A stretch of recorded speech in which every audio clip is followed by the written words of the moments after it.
Hello everyone, welcome to WardiTV Mondays 90, as we have in the top left corner of the map for our first round of the tournament day. Our purple Terran player, Nico Ract. He is taking on the green Protoss in the bottom right hand side. It is Austin from, of course, the Shopify Rebellion.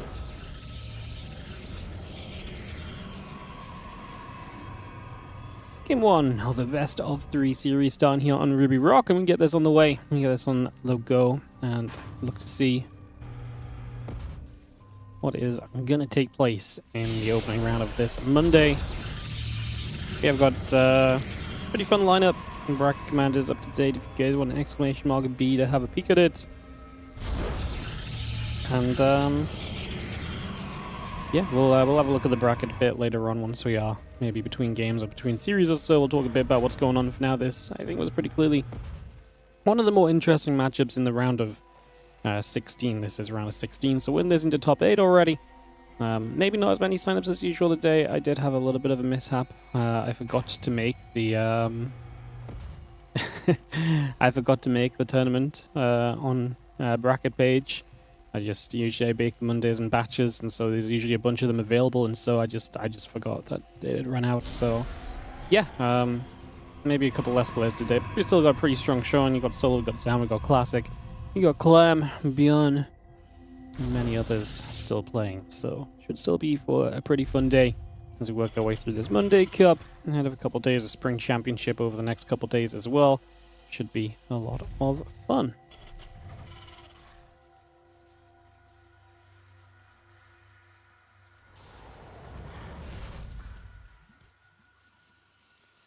CC coming down, and you see the probe starting to move out onto the map as well.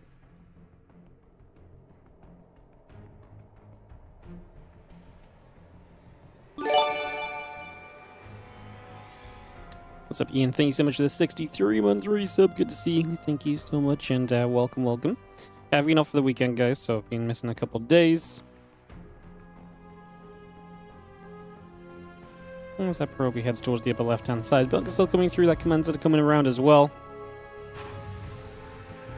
And just have the factory command center, bunker, the refinery, reactor coming up as well. Refinery about to finish here in a second or two. The Marine is going to step forward, going to get after that probe. Probe is going to be taken down already, so that's going to be a catch. And we just have the Reaper continue to make its move around, seeing what else it can find for the next couple of moments. Still gets all the way down to that bottom right side as well, trying to see what else is going on.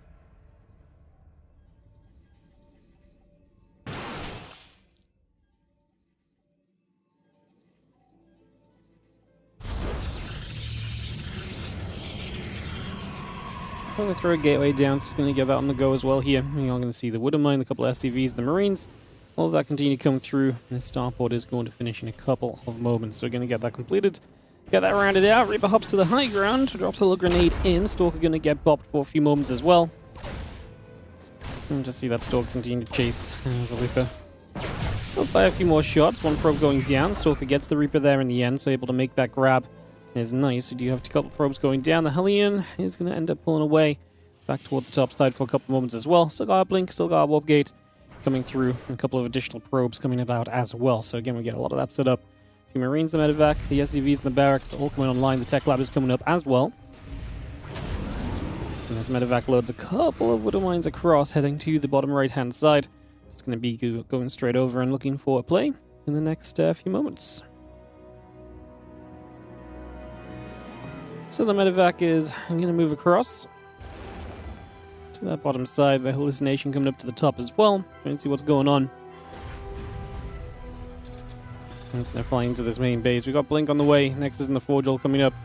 Really, it's this Widow Mine drop that is most likely going to be most intriguing. Blink is not done yet, so we should be able to unload these mines. Stalker's prioritized the medevac initially, gets it low. We go for 2 probes initially. Yeah, Stalker's going to zone enough. Because they've hit the medevac hard at first, it means that this medevac now is, well, it's going to go down anyways. I was going to say, It's kind of, well, okay, this Hellion run by is actually doing a lot of work. Oh my god, because the Stalker stayed in the main base for the medevac, we're going to see 11 probes dead. Damage is crazy right there. I was about to say, this in the main base was pretty well dealt with. Because we put the damage on the medevac early, it meant we could really just kind of deal with the mines. The medevac could not come back in and save them. Then the medevac gave itself up, but actually that medevac giving itself up took the Stalkers away from the natural, and the Hellion found so much more damage, and that's a bunch of additional damage done. I do think those Stalkers turning back for that medevac a moment or two just extends that period with only one sentry dealing damage to the Hellion. That is absolutely huge as the couple Stalkers in the sentry move out. Stimpack, Combat Shield, and +1 all building through the Stalkers, and the sentry heading down the right side.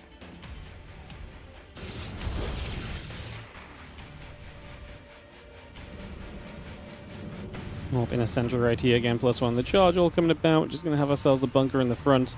Lost a couple more probes to the drop in the main base, so a little bit of harassment over here.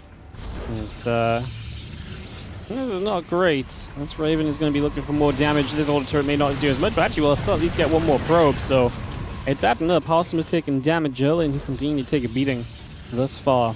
As the charge and the +1 both continue through, Stimpack, Combat Shield, and the +1 building up. Marine Marauder medevac on the way in. Top right side, that one Stalker going to patrol into that upper corner as well.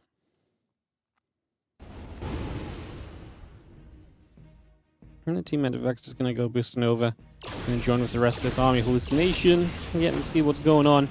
Yeah, that bio army just gathering up. The couple Widow Mines unload already. And this army forces itself over to that right side.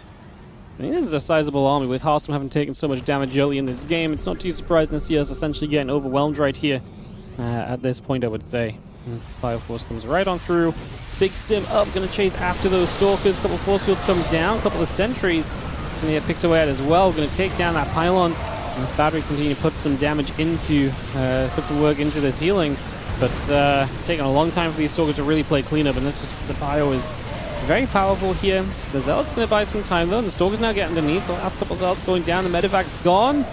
Out of battery energy, every Stalker that takes damage right now is likely going to die, but that's honestly a very good defense for Harsum, all things considered. Like, he came into this with a horrible amount of army supply, and just Zealot Stalker, and he actually gets a complete cleanup. He only loses 4 probes in the process. I actually think this was very good for Harsum, all things considered. This situation did not seem good for him, and you still think he's behind in the game, right? Nikorak is ahead on workers, Nikorak has a larger army still. Harsum has no real tech to show on the battlefield at all. But at the end of the day, like, he's alive, and there's very, very high chances that he could have just rolled over and died to that previous attack already, so yeah, that's kind of a little bit crazy for sure. As, like I said, especially with all the damage he took early, I thought he was just a goner already. I thought this was done and dusted. Not quite the case, as the Zealot makes its way up the left-hand side. And drop the pylon to the top. Again, Robo Facility, Nexus, +2 attack. All of that upgrading through. Just going to be seeing the Marauders in the Widow Mine there, able to hit. A few more moments, the bunker's still full of Marines. 2 more medevacs going to join up as well. +2 attack upgrade will be finishing very, very soon. Armory in the engineering bays. 2 armories, 2 engineering bays, all producing. The rest of this Protoss army heading back to the top left-hand side. Zealot Stalker Sentry is actually going to try and get aggressive itself now. Zealot are going to charge in to begin with, but they're a little bit ahead of the rest of the army. I don't think Harsum has enough to go pushing. Like, he has +2, and maybe that's what he's trying to take advantage of here, but the numbers just aren't there. The composition just isn't there either. These are some nice force fields, but again, it's just gateway units, right? And the Zealots tanking do enough to let you trade a little bit, but considering having to rally from across the map, these units show up a little late. We actually do force a lift up. Harsum is down 30 army supply, so realistically, long term, this should not be sustainable for him. As Nikorak is now playing against a Pros. He's going up to 5 bases though, so Harsum takes a bit more control. He steps back in the end. Those couple of fights he took were fine. They were much better than I thought they were going to be. And again, Harsum continues to surprise me in engagements in this game so far. I really feel as though, again, with the damage he took early and everything, and the positions he's in when these fights happen, I keep feeling as though his army is just a smidgen away from being blasted off the map, but that continues to not happen so far. Temple Archives is going to finish very soon. And again, Marine Marauder Viking coming about, Missile Turret, Starport coming up as well.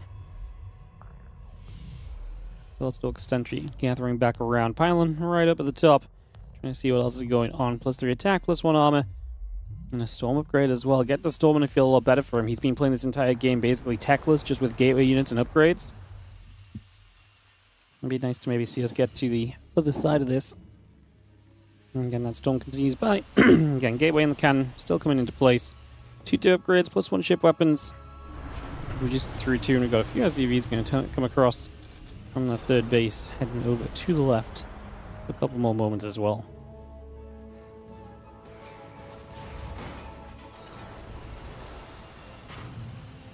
And +3, +2 coming about. That Storm is continuing through on the Temple Archives. Once again, the +2 armor upgrade on the Forge to go as well, so continue to bring that around right now.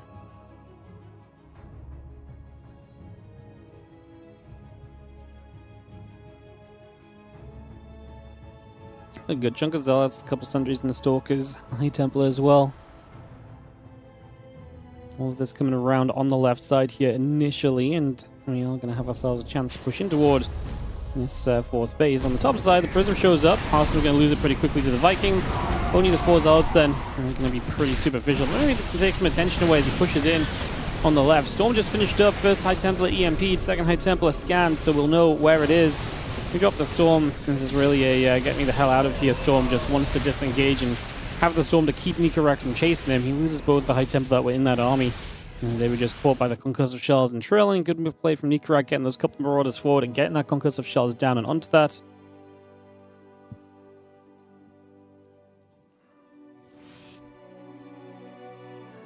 Entire force moves across the map right now from Nico. Big push. It's been ahead in supply. Pretty much the entire game has just been waiting to kind of take a fight. The kind of decides that there is a bunch of Vikings that are maybe not the most useful, but its army's just not good enough from Harston. Again, we've got a couple of High Templar, a couple of Storms. It's just not scary. Realistically, 1 more Storm remaining. An EMP removes that from the game already. We step through. We can even eat 1 Storm, but the EMP is going to make it so we don't have to. We lose the pylon. GG is called. Nicorette takes game number 1 of this best of 3. Well, there you go.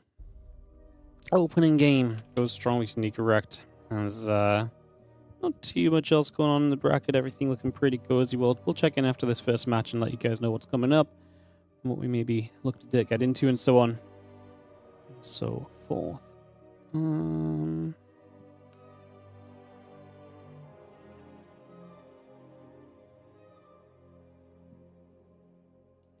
Reset that.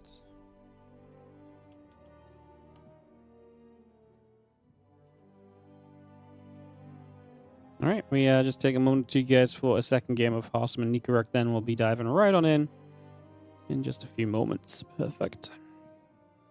How's everyone doing? Again, good to see you all.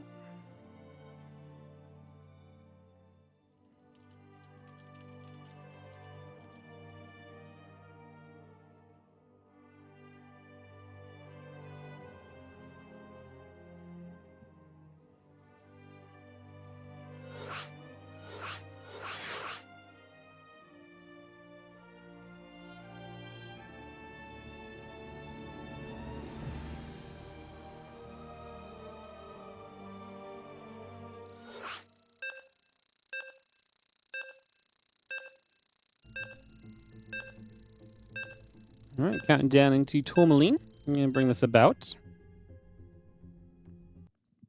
Get this on the go. And get this ready to rumble. So, get this started. Let's head into it. As we are going to have in the top right-hand side, a purple Terran player. This is going to be Nicorette.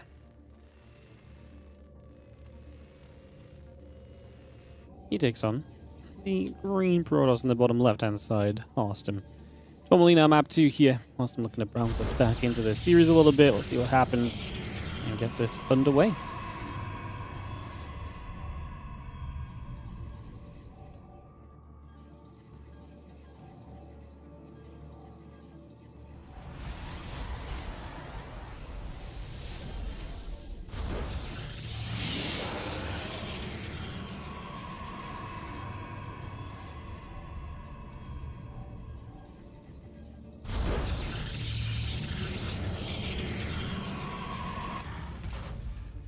Alright, so into this game 2.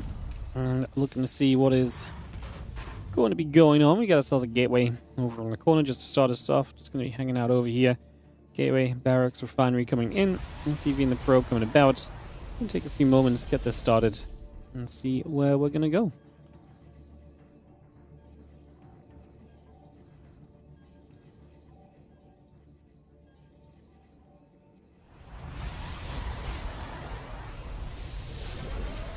Again, last game started so badly for Horston. That's definitely one he's going to want to come back around to and fix up a little bit, I would imagine. Try and look a little bit better in. Reaper, the orbital coming through. Cybercore, the Nexus coming about. I'm just going to have this settling for a few moments as the orbital comes about. CC drops into place.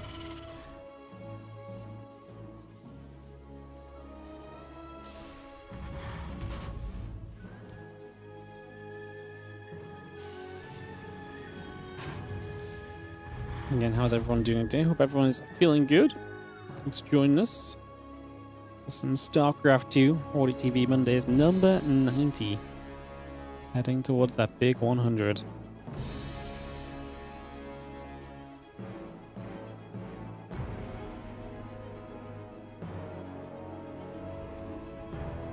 Reaper's on the move. Factory commands into SCV coming around. Twilight Council building up from Horston as well. Just using the Reaper. Goes the other way. Hope Horston can avoid losing 60 workers to 1 Hellion in this game. He didn't lose 60 workers. He just, you know, he dealt with the Widow Mine drop so well that he had a very, very, you know, abandoned natural. There was, I believe there was a Reaper there with the Hellion as well initially. It wasn't just the 1 Hellion. I think there was a Reaper there too at first. Any plans for the big 100? Yeah, it's a bit awkward because actually number 100 lines up on a week where I can't actually stream on the Monday. So I don't know, because it feels really weird to do something special for a Monday Cup that's not on a Monday. But yeah, I'm probably not here to stream on that Monday. And I'm probably not available the Monday after as well. It's kind of an awkward week, so yeah, I don't know what we're doing for 100 just yet. But yeah, I mean, honestly, realistically, probably not. Because probably nothing special because, I mean, just to be transparent, times are tight, money's tight. It's difficult to keep affording these events anyway, never mind buffing up one Monday Cup just because it's called number 100. It's very difficult to... It's very difficult to justify putting like more money or something into, you know? So, yeah. It's just a tough time. I'm trying to keep affording events, but the sub count is low and not coming back up. The ad revenue is lower than it's been in a long time. We're just in a bit of a rough place while trying to afford tournaments. So I'm gonna say probably don't expect anything special, but maybe we can maybe try a bit closer to the time. But I wouldn't expect too much at the moment. Just expect normal Monday Cup, but we can just celebrate it being cool. It'll be the return of the WardiTV sometimes Mondays then. Yeah, there's going to be... So I just actually did the Monday Cups, 90 through 100, and there's already a couple because I'm... obviously, there's a Home Story Cup coming up, and there's also a day where I'm... there's also the weekend after Home Story Cup. I'm away for Helen's birthday, and I'm not back on time for the Monday Cup on the Monday. It's one of those things where it's like, we could do it on the Monday, but we'd have to start like 2 hours later, but if you start 2 hours later, you run into Monday night weeklies. So it's just... It's very unfortunate that it's... There's one of the downsides of all the cups being on the same day of the week. Because it makes it very difficult if I need to shift something by a couple of hours or so. It makes it very difficult to do that without just interrupting somebody else's tournament, you know? So, yeah, it's a bit funky. But yeah, we'll figure it out. There'll be a couple Mondays here and there that are going to be Monday Cups on Tuesdays instead. I can't help if there's Home Story Cup though, you know, guys. Like that one, I can't really help. I mean, I actually get home in time for the Monday Cup from Home Story Cup, or if I delayed it an hour, I'd get home in time, but obviously everyone else is traveling still, so yeah.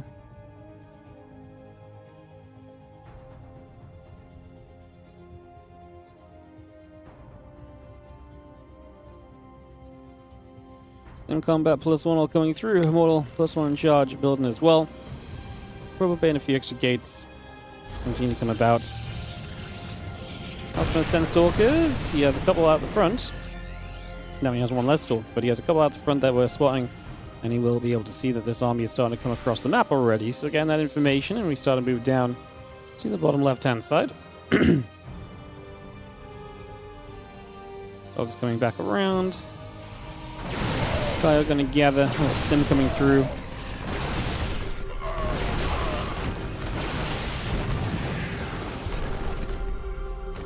Of course, just going to shove, and again, those units getting pushed right down to the bottom. Oh, Storm's going to blink in quickly for the tanks. We'll only get one tank shot off as they get sieged before they die. But Harstem's already lost a lot, and Nicorek doing what Nicorek does best, which is deadly timings for the Terran between 2 and 3 bases. And just making it very tough for Protoss to stay alive to reach that 10-minute mark of the game where I think Nicorek can still be good, but he's definitely just much better at this sort of stage right now. Reduces Harstem. Nicorek 2, Harstem 0. Alright, a 2-0 for Nicorek. Harstem will not make it to the round of 8 today. Showtime in the round of 8. He 2-0s Arik Fire to make it there. Zaun 2-0s Arch to make it to the round of 8. Christiana Solar winner plays Zaun's an interesting one. Clem still waiting for a first round match to round out. Percival and GG Machine Classic and Rex are ongoing.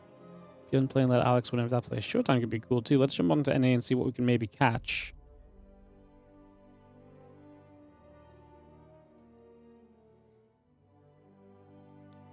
First of all, just going in game.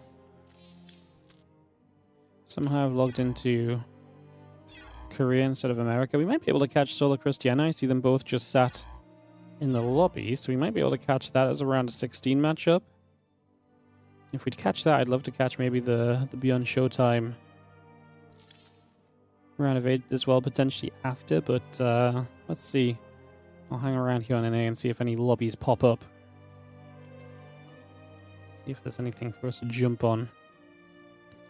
Yeah, in terms of other matches going on, let's have a look at Inu's stream. We'll have a look and see where some of the other guys are at. Especially just like to see what Inu's casting, usually something different. He is casting ByuN Alex, so they are 0-0 right now, so they have not started.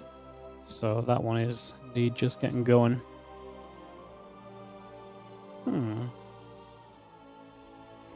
Yeah, maybe Solo Christiana could be cool. They're out of game. Christiana had to play a first round match, so I'm presuming they've just not begun. So maybe that's a cool match for us to cast in this next round.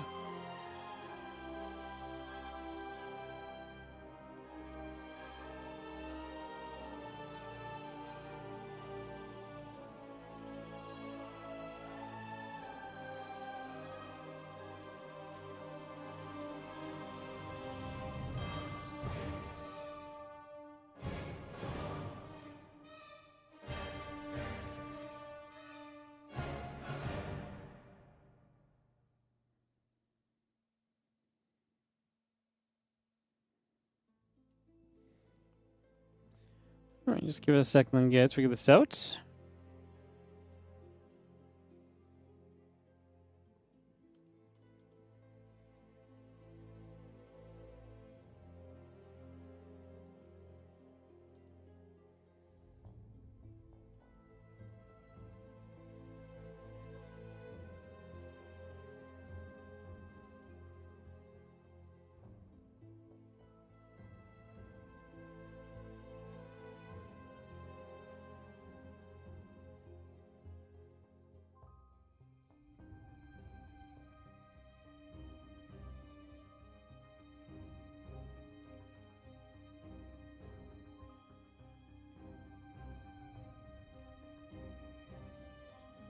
Alright.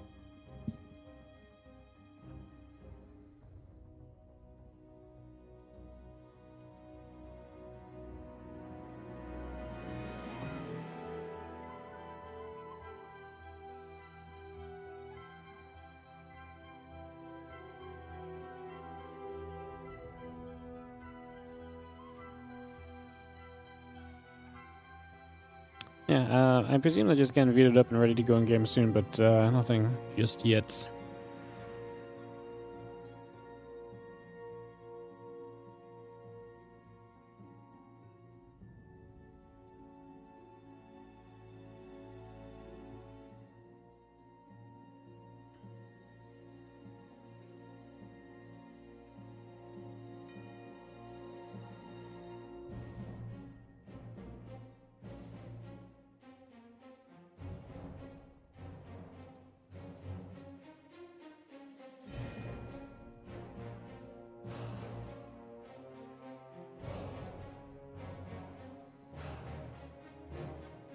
Yeah, I think Solar Crest down just makes the most sense, guys, but we're just, like I say, sat waiting for a few moments at least right now, so have to wait a couple seconds.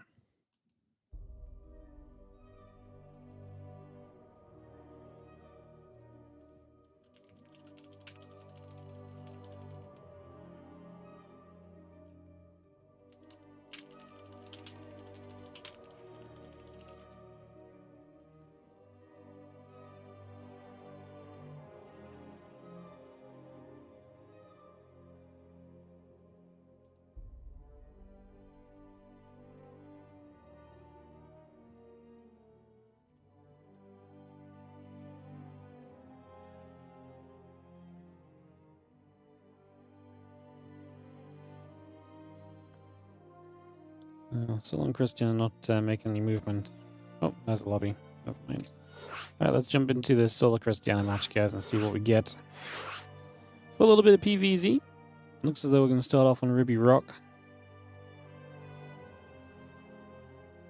And kick this off. So, Solar Christiana, we can follow the winner of this in against down, or we could maybe jump into another one of the round of 8s, depending on what's available kind of when we come out. So we have a little bit of choice, a little bit of option here to decide on. So we can kind of pick and choose around that.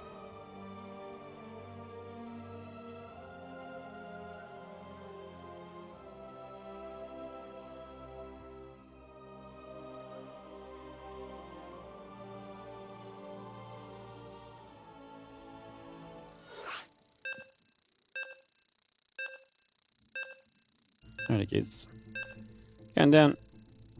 Solar Christiana. Heading in game. Let's get this beginning. Ruby Rock as our opening map of this BO3.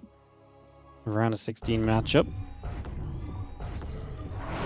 In the top left-hand side, our orange Zerg player is going to be Solar.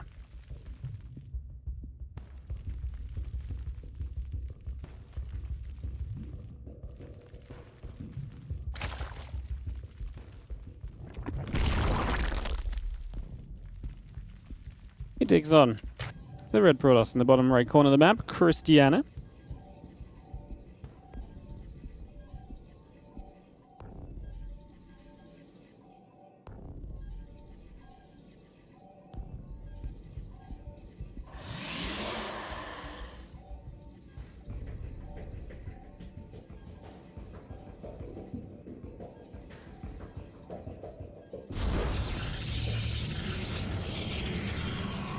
And we have some PvZ best of 3 kicking off then. A Proby across the map, heading toward the upper left-hand side just initially to try and see a bit of what's going on. A few drones, the hatchery coming up, and get ready, the simulator coming through, and probe coming online. And get a lot of that underway just initially for the moment. So I'm bringing this through a little. Hatching that gas going about the gateway in production.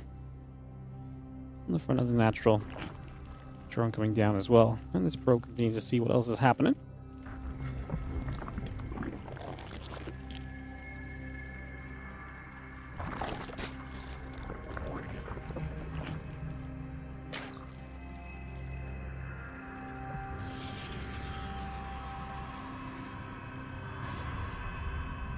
And we'll get the Nexus side core and the simulator all dropping into place then, so everything's pretty normal for the first few moments. Don't think anyone is too surprised by anything just yet. And again, our hydrogen gas pool coming about, a couple of drones are on the way. Nexus cyber core building into place, the simulator and the pylon coming online as well. And just get a lot of that straight into action right now as we do get a couple of these workers into this simulator as well.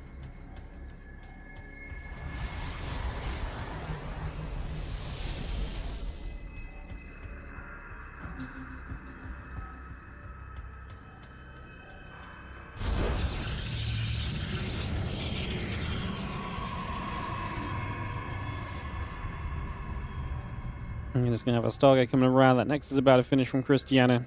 And a couple of Lings are going to latch themselves onto a probe at the moment. So that probe can take some nibbles. Again, circling speed is coming about. The Queen is on the way through. Entry coming up for a couple of moments as well. And again, a couple of Lings will continue to play for a moment or so. Just going to have that Ling speed continue to come around. And the Stargate is just going to continue to crash across for a few moments as well. So, bringing all of that through. The Adept will continue to head itself to the upper left side for a little bit.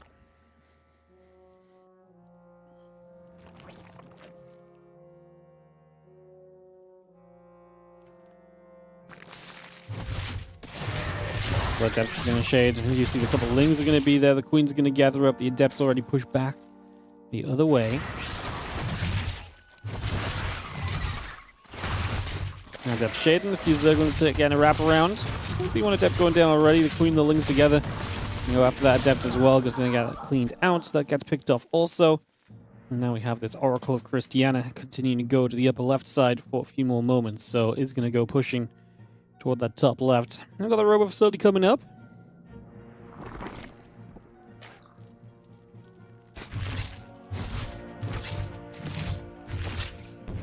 You're going to shoot again. Robot facility, Twilight Council, all coming about. Gateway, the warp gate, the probes. Building through. A few Zerglings on the bottom side going to come around as well.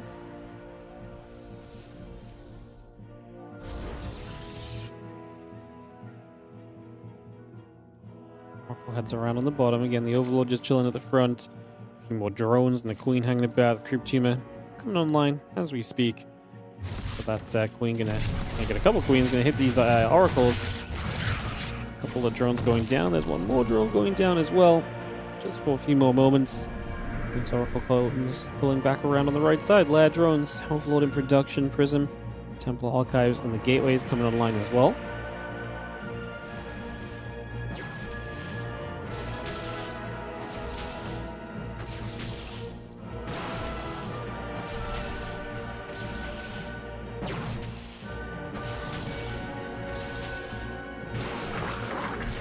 Stalker gets that Overlord. We'll just see the feelings again moving back toward the upper left-hand side.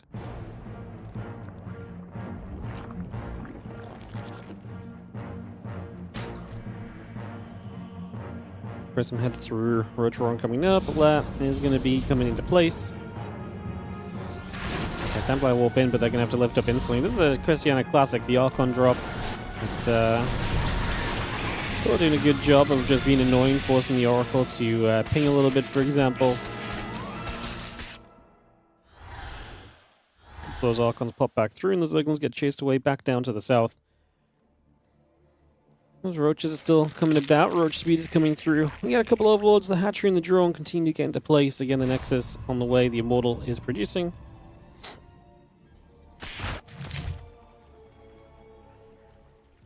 Queen's going to hit that Prism as it moves across. Still going to get there. Those couple of Lings get turned around. Immortal and those Lings in general just going to be taking some damage. And we are going to see the Archons lifted back up, pulling back away for a few moments.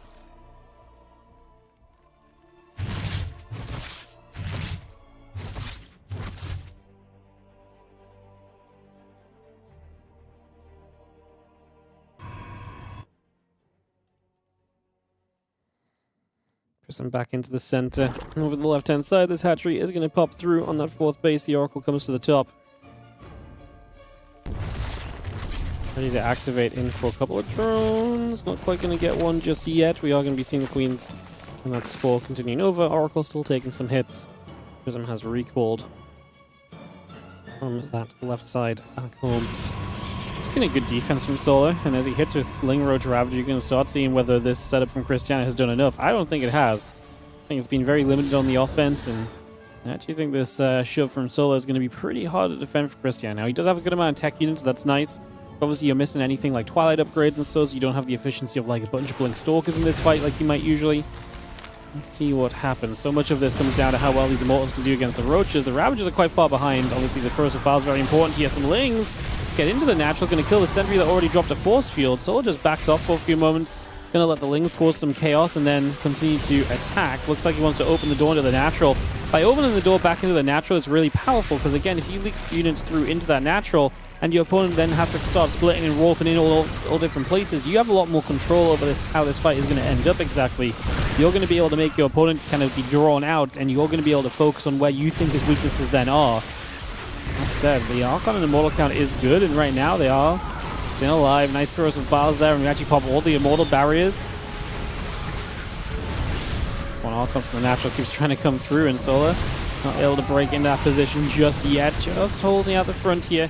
He's been fairly patient, dropping some biles, not chasing too hard into the static defense, not chasing too far into the batteries and so on. And Christian takes a bit more of a committed fight here, stands in a couple of biles, now dodges out of them last second. We re-engage through once again. The Ravager damage output is going to be huge. We're getting very close to losing some of these Immortals. If these Immortals all stay alive, amazing. But if they start to go down, that damage output is going to reduce quickly. The tankiness of this army reduces quickly as well, and that's going to start becoming a much bigger issue very quickly. You can see that right now Solar is not making enough progress. Like I said, these Immortals have stayed alive. And the corrosive biles running dry in terms of being able to do enough. Now Solar is teching behind it, +1 missiles, infestation pit drones. But obviously he committed to this attack in the first place, so he's definitely going to be playing from a deficit here. What he wants to do now is to try and buy himself time before Christiana finds a chance to get across the map. He wants to keep Christiana feeling as though he has to stay defensive and give himself time to get that infestation pit into play. Oh, we're going to go Swarm Host. That's fascinating. I haven't seen Swarm Host in a hot second, honestly. It's been quite a while since we had Swarm Host first last pop up.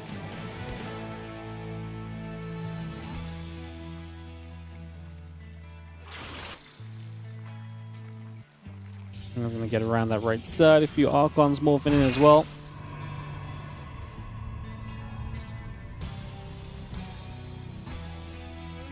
Connect to Swarm Host building.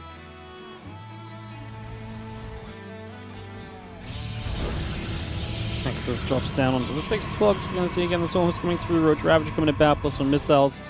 Building as well. That Roach Ravager army goes back to the upper left side. The Swarm Hosts journeying about also. On the top side, a couple of Zealots are going to go after the Queens. The Lings come across trying to fight those Zealots as well. And the Roach is going to get here to clean these Zealots out. They're all going to go down. Swarm Hosts to lock up once again, just going to dive straight through. So Locusts just dropping straight into place. Pylon goes down already. However, now the Swarm is already being chased and caught, so we might cancel the 4th phase. Run by into the natural is nice as well. Losing Swarm Host is not great, right? Because they're meant to be super efficient units over time. Losing Swarm Host when they fired one round of Locusts does not feel good at all. And now the Locusts are all on cooldown. As this main army is striking, the Lings across the map look as though they're being dealt with. So Sol has no counter pressure, loses this hatchery. So him dropping the Protoss down to 3 bases does not provide any benefits. As the Roach is engaged back through.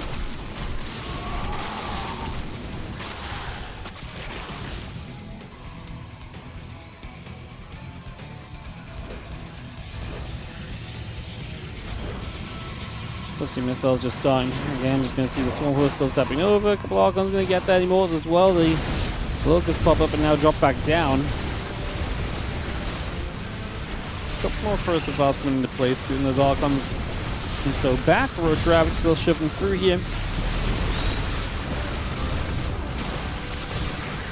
Roach Ravage still fighting. A couple of those batteries still taking some big hits. And then the Archons, the Immortals looking to come through once again.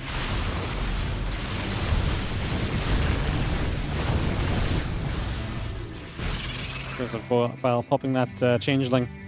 Just going to take that down as we do have, again, +2 missiles coming about. Hive is on the way. The Hive Den building up as well.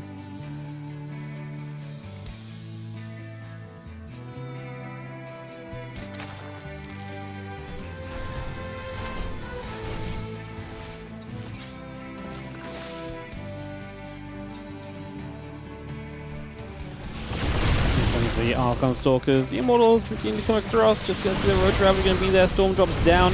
Let's have this hatchery cleaned out. Now the Extractor going to be dropping as well. So that Extractor will fall. This army looks to continue pushing forward.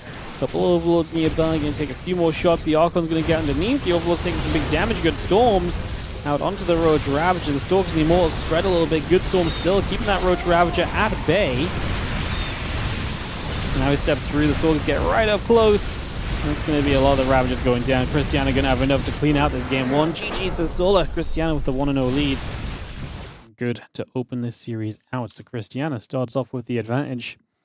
ByuN Showtime's already set up. I presume they've probably already started. So, yeah, we'll have...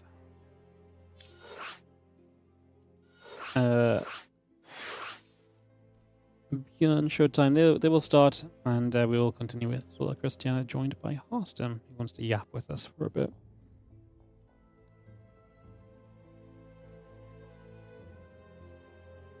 Hello, can you hear me? Hello. I can hear you. Wardy, can you hear me? Yeah, can you hear me? Your camera on your stream just ruined itself. Do you see that? Yeah, that's because Discord tried to work. Can you hear me or no? Okay, I can hear you. Yeah. You can hear me? Cool. Hi. Yeah, perfect. How's it going? Yeah, fantastic. Fantastic. It's been a while. I might need to leave at any point though. I have young man duty. Yeah, young man duty. It's tough. Yeah, it's tough. But right now, I'm sleeping peacefully, Wardy. So nice. Some time to cast some Cristiano Solar, huh? Yeah, I saw the first game. I was like, this is a bang. I need to get myself in on this series. need to be involved. Yeah. Do you know that Solar had a build that killed the Archon drop pretty consistently? Yeah, I remember he was very good against the Archon drop. Like Cristiano was brick walled by Solar. Yeah, it was like a roachling. I'm not even sure if it was on hatchery tag, but it was like fast enough that it felt like it could have been on hatchery tag. It's like something like 40 drones. And he just run across the map as the Archons would start morphing on his side, and then he had like freaking 13 roaches and 20 lings, and he just bust open a natural.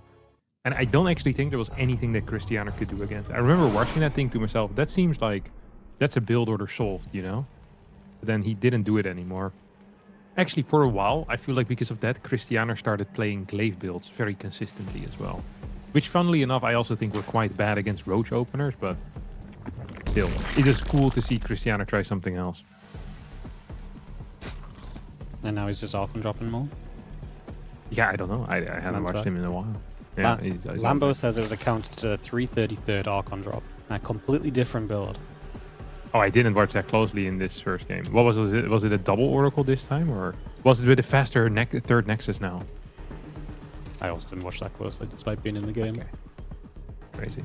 Yeah, I tuned in after I saw honestly, the first Roach push, and I saw that there were Archons, so I was like, I know what this was. Ooh. Ooh. How's life been, Wardy? Good. Did you miss me? Yeah, no, it's been so long since we talked. Like, no, it's been a hot second. I've been playing lots of cards actually. Cards? Yeah. Are you one of the better Pokemon players right now? No, I quit Pokemon. Oh, you're playing the League of Legends game now? Yeah, it's really good. Are you any good at that? I thought so, but I got smashed around this weekend, so probably not. No. You know when you like, I'm sure you've had this where you show up to a tournament, you feel really good and like you actually feel prepped and everything, and it just all goes wrong. This was me this weekend. No, you've I never feel had good, but then it still goes wrong. So you never feel good. Yeah. But I understand the going wrong part. That's, resonates with me on a very deep you level. understand that part. Yeah. No. Oh, that sucks. Was it like a local or was it a big one? I have.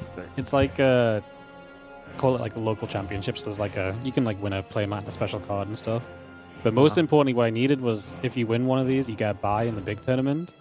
And I have the big tournament next week, so I was trying to get my round 1 bye, but I failed. That sucks. Yeah. Okay, but is there like an online ladder or no? There's not. There's like a ladder via a Discord server. Okay. And you're well ranked on that, or how? I don't play the ladder because you have to go through the Discord. It's a pain in the butt. But that's not a pain in the butt. Yeah. I wouldn't do that either. Yeah. All right. What do we have here, Wardy? This is a Stargate in the wall. Wait, why does he do that?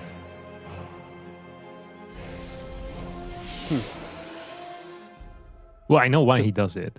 It's because he wants to get a really fast third base, and he probably wants to take quick gases too. So if you want to take like gas 3 and 4 before your second gateway, that is not possible if you go for like a 1 gate third base expand. So this kind of solves that issue. it does give you a very different... Oh, and also you can full wall this temporarily while you go freaking all out with your 2 adepts. Oh, that is really cute. Cristiano has like his own rule set on how he plays the game because he likes certain things a lot. You know, he has very strong preferences for certain outcomes and certain moves that he makes. Like the double adept finish is one of his all-time favorites for sure. He always finishes. Like, poof, there you go. And get himself a couple lings, 1 drone. It's not bad though, only drones don't mind for quite a long time. Lings will get 1 and 2 kills, so adepts both die. You like it? 6 links, and for 2 adepts, also 1 drone down, bit of mining time. I don't know. It seems like about even. I feel like I'm okay with it if I'm Cristiano. It depends on what this Oracle's going to do as well. It's going to fly across, going to get at least 2 worker kills here. It's going to just stay with 2 worker kills. Behind this, he has an adept at home. No battery in the natural, but we already go up to 4 gases. And we're going to get a robotics facility, which, by the way, can just be spotted by the links on the other side. So this is someone that really doesn't care about being blind countered or his opponent knowing what he's up to. He just wants to execute his build order to the best of his ability. You know, he wants that robotics facility next to that pylon for whatever reason. I guess so that his immortals later on are a little bit faster. This does mean that Solar could potentially just hard counter, blind counter. Well, it's not really blind anymore because he has the info, but at least set up a counter as good as humanly possible. And I wonder what Solar believes that is. Yeah, it feels like this is one of those things where it's like... I always feel as though the Archon drop's one of those things where it's like... Countering it's kind of rough because they just get so much control, but like surely if you just defend it well, you can be a bit greedy and you just kind of walk away with some economy and get in a good position. Because it's not like Cristiano's on a super fast third or anything, right? No, this is late third variation. So it's going to hit kind of hard, and we're seeing a Roach Warren that is... I don't want to say this is ill-timed necessarily, but the Roaches will not be in time to deal with the initial Archons. That means that... Oh... Queen Ling will need to be the initial defense. Look at that. Templar get morphed in very far back, and the Oracle also activated its Pulsar Beam preemptively to make sure that these Lings could not get the Templar, which is kind of a cool move, but also does delay the initial move out of these Archons a little bit, and the initial damage they can deal. We now have 6 Roaches on the way, so they actually are going to be in time, surprisingly so to me. But I guess that's why Solar is still in the tournament, and I lost 0-2 in the first round party. Yeah, I know. I even rigged the bracket because you seem so excited. I tried to give you something a bit more winnable, and bam. You even gave me a bye in the first round, theoretically, which is nice. But yeah. Gave me that high seed. Yeah. Okay, Roaches are going to get taken out. We're going to go straight into Spire. Now, many people, they'll look at this situation, Wardy, and I bet you might be one of them, and they'll think to themselves, you know, it'd be really cool to deal with the Prism?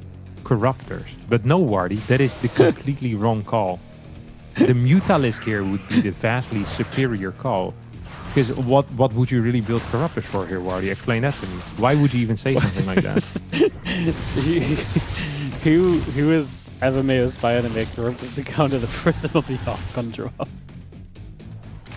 It was you who suggested it, not me. I thought it was... And I hear this more frequently recently. People are like, oh, I think the Corrupts would be really strong against the Archon drop. I've been reading it on the forums as well. And I guess that's where you picked it up. But I just think it's incorrect. Look, we can argue about it, but I at least want to hear your arguments. Because so far, all I'm hearing is a load of nonsense. I feel it's only strong if you do 2 base less Fire Rush. And the Corruptors get out early enough to early deny the Prism, you know? Early, really before it gets going. Before it gets going. Yeah, you get in there, and then you threaten the Caustic Spray on different bases too. Really. Yeah. Add so much to it, because you're on their side of the map denying the Prism and Caustic Spray. That is very smart. Yeah, so they need to make a call. It's like, what do we do with... Yeah, okay, I do like that. Yeah, Solar's just going to be, in my opinion, the more traditional approach of going for the Mutalisk. So these Mutalisk, their goal, they actually have multiple goals. Their number 1 goal is to kind of trick Cristiano into a bad move. Ooh, was that a scout on the Mutas? Did he see that? I'm not sure. It was kind of close, though. He already has a blind... Does he build blind cannons in his main and natural every single game? Or did he see the Spire? He didn't see the Spire. Didn't see the Spire, no. He can read games for days, let me tell you. He's building 4 sentries right now, so I guess he wants to go for some type of push out. He just needs a good excuse. You think these mutas are going to be a good enough excuse for him to just start? Oh, he does it before the mutas even show. Yeah, I think he just sends it, right? Because he probably feels as though his outcomes right now are really unkillable. No, if you just send it, he's just full go though. I think any hesitation is not good because he's got no answer to the mutas at home. Like a cannon also is nice. The warping stalkers that are going to be no blink, so they're going to be pretty mediocre, but. Yeah, I think if you send it across the map, I mean, Soul's just full commit into the base trade. His Lings and Roaches are showing up as well. They don't want to fight this army either. Yeah, we get a couple of drones. All the drones from the third base. I'd love for some of the drones from the natural to start running away already, because you know the natural is going to be the next target here. The problem is that Christiana is taking one base at a time, and Solar is taking out 3, maybe even 4 bases at the same time. And lots of workers are going down. 63 have fallen already. But you can't go home anymore as Christiana at this point because you're just going to get outmined. Solar losing a lot of overlords here is a little bit sloppy, I think. Not necessary in my mind either. Mutas are going to go for the Nexus. Roaches are going to go for the Nexus in the natural. Fourth base is gone as well. We have one probe that is now trying to join up with the main army. Where's the other probe? Oh, it's still mining gas. That thing just died to the Muta glaive bounce. So Christiana is going to have one probe out on the map. He does have 300 minerals, which means he can build a couple of assimilators. The problem is there's just nothing that can kill the mutas. And that can chase him. You know, like technically the Archons could kill mutas if the mutas attack the Archons, but why would the mutas do that? They can just run away. Yeah, you kind of have to checkmate a little bit because of, like you said, the mutas' speed and their ability to kind of move around. So Christiana kind of has to come back. So he's going to have base remain, some drones, and it might be a very slow rebuild, but he will be able to somewhat rebuild here while Christiana... Well, you pull back and then you sit back and, like, you don't progress anymore at all in this game, right? Like, you get no further forward. But then to go and make something happen, you have to essentially give up opportunity because these mutas are going to come in and they get rid of a sentry or two already, perhaps. And it's just a good start. Like you say, they run away. These Archons can never catch them. I really like what you said there. I think the checkmate is a very apt analogy to this situation. Because in chess, so for the people that don't know what that is, in chess, if your queen is under attack by a piece and has no other valid moves, the game just ends. And it really felt to me like Christiana also was in that particular situation. Yeah, no, I still liked him going across the map though. Do you think he should just pull back and stay defensive, or do you think he was right to just send? He probably should have. He should have scouted. Yeah, probably should have known. Like I mean, like if you the first time you see the mutas, they're in your base and you're halfway across the map, I think it's just really difficult. It's understandable. And also the entire point of the Oracle. The entire point of the Oracle is just to kind of scout for him. Like it's not really a damage dealer. So. And it's not like it was like 15 mutas initially. It was like 9 and then 15. So it's like if you get like 2 Phoenixes out and you get 4 Stalkers in your main base, you're fine. And he had a pretty decent army. Like I think his position was good. The worker count for Solar wasn't crazy. It was like 72 drone rotaling muta. Like there was quite some pressure on Solar to perform there. And yeah, I mean Christiana made it a lot easier by going across the map. That's for sure. All right, well, going Old Republic for game 3. Are we going to Archon drop it a 3rd game in a row? It's going to be 4 gate glaives. But he'll build the Twilight Council and the 4 gates before he gets his 3rd base. That's my call. Oh, so like the proper old school 4 gate glaives. Yeah. You're still with a Stargate though, you know? Okay, so like aggressive Starglaives. I don't like that people call it Starglaives. This is the thing that has been introduced recently. I'd never heard this until I've been getting gaslit by a bunch of 5.7Ks on the ladder that pretend like this is something that everyone calls it. No, I've never heard anyone call it Starglaives until I'm the only person I called it Starglaives. That's what I thought. I tried to make it a thing years ago. They never caught on, so I just call it Starglaives. Yeah, it's very lame. Why do you hate it? It's like Stargate and Glaives. Like, I don't know. It's probably because you subconsciously know I made it and you just hate it straight off the bat. I could see your hand in it, even though I didn't know you were the one that invented it. But you could just feel the element of me in it, so you're just like, no. Yeah. I never knew anyone else called it Starglaives though. True. Like I said, I tried to make this a thing when it first became a thing, like 2022, 2020, maybe 21, but like, yeah. No one catch on. didn't catch on at all. No, that's okay, Wardy. Oh, look at that. That is a pull before the gas. I think he just did it wrong. Like, you're supposed to take the gas before this. This is the standard, Wardy. Yeah. You know that obviously because you're well versed. Take the gas, take the pool. Yeah. Yeah. 18 gas, 17 pool. That's a classic. Yeah. I mean, that's typically what I Interesting. like to see. Are you excited for your wedding anniversary coming up? Yeah, I know, like 3 months. Yeah, it's relatively soon already. Doesn't time fly? It feels like just last year that I was over for your wedding. Yeah, well, it was just last year. Yeah, but it's still, you know, it feels very recent. It does feel recent. I can't believe it's June, I think, is what it comes down to. Like, if you told me it was April right now, I'd kind of get it. Yeah. The fact it's June. It has April vibes off. The weather has been up and down here, let me tell you. We had some phenomenal weather for like a week, and it was really warm, and I was complaining the entire time. And now it's been like kind of weird. We had like 2 thunderstorms and like multiple like massive amounts of wind. Oh yeah. Generally, you know, you've been to where I live, right? You know, you have like these fields that are in like the north. That when the wind goes hard, like it goes really freaking hard as well. There's like nothing to stop it. It's nothing to stop it. So you get like insane winds.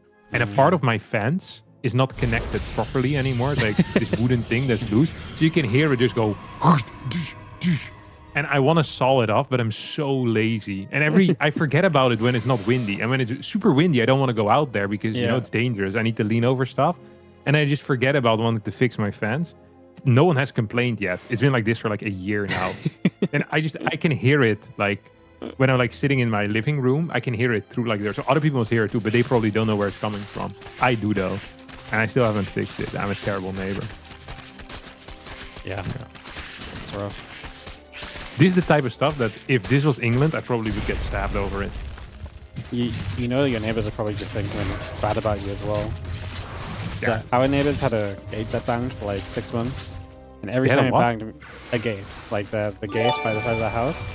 Yeah. It wouldn't shut, so it was just banging for like 6 months. And every time me and Helen would look at each other and be like, you know, but we're too passive to tell them about to do something about it. Yeah, so we just listen to the gate banging. You know what you should do? You should have fixed it in the night. They would have been so confused. Well, because it was in the process of them moving in and stuff as well. So there was we tried new people too. We tried to close it for them, you know, because we thought that it'd just blown open. But like it was actually broken because they like got work done and the workers must have broke it. So like even though we tried to close it and everything, like just nothing helped. So same with my fence, by the way. Yeah. They installed like a secondary fence because the old one really sucked. And then they left like a piece there, but they didn't connect it to anything. So it's like the workers actually broke it. But it's such a hassle dealing with people. Just, you know, just having with to people full contact stop. to fix it. Yeah, this is so hard. This is really good damage, by the way. What the hell? The seller should be ashamed of this performance. 7 drones gone down already in the first 4 minutes and 26 seconds. That's there. Oh my god, the Oracle's going to come back. Wardy. This is... I don't want to scare you, but one of your top players in your tournament might just get knocked out. And sadly, it's also a Zerg player. You don't have too many of those to go around, do you now, Wardy? No, it's okay. We're used to this. It happens every week. That would be terribly inconvenient. We never have Zerg deep in the tournament. So that's the TVP tournament. It is a TVP tournament. You know what's crazy? Is that I feel like I'm waiting for Percival to take one of these cups, you know, but he just doesn't do it. Mm-hmm. Yeah, I mean, he went 5 games against Hero a few weeks ago. That's pretty sick, but yeah. Percival's crazy. Like, he's actually so good. It's crazy good. He's that... Do you sometimes just look at his Aligalak graph and think to yourself, I wish that was me?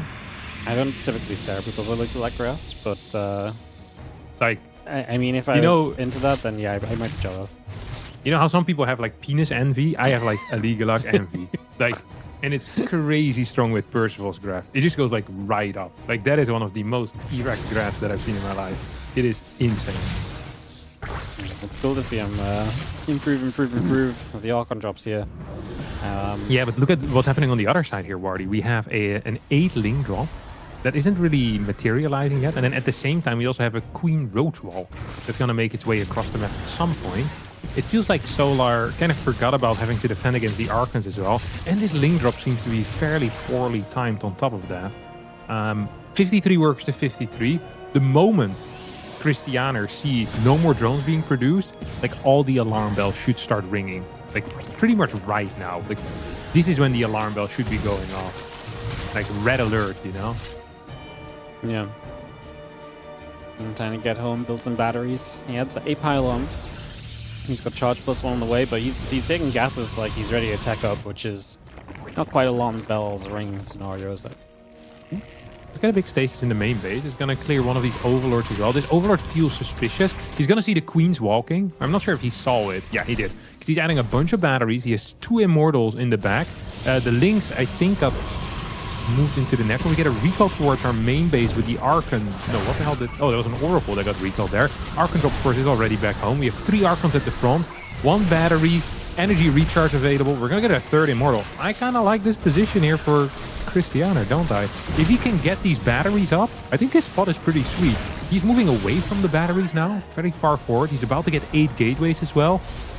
Solar's also like just semi-committing because now he's building 5 drones, which you can't really do if you go for a non-upgraded 50 drone roach attack against someone that built 64 workers and 6 gas.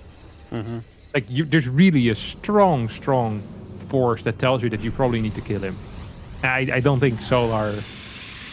Okay, he's gonna try to macro out of this. I would love to see this. Just feels pretty dismal, especially because, like you say, Cristiano's army is so well teched already, right? Like Immortals Archon, 6 gas is now working. It's only going to get better as the Twilight upgrades kick in, and then, yeah, I mean, Solo's army feels like it's going to be kind of bad for a very long time. You've got to get a Bane Nest and then a Bane Lane speed upgrade, and then you're still just working with Ling Bane Roge against someone who's going to have a massive Archon Immortal. Feels bad. Yeah, I mean, this is pure chaos, Wardy. He's building blind phoenixes. He's like, the only thing I could lose to right now is the thing I lost to in the last game, which is Mutas. He's gonna pre-build some phoenixes, cannon in the natural as well. Cannon in the main is already done, and he's gonna get. I mean, the moment Storm finishes up, this will legitimately be unlosable. Pre-Storm, maybe a Ravager-Link Bane. Okay, no, I can't even really see that happening either. Solar's going to be on 75 workers. He's adding a lot of Ravagers. Do we have centrifugal hooks? No, we don't. Oh, Prism goes down. I mean, nice catch as the Ling Roach cleans up. So at least we shut down the Prisms. That's really nice. Get rid of some of the harassment. And that gives you a little bit more of a chance in this.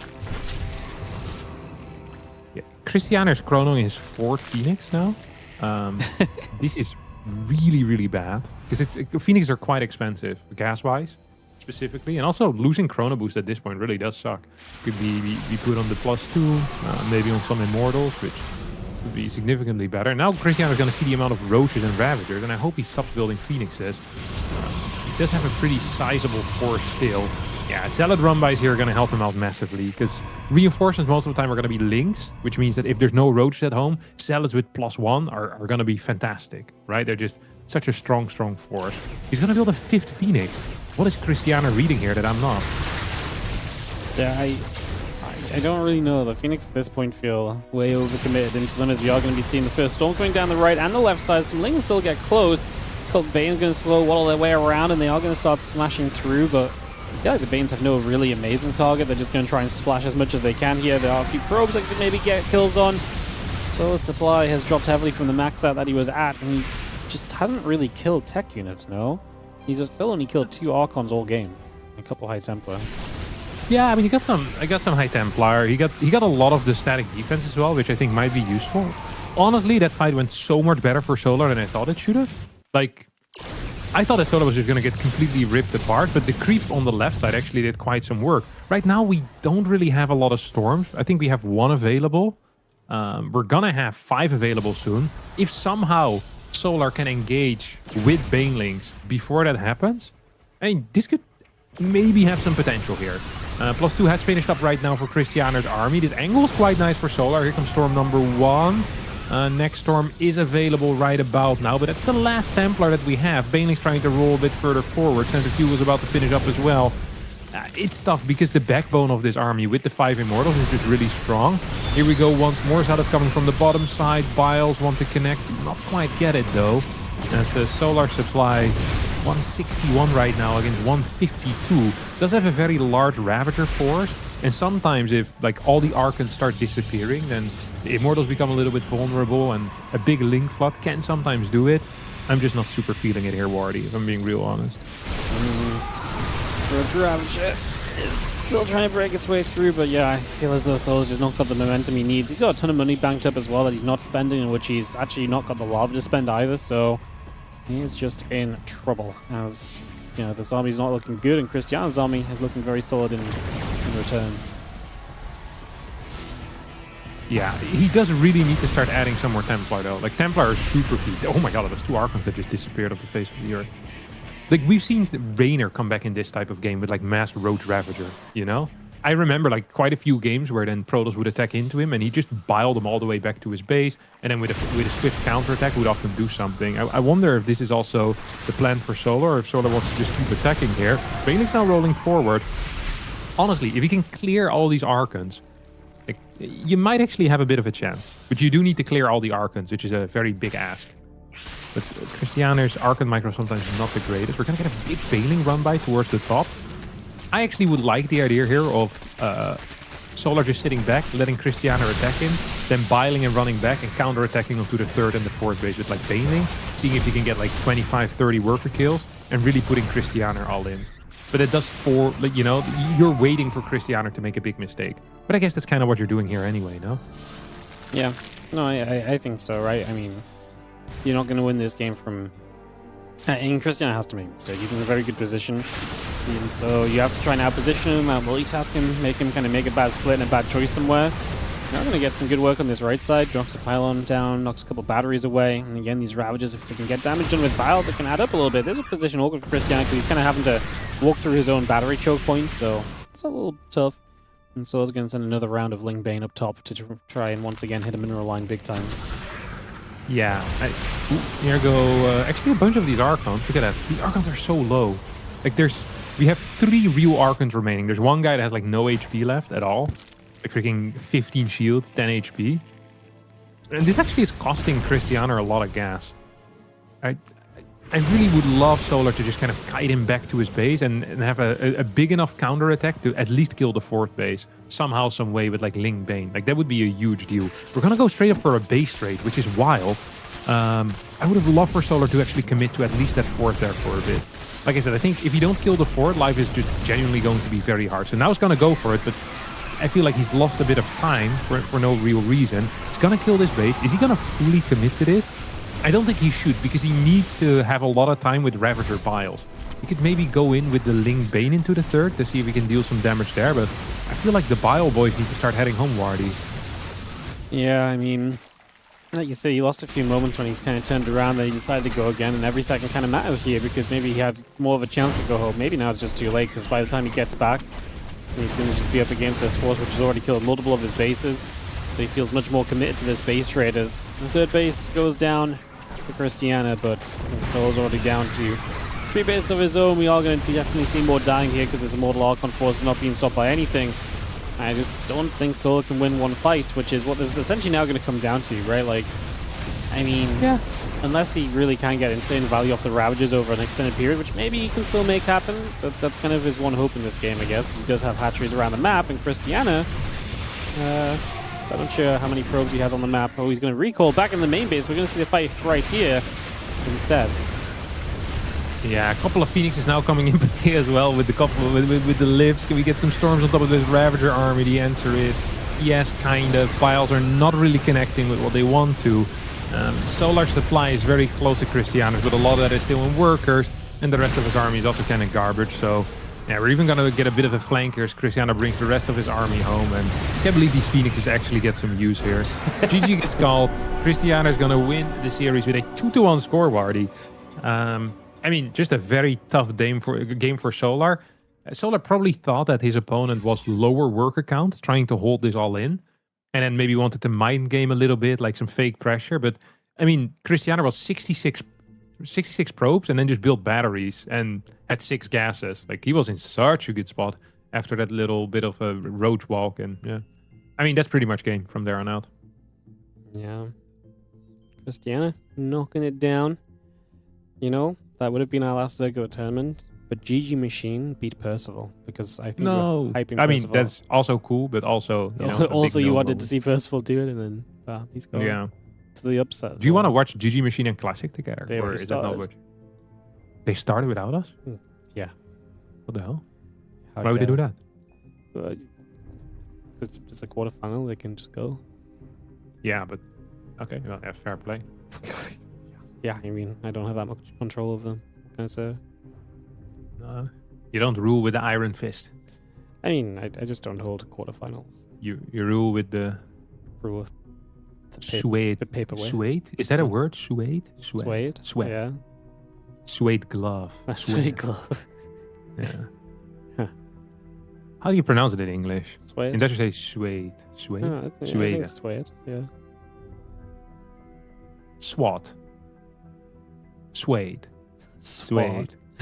No, Swat. suede. Suede. Suede. Just Okay, suede. gotcha. Suede. So what are you casting now? I have no idea. I think I'm out. Yeah. It's been an Jeez. honor It's been a pleasure. and a pleasure as well, but mainly an honor. I mean, when you said you were going to make the round of 8, I didn't think it was going to be casting style, but that works. And even that isn't true. I only did That's the not round of true. Yeah, 16. wow. I'm trying to give you Yeah. every out possible. No, they Yeah, won't. crazy. Unbelievable. Is there anywhere where the people can find you, Wardy? Find me? Yeah. I feel like they're already watching. No? No, but where they can send you money. Yeah. Patreon.com/WardiTV. Patreon.com/Wardy. What do they get if they subscribe there? Unless you go for the super low tier, you get replay packs. And Replay packs, really. you know, When is the last replay pack you released? 600 replays went out on, I want to say it was in May the 11th. 11th of May. Oh, Yeah, it's that's not bad at all. about time for a new replay pack. But I haven't Yeah. casted much this last month, so Really? yeah. Because in my folder, I see that the Spring Championship is still completely empty. Yeah, Wardy. it's Pretty sure you finished that. I'm behind on replays. I've been out of touch with StarCraft the last week or two. Unbelievable. I know. But if you go to patreon.com/c/WardyTV, you can subscribe for this. What is the lowest membership tier that you have? $2 maybe? $2. Yeah, I guess so. That one doesn't get you replays though. No, but you get a Wardy heart, and you support the You support the StarCraft tournaments, too. yeah. I'm pretty Yeah. sure you can support for anything though. You can even Did have you a- know that you can support $400 a month? The Yep. Wardy Monday. Yep, you essentially sponsor one Monday Cup a month. This tier fully pays for an entire Monday Cup, where the best players in the world battle weekly for that Monday title. That's crazy. Crazy. That's a very No- small price. Nowhere else you can get this deal. That's true. What the hell's a Capopa? You have some weird memes. Someone mistyped Kappa in my chat one time and became an emote. It's called Wardy Kapopa. This was like 10 years ago. Crazy. Yeah. Wild. Do I have that as well? Access to those emails? To the emotes? They're just on Twitch, no? Oh, yeah. It is. All right. I'm out, boss. Ciao. Enjoy your day. You too. What are you casting now? You know? No, I still don't know. Okay. Well, good luck. Ciao, ciao. Ciao, ciao. Alrighty, guys. I don't really want to jump in the Christian is down PvP. I think I'd rather wait for something else to finish up. Maybe that's silly, but I think I'd rather just wait for something else to finish up instead of jumping in. I shouldn't work in marketing. I just don't like selling out when we have people on the call, you know? And then I have my own way of selling out compared to Harston, who just, you know? Harston's very direct. I'm very direct too, but like, I don't like being direct when other people are here. It's like, selling out's my thing, you know? I do it on my own time. Zodiac UHD came in with the Prime sub 17 minutes ago. Sorry for the delayed response. Harston distracted me.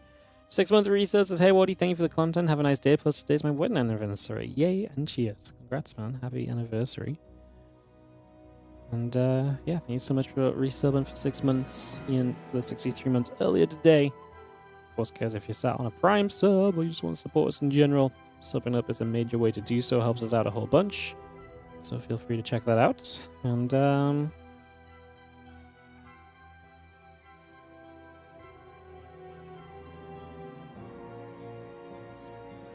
yeah, I'm just gonna wait for a match. Like I say, I kind of let the PvP start. We'll try and get something else. I think is what I want to do, and we'll just see what we can do from there. So PvP already underway. I don't really know what we're gonna do actually. Maybe we could watch ByuN Showtime from the Korean stream while we're just sat waiting. That might be smart.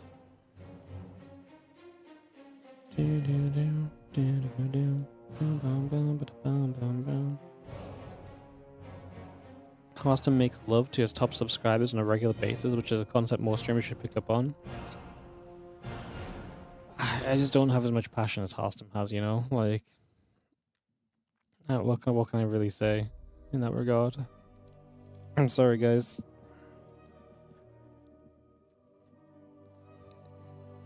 So this is ByuN Showtime. Showtime is up a game, but it is very dead in this game too. So I actually think we're probably going to join game 3 of this live. Wow, that was useful, wasn't it? I'm so glad we jumped on that for half a second.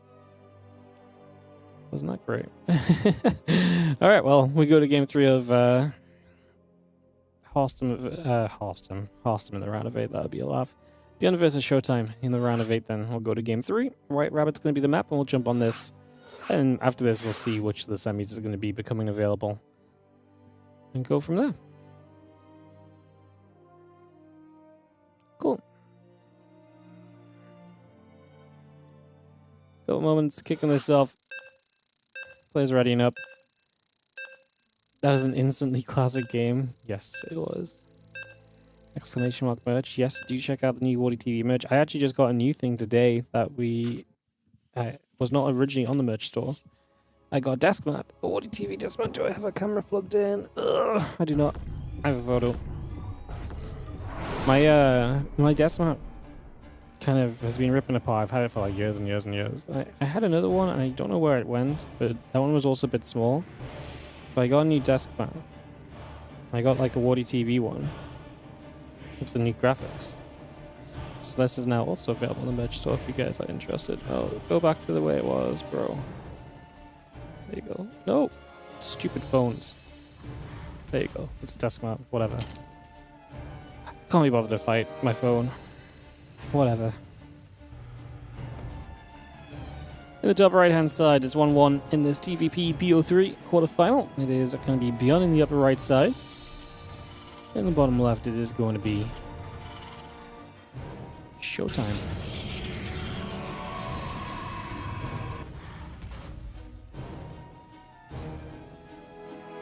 Alright, game 3 then. Well, what we saw in game 2 was that ByuN was super ahead on supply and had a bunch of libs and Vikings, but hard to know how that game went. Obviously based on what we got to see and so on.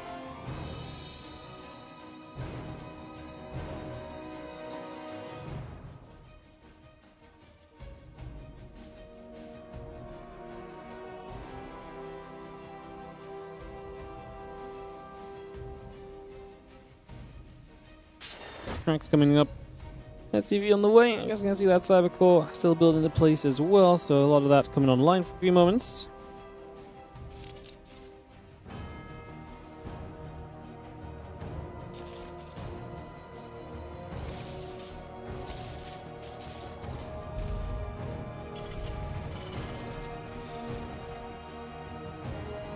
Before he pulls away, we're going to see that Cybercore. And next is coming back around, so again, resetting for a few moments.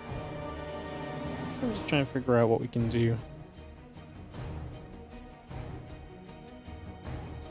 for the next little bit here.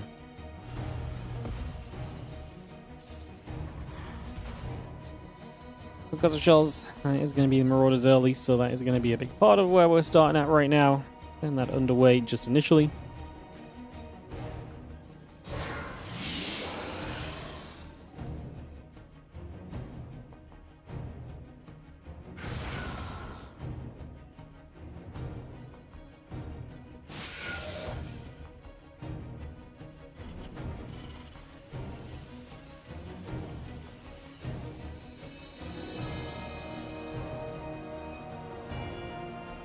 Council is going to build. We actually have the triple CC from ByuN, so he's going to go big economy behind these Marauders. So triple CCing it up. Kind of risky in certain circumstances, but we'll see where this goes to.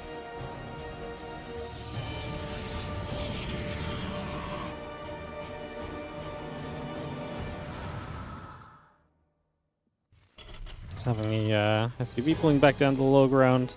Coming back through, and just going to be having, again, Orbital, SCV, Marine coming about, Command Center, and the Barracks all on the way up for a little bit longer here. Continue to get that settled for a little while right now. So, again, bringing a lot of this up and into place. And obviously, we've got the Marauders out. If we want to take some map control, we could do so. We're on our way to Stim, and Showtime just heading into the Blink. He's going to go up to a second gate. With his Robo on the way, if that's all it's going to be in terms of gateways, he's going to expand, and ByuN's going to really get away with this fast third without really too many issues at all. The Marauders and the Marine gathering for now.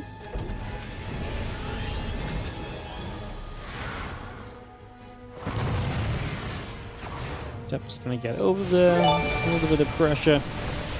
Yo, Deadly Donkey Kin, thanks so much for the 10 gifted subs.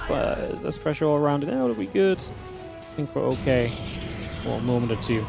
Alright, yeah, Deadly Donkey Kin, thank you so much for the 10 gifted subs. Going out to XJZB123, Kanga34, Hellhound1996, Victor G. Death Wong, Dro Enian, Liquid Clem, oh my goodness, Mortak TTV, Bandit Zerg 72, Hero Marine, oh my god, all the Terrans again hit with their subs.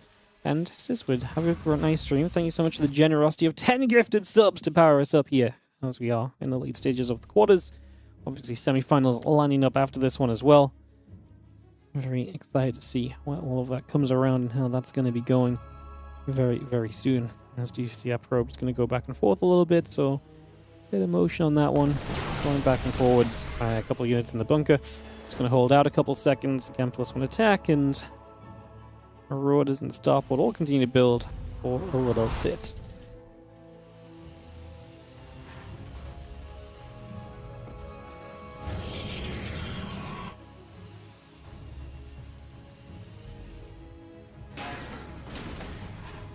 Yeah, I'm just going to see this Bioforce just gather on this ramp, then obviously your third CC, we're going to want to move that out in position sometime soon.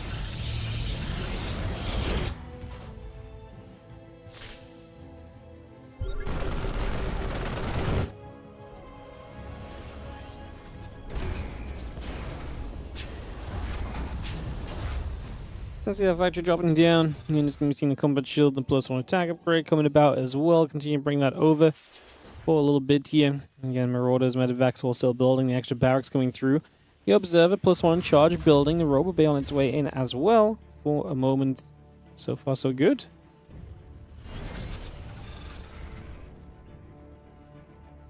Force back down the low ground again. Robo Bay is halfway through there, the extra gates are coming online. Continue to get that set up for a little bit.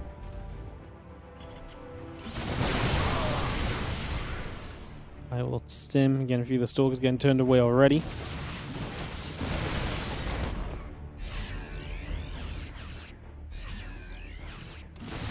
Fighter's going to fight. A couple Stalkers going to get pushed back. ByuN with some good power right now. Able to kind of turn this away. And just going to begin to take some map control. There is that right side set up from Showtime. Looking to get some warpins in potentially. Maybe look to do something with that at some point in the near future as well.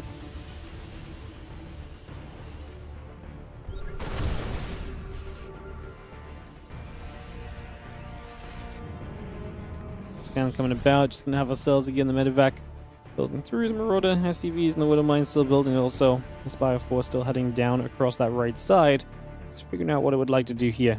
As the extended thermal lance is gonna start up as well.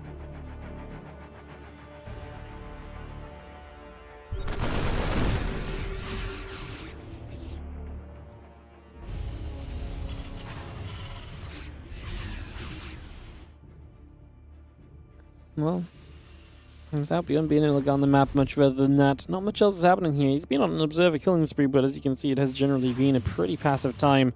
Not a lot of units going down this game. A couple of forward Marines, a couple of Adepts and that one Stalker, but it's been pretty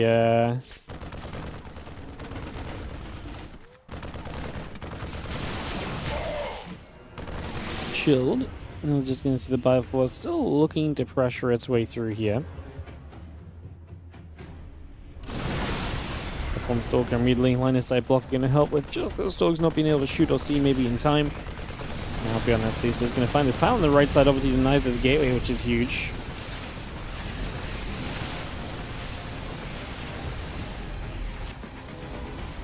Gateway coming about. That Nexus coming over.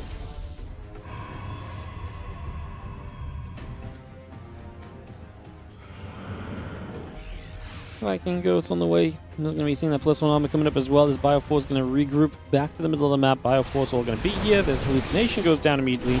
It's going to be a nice catch already.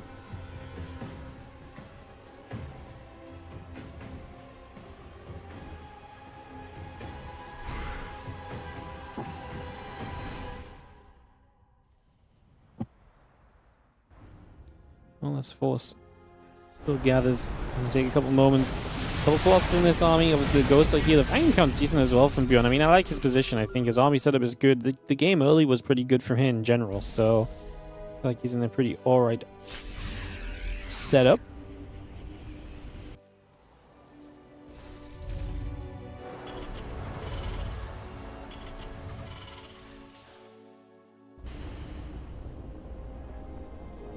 Send this army back over to that right side.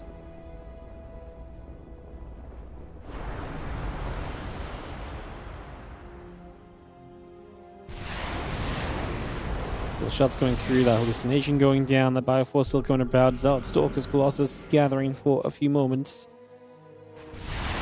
Showtime starting to take some extra bases. ByuN is seemingly happy to let this happen. I mean, they're both maxed out right now, so we'll see if anyone actually wants to try and take some fights or so.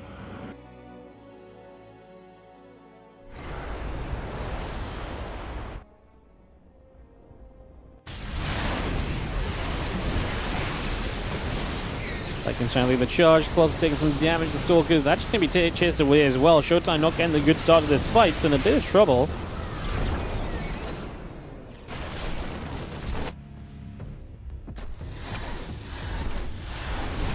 Well, Vikings are going to get there. Chase the Prism back away. The few Zealots are still going to go swinging at those SCVs. 5 workers killed so far. The Vikings trying to get that Prism. It is just for now going to get out of here. And the last little bit of bio going to clean that last Zealot up as well. It's just picking that apart, picking that up. And that will be the end of that for the moment as well. Shadow Stride on the way, +2 armor upgrade also in production currently.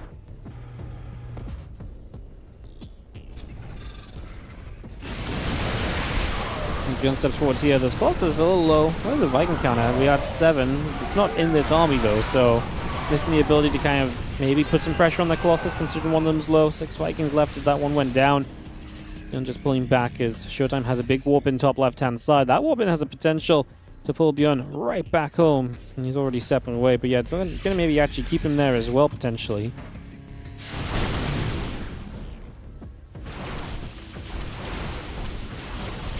Diving forward again. A couple of these depots already going down. Bioforce is going to be here. A couple of EMPs going down. Also, the Zealots taking damage.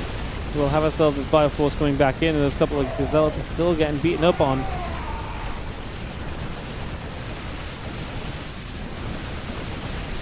It's 12 SCVs. I mean, don't get me wrong, 12 SCVs at this stage of the game is not the end of the world, but it's the sort of stuff that, you know, adds up, right? Because it's SCVs that ByuN either have to rebuild or you just forego them, and so it can really affect your economy and your income in the near future.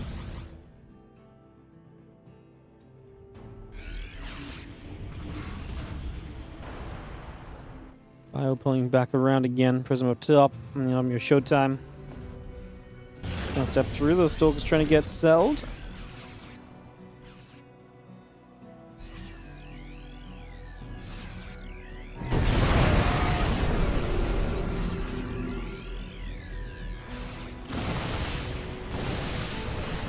I'm just going to take a second to jump onto the rocks there, so we're just going to go for that. I mean, again, another 11 SCVs. This keeps adding up at this point.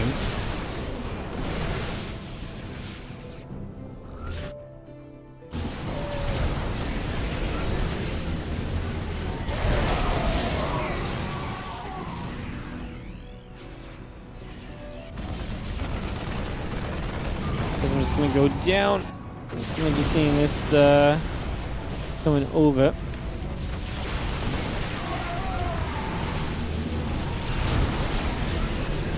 Oh, disruptor shots going through as well.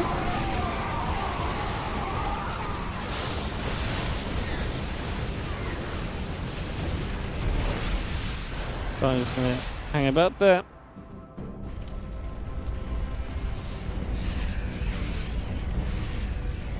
They actually do save the planetary fortress in the front. I mean, ByuN needs to kind of hang on to that. 4 bases feels like the minimum you need when the Protoss is rocking with a lot of bases themselves, so needing to try and hold on to this 4 base setup. And +3 upgrades continue to come through. Showtime is going to be a little upset not to get the planter on so close, especially because, like I say, it's substantial. I mean, don't get me wrong, ByuN has other bases you can pull across and replace that base with, but, you know, getting rid of that already would have been neat. A couple of EMPs here, some of the DTs trying to get in there too. Showtime not able to make progress on the right side. I'm not sure he's going to make much progress either. First Disruptor gets shot down very comfortably. That gets removed straight away. And now this army of Showtime has to go stepping away from this, so stepping back down the right. +2 ship weapons, +3 attack, +3 armor upgrades all coming through. The additional Zealots are going to come running across. Bio army continue to stand there and fight against these Zealots for a little bit. The extra Stalkers are pushing in as well. The Medevacs are still boosting backward.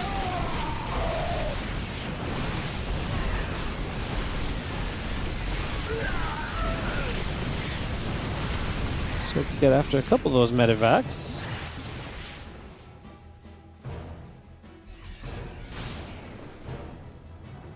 $177 supply of ByuN. Not much money in the bank. Showtime has quite a lot of money to rebuild with. Mostly minerals, though. Disruptors. Getting a couple units, nothing too crazy. More Disruptor shots just getting in between. They don't really find much yet either. ByuN losing supply, so Showtime, like I say, Showtime can bounce back maybe a bit more easily, but mostly on the Zealot front. I think he's got a bit more gas stacked up now as well. He's pushing to the top left-hand side at the same time as ByuN continues to try and hold onto this at the moment.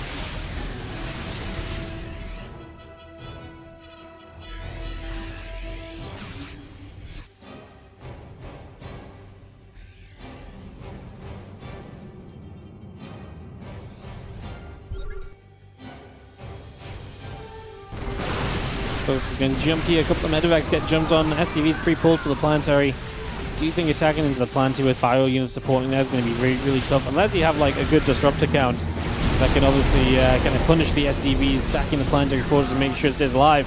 These disruptors in trouble though because they all fired at once and we're not honestly that successful.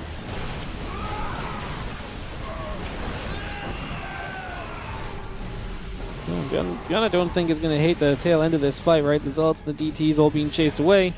Again, Marine Marauder, Liberator, Ghost, all continuing through as well. +3 attack, +3 armor, sorry, +1 vehicle plating. Coming up too. Bio army still gathering, trying to get some healing off the Medevacs for a little bit.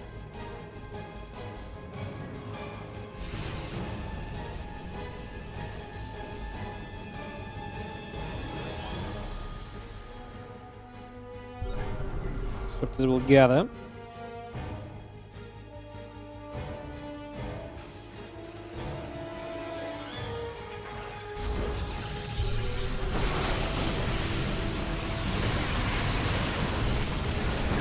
See that Colossus going down, rest of this Bioforce coming through a little bit. Continue to settle in.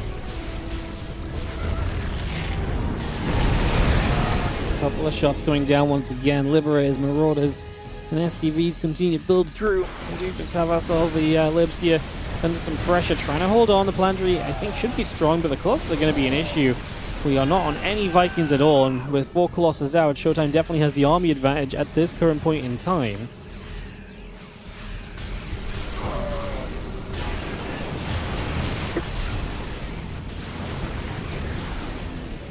Marauder Liberator still coming through, the Viking as well.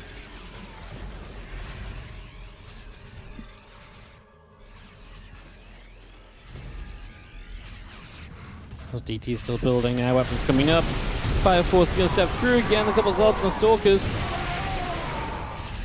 And take some damage, the Colossus still gathering about. Liberator is going to siege once more, Bio Army still trying to press through. On toward those Colossus, not quite able to make it happen still. Fleet Beacon and the Stargate coming up as well. This Colossus just wandered in toward that planetary fortress range and gets shot at by that missile turret, takes a bunch of damage.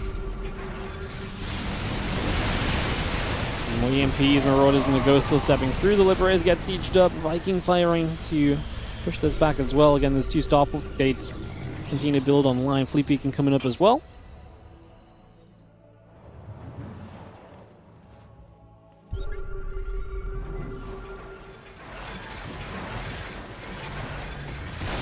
We'll siege once more. Stalker, a couple of Zards still going down. Another disruptor shot trying to fire through. Army peels over to the left-hand side. A couple of libs will siege. Fire Force playing back. A couple more shots coming into place. And again, the Colossus still making a play. Planetary out of reach here, but the Liberator is into better position. The Viking count looking better now. There's not that many Stalkers, so maybe the Vikings can actually commit through.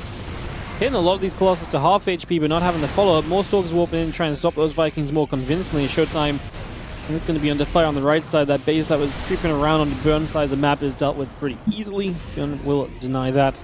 Instead, at the very least, keep Showtime to his half of the map's bases. Anything more is going to be a problem, as, like I say, these Vikings have a lot of Colossus that low HP they could work on. Stalkers blinking through, going to prioritize the Liberators, which means the Vikings kind of get to keep firing and chunking through the Colossus. 3 Colossus dead, now 4 about to be dropping as well. A couple of Disruptor shots come down, the Marauders step away. Can probably chase, there's no Zealots here, right? So the Marauders should have a good time chase onto the Stalkers, but there's the warp in. 10 more Zealots straight into this. Now we're adding a couple of Tempests on, rebuilding a bunch of Colossus. This one goes down too. ByuN is going to have to replenish Vikings. It's going to be tough, only 50 gas banked. But he's going to need those Vikings in a lot of different scenarios right here, because he's going to need them against the Colossus, and he's going to need them against the Tempest, which is going to be very, very tough. Very tough to find both right now. And again, Storm coming through, Tempest Colossus still on the way in.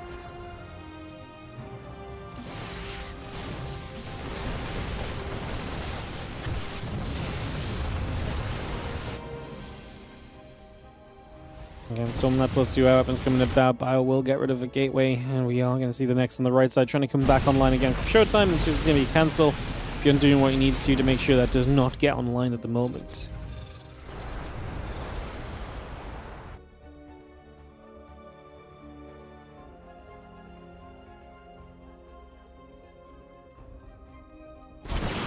Viking Lib still coming around, just going to be having the Tempest still building up. Storm +2 air weapons coming up as well. Good currently. Obviously getting more and more powerful here as Showtime. With those Tempest, the ability to kind of poke from afar helps a bunch, as ByuN has a ping issue. Something we actually don't see ByuN pause for very often, so we'll give him a moment.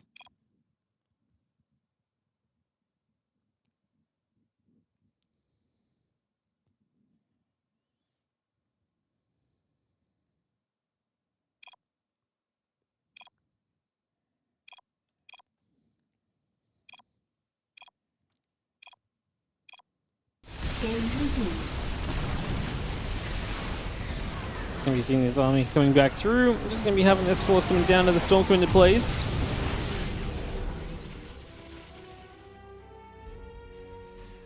And +3 ship weapons coming through. Ghost still building through. The +2 air weapons coming up. Tectonic destabilizers coming online as well. This army relocating back to the top left side. Command center going to move across. SCVs transferring. Deploy going to be here, and EMP comes down. The Marauders are going to start stepping away. Storm hitting a bunch of these Stalkers already.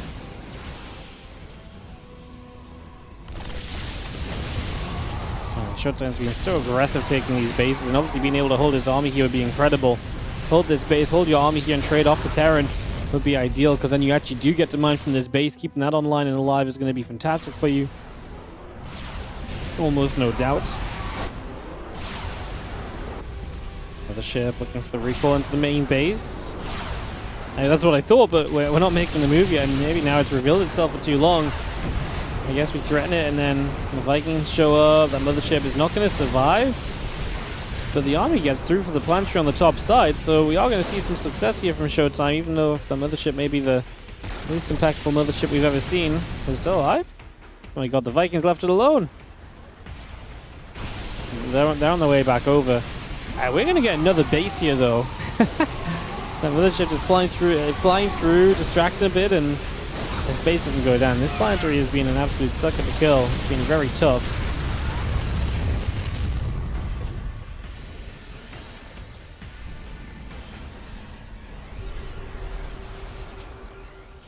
Nintendo's still coming about. Colossus coming over once again. See the Storm still landing. Another Storm coming through. This Bioforce is going to try and get forward. Tempest and the Colossus in trouble. The Tempest all dropping. What a fight from ByuN, but man, it's not exactly like it was cheap for him. He's completely drained of resources, and trying to attack into this massive round of Templars is going to be tough. ByuN is so beat up that even a little bit of stacked defense is going to be something annoying for him to deal with. And even if this base goes down, there's so many more bases that Showtime has. He has no reason to protect this location. Like I say, it was nice when he was protecting it, but you don't need to go overboard on it. You are up 40 workers in this game, and that's after you just lost 10. So you're up a ton of workers.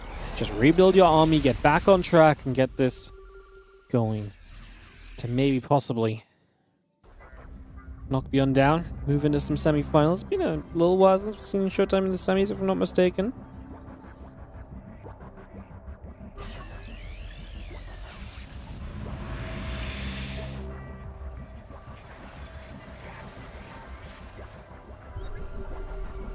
And Liberators will siege.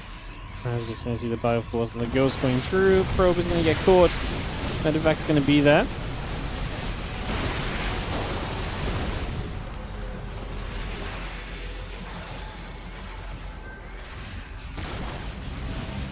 Well, it's just going to shoot. Bioforce is going to take some shots. The Vikings going to step forward as well.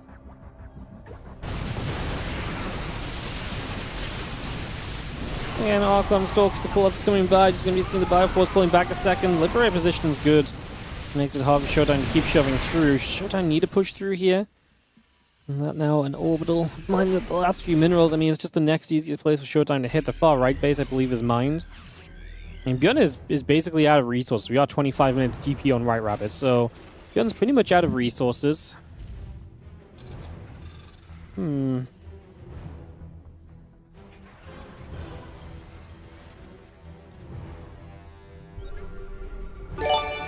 DJ Crispy, how you doing, mate? Thank you for the 30-month resub on the Prime. 11 in a row, appreciate you. Archon's Colossus and the Tempest still building up. Just gonna see Museum stepping forward, Sun's Tower going down. Little Tempest gonna fire away already. A couple feedbacks coming through too. We're gonna trade, and we are gonna sit here and try and deal with this. A couple Stalkers and the Zealot up to the top. And the Marauders and the Ghost coming around. Just see a couple more shots coming into place. Another Storm coming down. Showtime's bank's gone too. Showtime has a little bit more bank. The thing is, Showtime has more mineable bases still, right? Income is in Showtime's favor, so don't disagree, right? If ByuN takes a fantastic fight and wipes Showtime's army, then yeah, Showtime is not going to recover easily at all. But I do think this game is much more trending towards Showtime. Just needs to kind of poke and prod. You know, picking off a couple units here for a couple units there, those trades, plain and simple, are just good enough, right? With the current state of this game, so definitely a way to look at it as we step through once again. A couple shots of Vikings coming forward as well.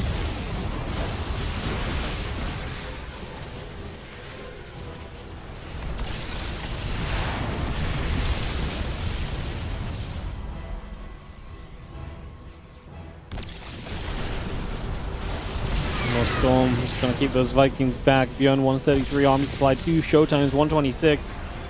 Again, Showtime mining this top left base again is a big factor. Gonna step away. Storms at this point feel so viable. There was another High Templar that had a Storm remaining that got taken down, was a bit out of position. ByuN trying to run through. I think those Storms did way too much. Now the Colossus are gonna get that chance, but maybe the Colossus get broken onto as well. So much loss, but like I say, Showtime is the player with the just instant rebuild available. ByuN says GG. He's out in the round of 8. Showtime is through to the semi-finals here today. Showtime to the round of 4. He'll be joining Classic, who will be in the semi-final. Clem advanced, but only with the 2-1 over Nicorek. Nicorek gets a map off Clem's Protoss, does fall, however, and then Clem is going to be into the semis. He plays Cristiano Azaun. Apparently Cristiano Azaun, a decent series as well, still ongoing. Classic did 2-0 GG Machine. He took out Percival, so congrats GG Machine, that's a cool result.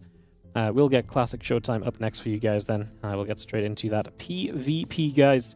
And then we'll have a PvT coming up after this because Clem will be playing either Cristiano or Zaun. Perfect. All right, so yes, Showtime Classic next. I'm going to nip BRB 1 minute, guys. I'll just throw the break screen up while I'm BRB, and we'll be back in a moment with Classic Showtime.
Welcome back, guys. We are waiting for Classic and Showtime to be done vetoing, and we'll be jumping into this PvP in a few moments, kicking this off into a first semi-final of the day. Like I say, Clem versus Cristiano or Zaun on the other side of the bracket is what we'll be checking in on next. But first of all, the PvP.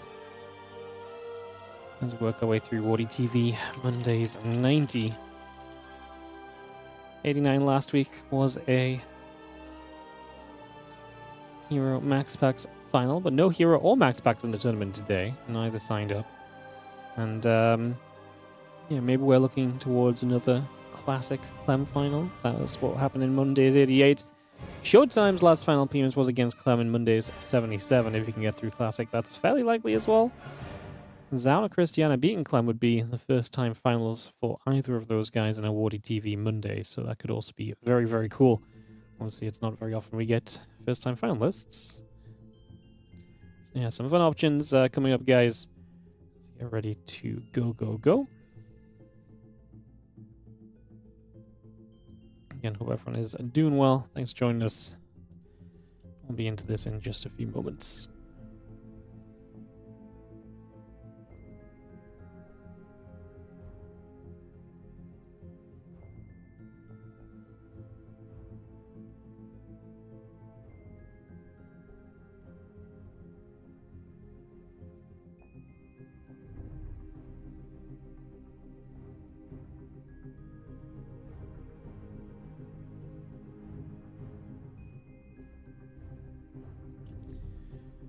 Sweet, guys. So we're just, like I say, waiting for some vetoes. We'll be off into this PvP. And getting ready to start.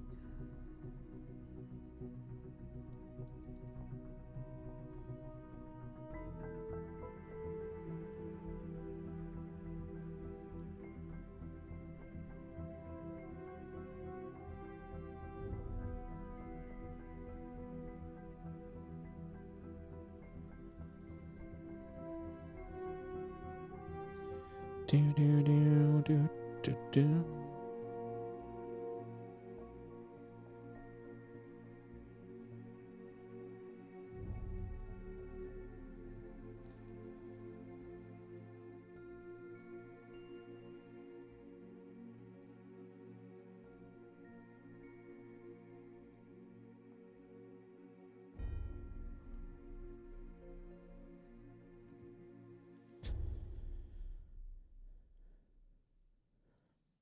There we go. Vetoes have been done. First map up is going to be Tourmaline.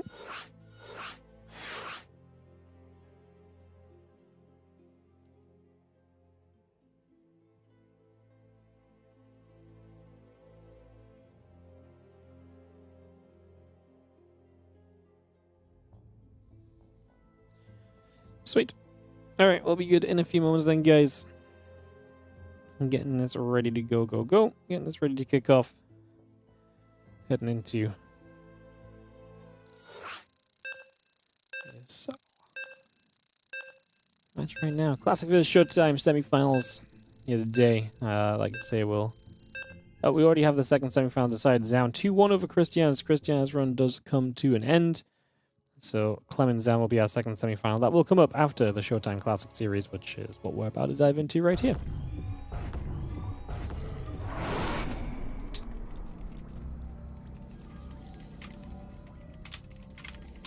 Write that to the players so they know, which they should know anyway, but just making sure.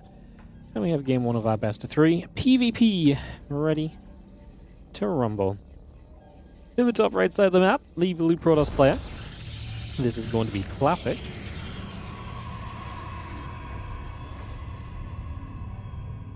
And takes on the red Protoss in the bottom left side of the map. It's Showtime. As we get this one up, rolling, and ready to rumble.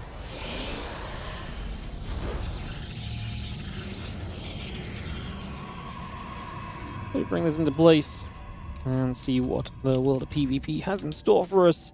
In this semi-final will be another finals appearance from Classic. Classic looking for his 16th finals appearance today. He's been on a good streak lately.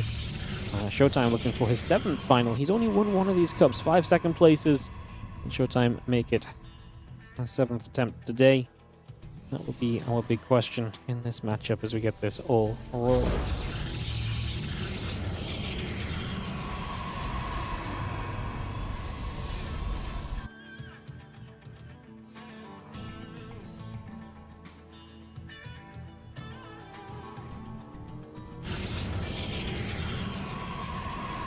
Alright, gates coming about, cybercores coming through, the probes in production here. It'll take a few moments, get that underway, and see where we're going to take things for a little bit. So cybercores coming about, the gates in production, and like I said, just seeing this all get settled for a few moments time right now.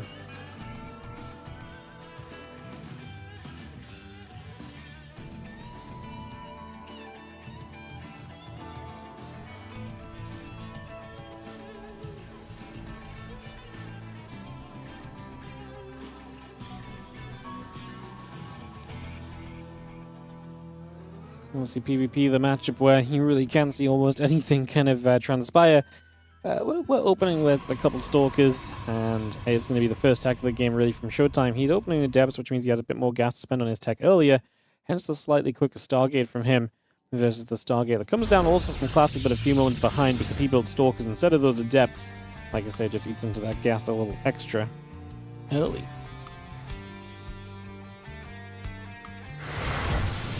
Step's going to get there, gets a grab. Again, Stargate coming through on both sides, a couple Stalkers coming about with Warp Gate's build.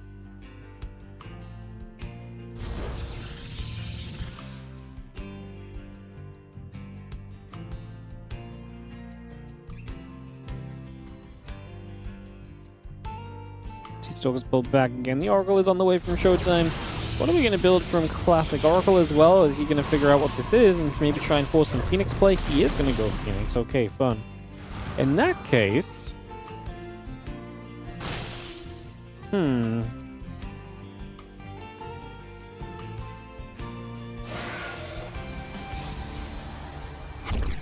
This is what Showtime wants to do here. I mean, Phoenix versus Phoenix is not as forced upon us as it used to be. You know, there's a lot of people who figure ways out to kind of transition out of Phoenix and stuff now, and yeah, Showtime's going to throw a Robo down and practically cancels it because I think he just saw the fact that this is a real Phoenix, right? So he's like, well, Robo doesn't really help me here. The Phoenix is going to shut down Immortals. Twilight Council just makes a lot more sense. He's going to start getting towards Blink. He's going to start working towards a higher Stalker count. Showtime killing 4 workers is amazing, though. He's already ahead on probes, and now he's ahead on probes, and he's going to have good tech, and I'm not convinced by these Phoenix being able to do a significant amount of damage either. Showtime also has the Oracle that's lingering here that might have an opportunity. We'll see if it gets seen by the Phoenix down the side, but I actually think the Phoenix is a little shy of actually being able to see that Oracle. Yep, it's not quite hooking the edge of the map, so this Phoenix actually misses the Scout, and so this Oracle gets to stay alive over there, and that's amazing because it means at some point Showtime can come back in for a rescout and potentially deal even more damage to once again re-extend this worker lead, which he's already set up for himself.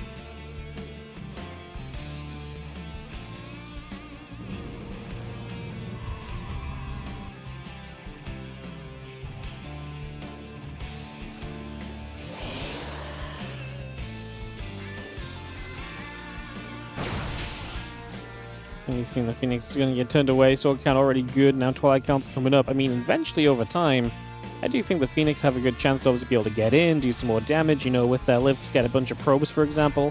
Seems like a pretty decent possibility. Just have the pylon dropping into that upper left. Again, the Phoenix coming back down that bottom right side, trying to see what we can do. Something the Stalker still warping in at the moment. Again, Twilight Council is over halfway done for the moment.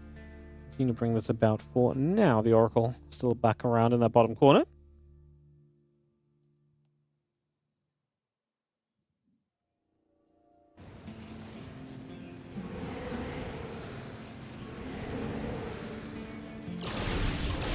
It's going to catch this Oracle, which is kind of sad because I feel like the Oracle actually did a great job of just hiding, only for it to show up here and just get killed trying to come home.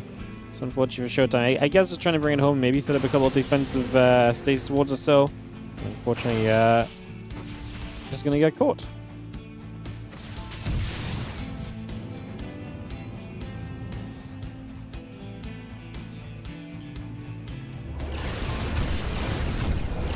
Still gathering 3-4 pros going down. Make it 5, make it 6.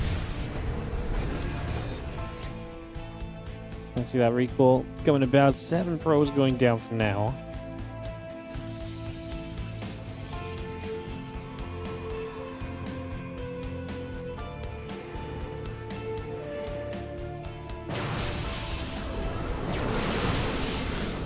Stalkers just going to be blinking back. It's going to see the Garden Shield is up. The Phoenix still gathering. I mean, Showtime just feigning some pressure. He obviously has blinks. He's taking map control, taking a third base. Showtime is in no rush to really kind of make too much happen in the next few moments. Now, the only thing I will say is that obviously Classic has quite a bit of army supply lead, and if he's just full sending it while Showtime's expanding, that could maybe end up in a little bit of a troublesome place, right? So maybe that's something we need to be careful of here. Just make sure Showtime you don't get caught off by one big shove, because otherwise I feel like Showtime's in a very good position.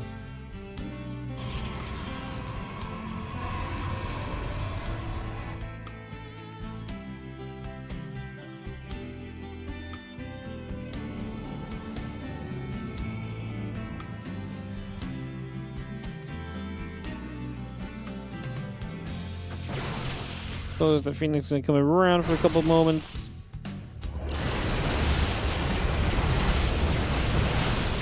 We've seen the Stalkers is going to be taking some damage. Phoenix are going to be there. And we're going to be seeing the Sentry Stalkers continue to gather about.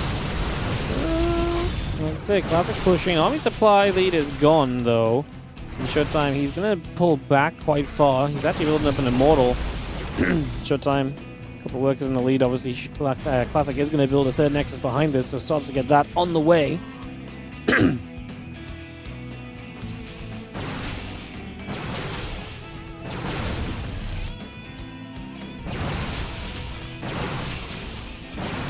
We'll take that chance. Sorry, excuse me, guys. Trying to clear my voice up. So trying to take a chance of picking off that gateway that's proxy from Showtime. I'm always mesmerized by it. I mean, this bounce back from Classic in this game is wild, no? Like, he was behind on works, he's super late on the third.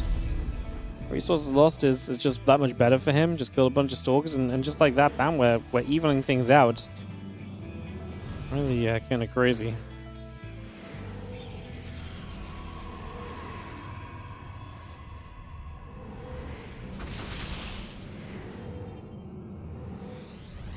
Well, just having the Immortal in charge, plus one attack still coming by. The couple of Adepts are going to make their way across. Again, these Adepts keep showing up in Showtime's mineral line and just losing some probes. Showtime's still just about maintaining a lead. We are seeing a little bit of a Stalker clash on the upper left as well. And charge plus one coming through. Sentry Stalker Immortal still building. 3 additional gateways coming online also. The Prism is about to be finished.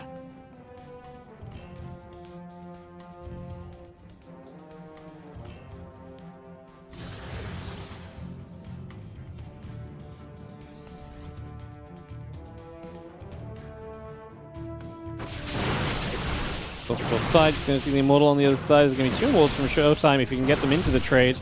Trying to get them into the frontier. Blinks for his opponent's Immortal. That's nice. There's a new Immortal that just showed up. He's already popped the barrier on it. His own Immortals have their barriers available, so they're going to deal a lot of damage here. No Prism though from Showtime, so warping into this fight's going to be tough. And he's down supply. Now he gets jumped on. Now his Immortal is in trouble. Reinforcements showing up. The second Immortal getting away for a second, but it's going to get blinked on, no doubt. It now falls. There's the Prism. Can't get blinked on because Blink's on cooldown, so we do get a few more Stalkers into the fight, but Showtime's numbers are just not good enough. Classic with the better trade through and through, and these Stalkers just going to win out, man. What a baffling game. What an absolutely baffling game where Classic just apparently played himself out of every deficit possible. Showtime had so many advantages, it never felt as though Showtime had an advantage, you know? Like, it looked like he had all the advantages until it came to actually stuff going on. Outplayed and outmicroed. Yeah, I mean, a little bit, I suppose. Because, yeah, that was pretty wild, honestly. Pretty wild.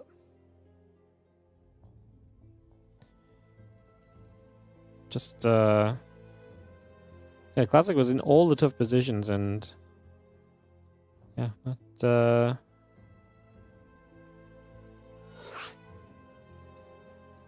quite able to capitalize.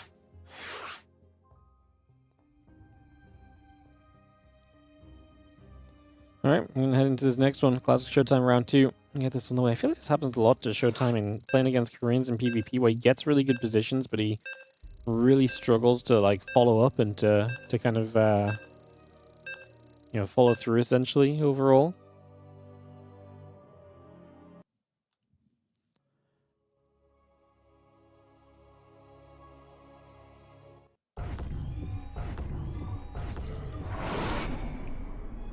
Alrighty, guys, let's get ready to go. Let's send it. As we have in the bottom right-hand side, the blue Protoss player. This is going to be Classic. taking on Showtime, who is, of course, now down a game, unfortunately.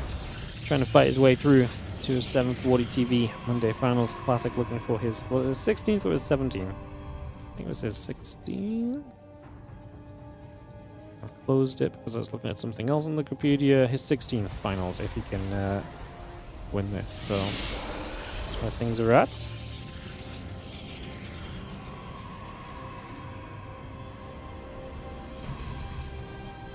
It's going to be again Clem versus Zound taking place after this matchup, guys. So that TVP will be coming up for our second semi-final after this as well.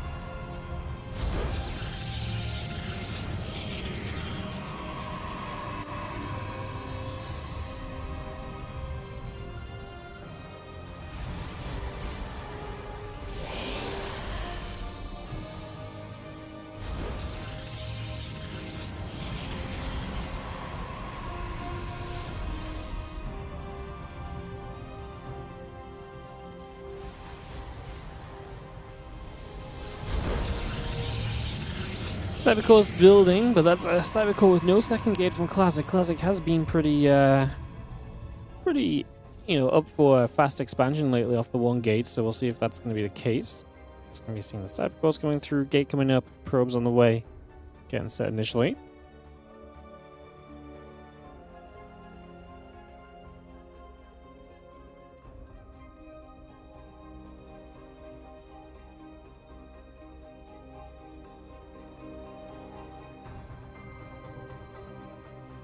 Probe coming back through.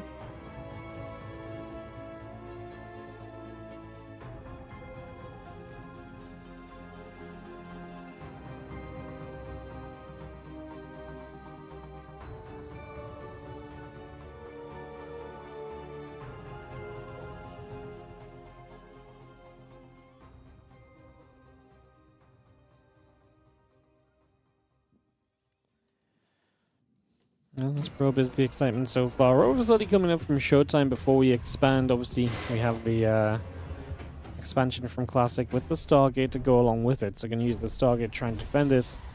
If you're going to go Robo here, Showtime, I think you've got to get aggressive. Otherwise, you're kind of... What are you really doing? Like, expanding later than your opponent who's going to have better harassment options than you, essentially. Like, the Prism and the Immortals are going to be really good for pushing and dealing damage, but... we do think we've got to be kind of more on the go aspect of this than anything else is Showtime. That Robo will be done in a second. We'll get to see the warp in and what builds from it. He actually is saving up money, like he is going to drop a Nexus. Okay. I don't love it. Like I say, to me, this is just, I mean, the Robo's going to sit here inactive. There's going to be a Voider out from Classic. You're on a later expand, and again, to me, the worst tech in this situation, because the Stargate does just provide really good coverage against Robo units initially. Oracle shows up against these Adepts.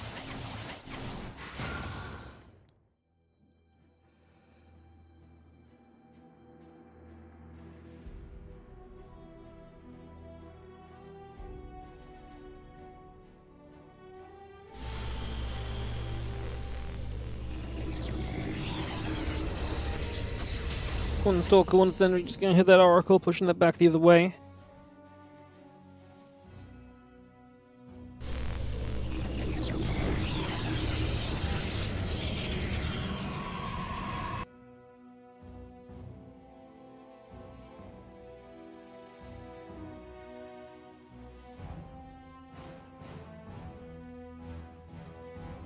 Gonna try and link its way up the left-hand side for a couple moments there, trying to come across. Cordray is going to activate just for a moment or so. This hallucination taking a bit more damage as well. And just getting picked away at for the moment.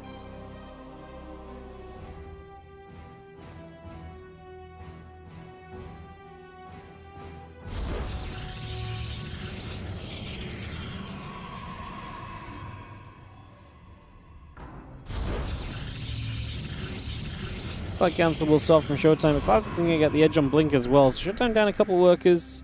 Just happy to let this continue by for the moment, it seems.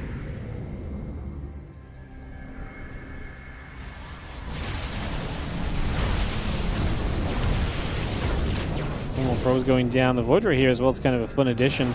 Just going to finish off a Stalker. Two Stalkers will get rid of one Oracle at least, and we try and chase for the other, which will, as Classic, just get the most out of it he can. 8 probes going down. This is why don't love Showtime setup because you're expanding more slowly and your opponent has all of the opportunities to be the one to deal damage because he can much more easily be out on the map.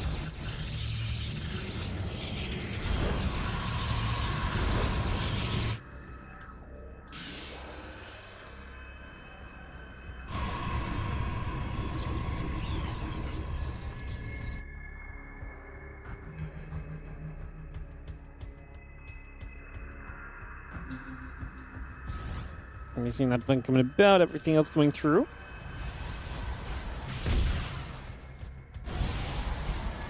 Let's avoid the stalkers gather around.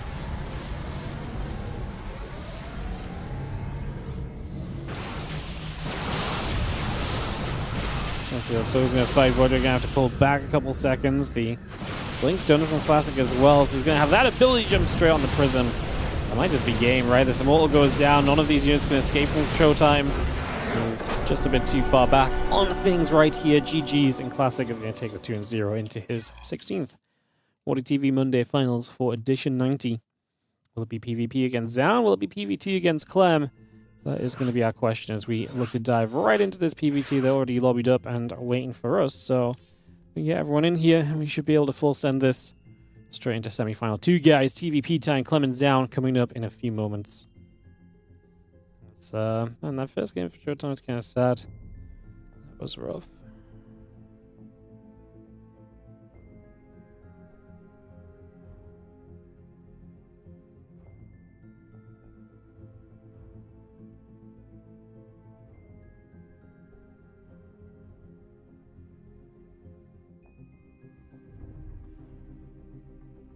Alright, like I say, we're in the lobby. Just waiting for players to be good to go.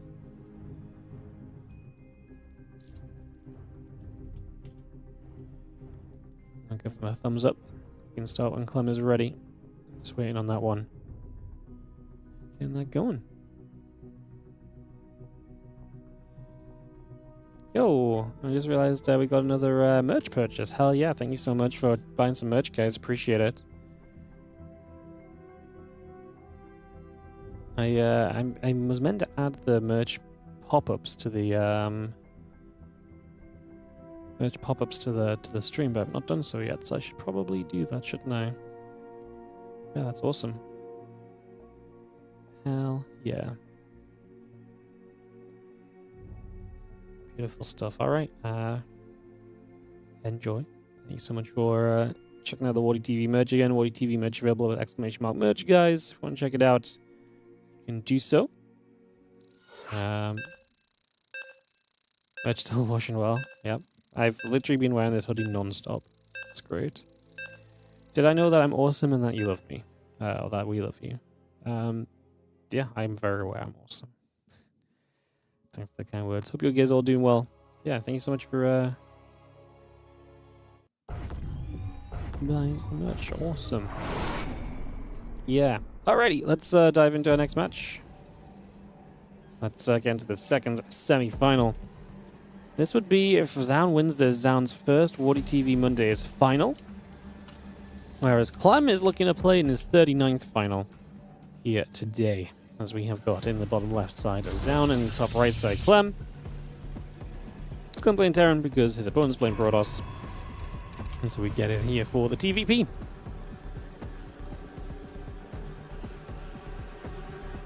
Casual 39 final, I know.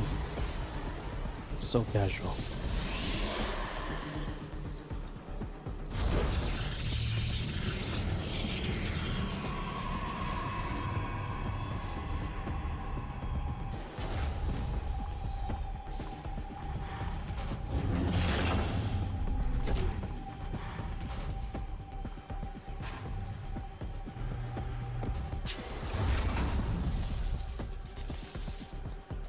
What do we have in the SCV coming about? Probably going to get nibbled at.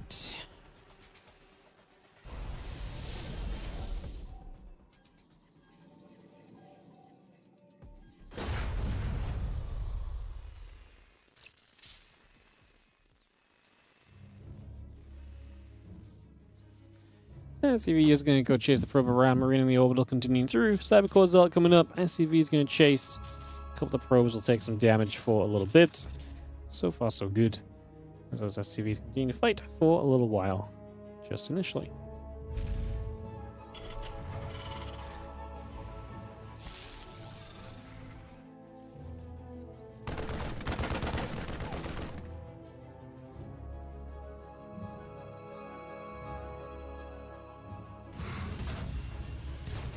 It's almost half. Yeah, Max Pax is at 43, which is very close to half, considering he's not playing today as well. It really is crazy, right? The consistency we've seen in the weekly cups over the past year and a half has been pretty... I mean, honestly, all time, right? The ESL Monday cups were not really exactly much different.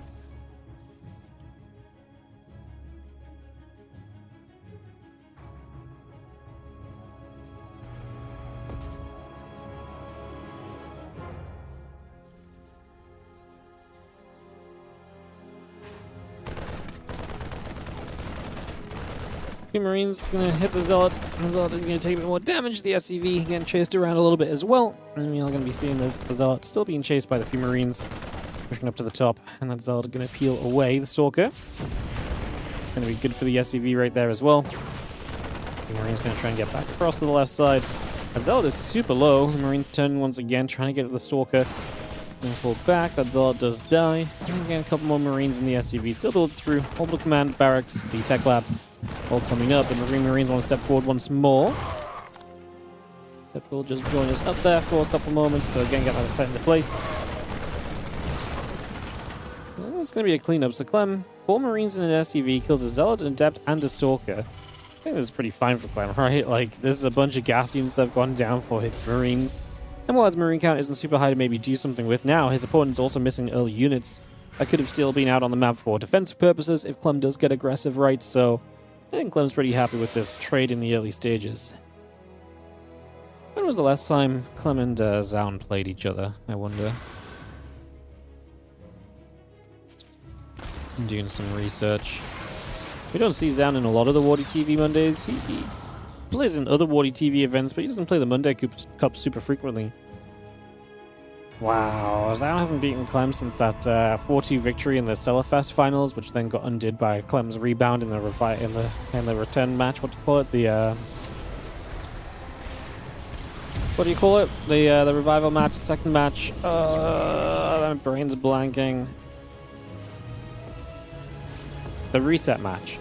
In the reset match, Clem 4-0'd him in return, and since then Clem's gone 2-0, 2-0, 2-1. 2-0 and 3-2 most recently in the Maestro's group stages. He went 3-2. So Zaun packing a punch against Clem most recently, but not quite having a great record against him. Before that Stellarfest event as well, it was another big winning streak for Clem, including a bunch of 3-0s. So yeah, Zaun has all-time struggled against Clem, which is not too surprising. I do remember some good games from Zaun, some big scenarios, but 25-6 all-time in favor of Clem, 72-32 in maps. So the best of 3 is definitely winnable for Zaun, but Clem's definitely going to be a little favored now. This is very aggressive from Clem. Only 26 SCVs in this game, pushing forward with some ferocity. If you find a way to defend this, your 20-worker lead is going to work you absolute wonders here as Zaun, but you're down half the army supply, looking for a way to defend. It's not going to be easily done, especially as you lose another Stalker trying to make some pickoffs. You've got a battery available. This feels extremely unrealistic. We have an Immortal on the way, but this attack's hitting way too soon for that to really matter. The tanks are pretty decently spread. You're going to go -1 gateway super early on. And yeah, Zaun is... Zaun's ready for the game that lasts another 2 minutes. This game is not going to last another 2 minutes. Not without Clem already being in an awesome spot. And obviously Zaun now supply blocked, losing production structures. Clem has got upgrades as well. Stim and Combat Shield are done. Whenever Zaun commits to the fight, Clem will drop the stim, and when that stim drops down, like right now, Stalker's blinked in, so no doubt this is when you stim. We get 1 tank kill, but that's going to be it, and Zaun gets run over by this Clem army. Clem comfortable with the very aggressive play, like I say, very low work count there, cuts and sends it, and is going to successfully make his way through into the 1-0 lead in this semi-finals. Clem with a 1-0 advantage, heading to game 2 in a few moments.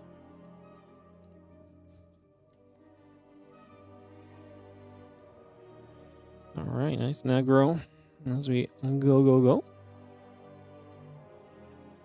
Just waiting for map 2 to start off. Winter Madness. Perfect.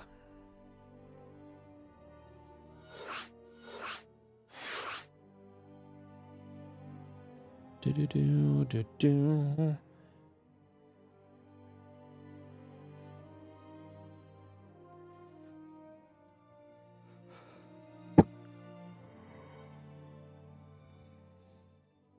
Excuse the yawn, guys.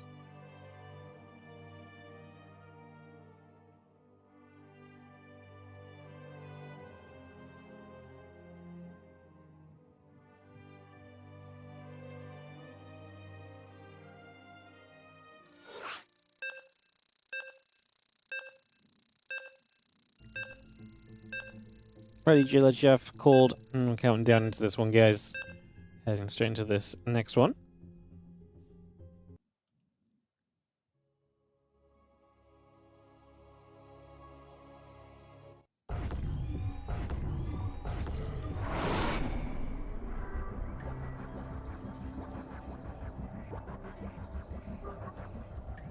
Let's get into this. As we have in the bottom right-hand side, the blue Protoss player. This is going to be Zown. Up against the pink Terran in the top left-hand corner of the map. From Team Liquid, we have got Clem.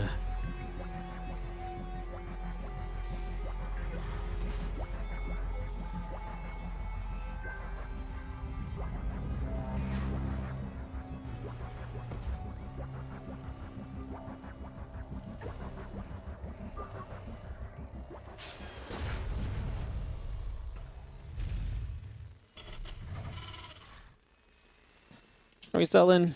A barracks and a gas coming through just initially. Getting this on the way. Probe and the STV going to nibble at each other. Go back and forth. As we are playing this proxy racks, but yeah, second STV was here to get up some mischief. Ends up laying the protection to barracks number 1. Will change Clem's game plan just a little bit, I would imagine.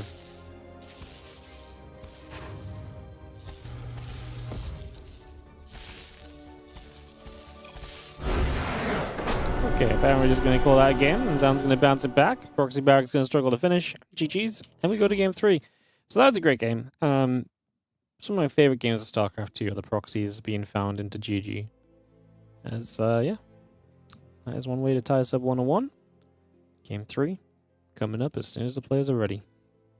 1 minute and 38 seconds. So, okay, guys, with an 8-worker start, we can have that happen at 2 minutes and 30 seconds instead.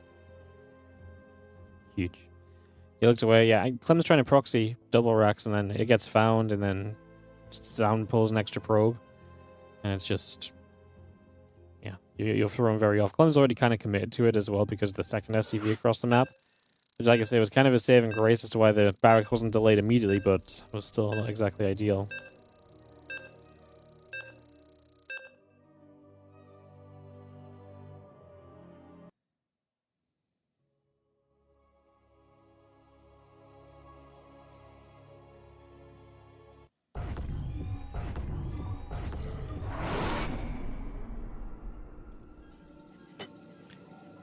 Alright, let's send it. As we have in the top right side, the blue Protoss player tying it up with some excellent scouting. Zown in the top right.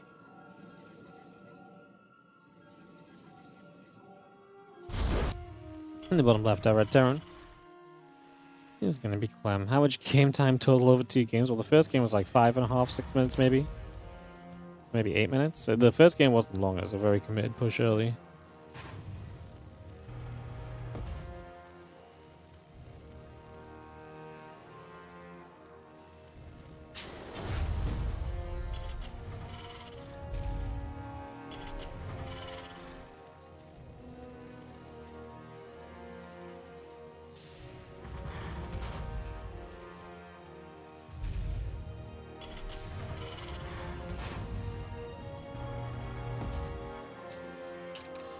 Alright, racks coming up. A couple gas coming through. Getting the assimilator coming around. It'll take a few moments to see what we can get to.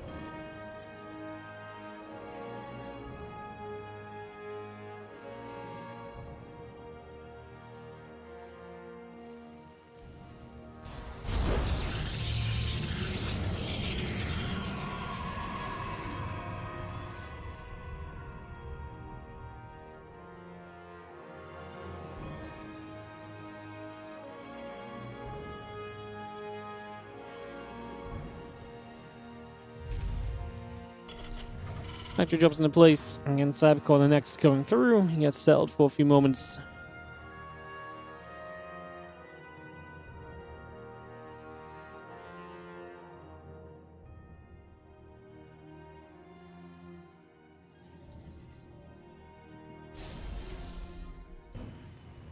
And we just settle down for the early stages. Not too much going on. Pretty chill for a few moments here. Wasn't it an RTS where you had to build your main base at the start? And that's not one that I've experienced. Maybe it's a really... I presume it's a really old one.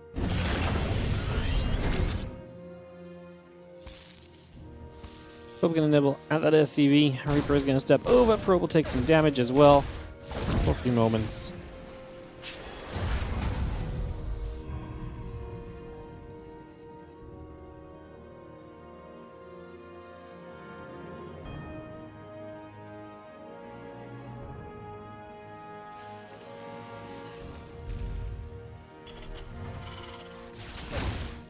We're going to show up. Reaper is going to pull back out of here. It's just going to step away for a couple moments.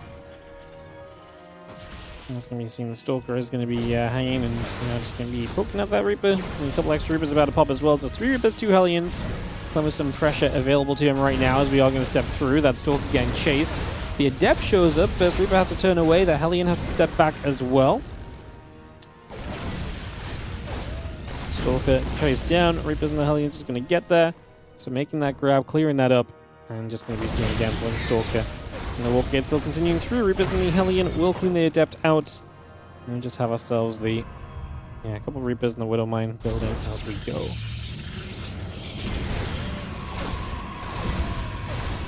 Yeah, Struck to the front, going to be taking some damage.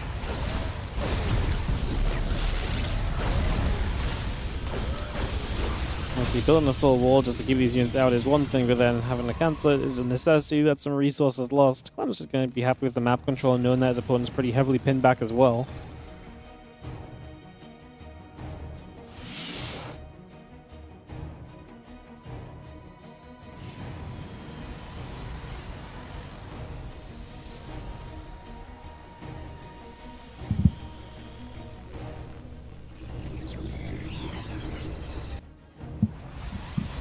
Probe facility is about to be done. That gateway coming about, the blink coming through, a couple Stalkers step back over, 2 more of them warping in.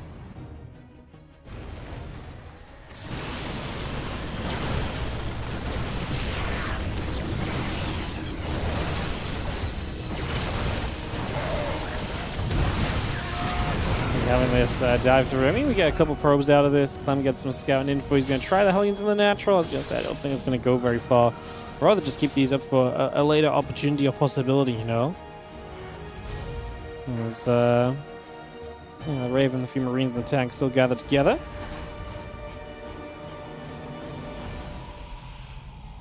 Okay, it's going to pull to the front. The few Marines gather. Tank going to be nearby.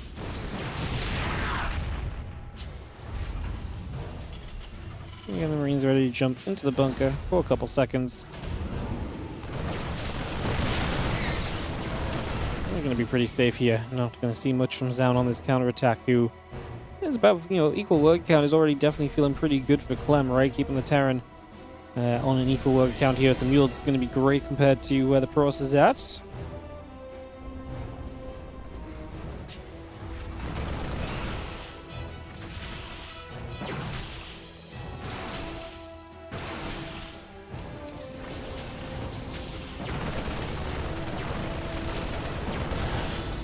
Just going to be there again, just going to be seeing the Stalker going to get caught. The back and combat shield coming about. Marine Marauder on the way through. Still bringing that charge up as well.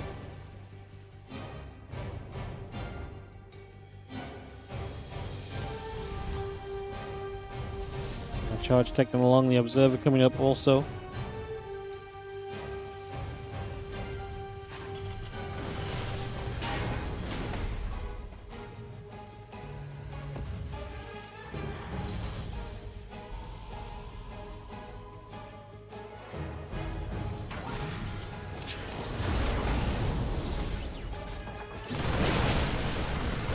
I'm trying to just slow things down as Clem is ready to make a bit of a push. Sim and combat shields will finish for this getting to the other side, so imagining that is going to be a big part of what we're planning on right now as this army gets moving along. A couple Stalkers is going to blink away here, put some distance between themselves and that army where possible.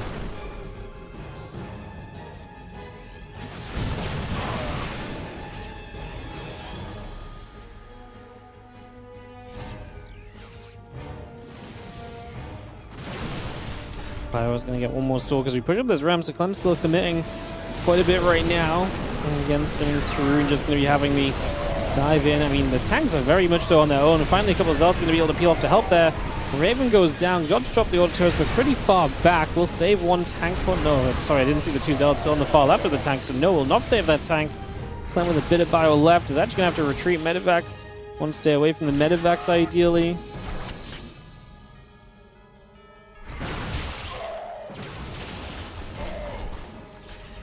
Woodermines will go for the Zealots at least, which is something, but then there's Woodermines going to be on cooldown. Clem's supply is not looking good, and Zaun says that he wants to move into his first ever WardiTV Monday finals as he pushes across the map and chasing Clem down. That he might have a chance to do so, a chance to take on Classic here today. As we are going to be seeing the Zealots and the Stalkers get to this bunker, it's going to be in some trouble. I think we could have killed the bunker, honestly. Maybe we just don't need to, though. I mean, you're going up to 4 bases against a 2-base Terran. I guess committing on the bunker more than you need is, like I say, just asking for some trouble.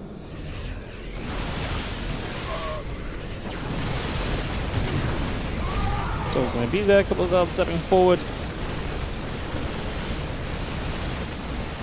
Fire just going to be there again. Forced a couple more units lift up. Prism's going to be peeling away. +1 attack and Thermal Lance is still continuing through the Colossus as well. This Immortal lifts once more. Nice job. Stalker still blinking back. The Marines and the Marauders still chasing. Continue to go through for a few moments. And away we go. This Prism pulls back over the left-hand side. +1 attack on the Engineering Bay, the Viking. And it's going to go for the Prism. It's going to get low. It is just now going to be brought back with that recall. We still see a +1 attack coming through.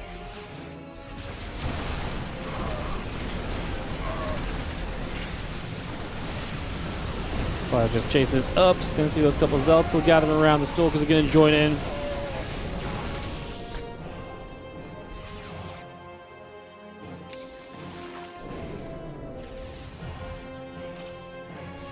Unfortunately, the Probe's coming to bat. The +1 attack upgrade coming around as well.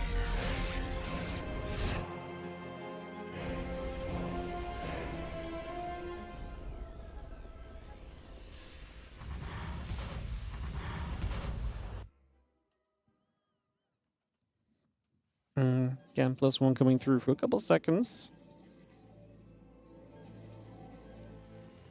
Vikings coming about, seeing what's going on.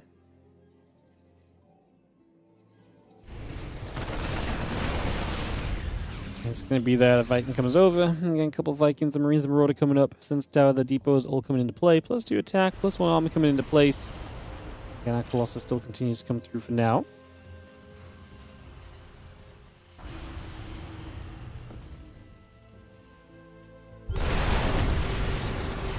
Gonna get a grab, nice little scan.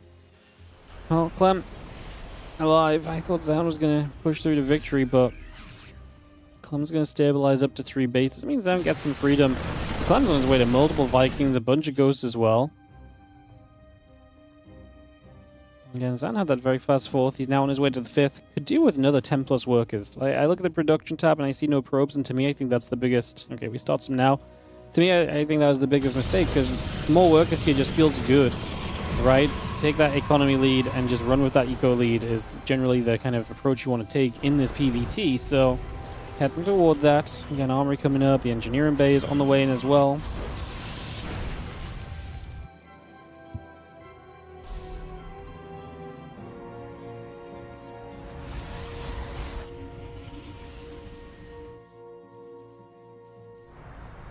And send it into the front again. +2 and +1 still building. The Nexus is on its way. The extra gates and the Immortal reducing by as well. The Zealot's going to get over to that far left-hand side.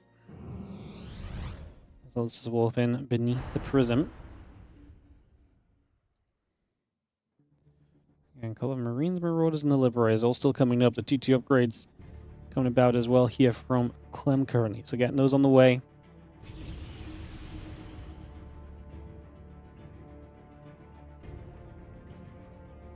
And the So let's just hang around to that left-hand side. Here comes the Prism moving across. For a drop into the natural, perhaps. Anything you can just keep Clem pressured with. Love those two Widow Mines. It's going to be very difficult for the Prism, which is already hurting as well. So very likely that Prism goes down if it makes any sort of commitment through here and doesn't stop to think about what's actually happening.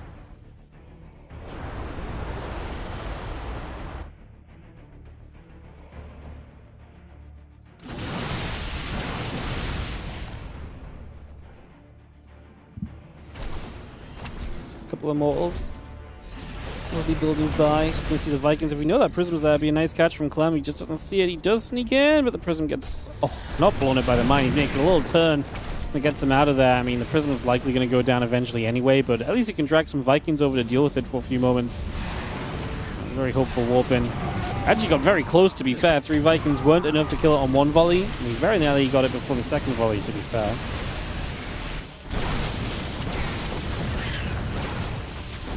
Solid Stalk's coming down, the few SCVs dropping, Liberate going to siege up, Bioforce going to be there, the Ghost as well. Just going to push that back, Sun's Tower and the Missile Turret going to try and get put into place. Get that on the go. And again, still got 2-2 coming to Bow Chip, weapons coming up. Command Center floats across, just going to get that siege of a Liberate into play also, just for now.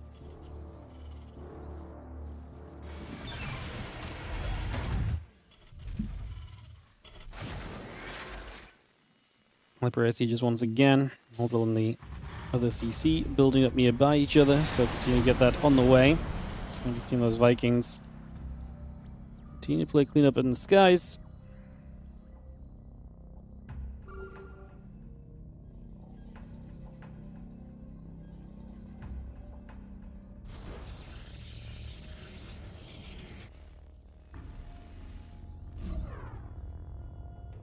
Prism hangs about. Just gonna see the rest of the army coming through. Bio, Ghost, Viking army settling at the moment. I mean, Clem is playing into this. You know, he's playing passively to let him have chances, but of course that means that Zaun's gonna start taking the entire map. But it does mean that Clem's gonna have some army fights that can absolutely go his way.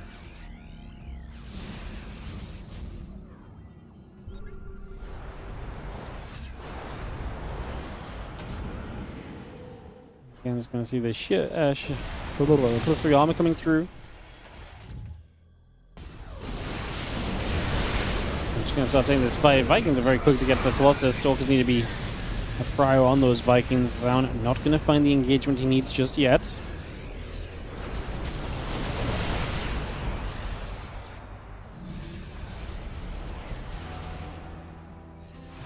Those 3-3 upgrades still building through. The Zards are gonna come charging up. The Mortal's going to be here, Colossus as well. This Command Center has to lift off the bit of bio, and the Ghost is going to be there also.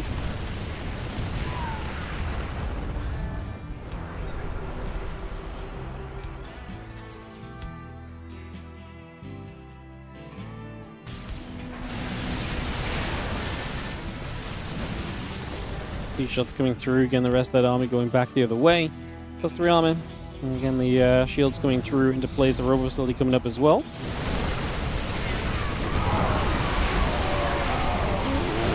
Stalkers, what are we targeting with the Stalkers? He's just going after bio units. I mean, to be fair, the Colossus is already dead, so maybe going after the Vikings wasn't great, but I feel he might be going after the Libs. Extra Zard show up. Zaun is just melting units into this army. He is not going to do anywhere near enough with this. The supply dropped to 128. He's got a bunch of money to spend, but it's mostly minerals. His gas count's actually very low. He's going to rebuild into Disruptors, which I guess is expected. This from Clem might be good enough for him to potentially take this to a 5th base now. That fight was very good, so maybe he gets the freedom to get a 5th base up and to really, truly more than stabilize in this game. Like, really just set up into a very good position at this stage. Clem's work account still low. That does mean his army supply at any single point is very solid.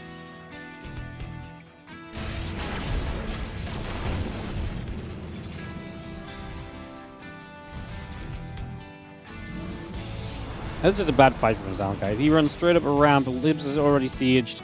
The Stalkers don't try and get rid of the Vikings, so splash damage doesn't survive very long at all. Like, it's a very uninspired fight that really, to me, says that he just wants to surge through and kind of win this in a couple waves. And maybe he still has a chance to do that. This one looks a lot better for doing this. He gets through the Liberators. Obviously, he's not as focused on the splash damage initially, right? So he's not like, it's not like he's got Colossus that he's kind of relying on.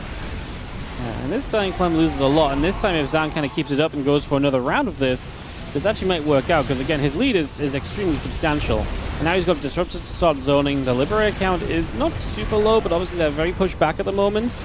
Zaun's still trying to press this forward. He's going to blink in. He's going to go after those libs, the EMP to try and soften up the Stalkers. Vikings will land. We've got 1 Liberator left. What are we going to look to rebuild? It is 6 new Liberators. I think that's the right call. I think Liberators are extremely good in this circumstances. Extra Zealots and Stalkers show up to this battle, but with Vikings on the ground once again, I think Zaun is now sticking around a bit too long, and it's not doing enough for him as he gets pushed away at the front of White Rabbit here.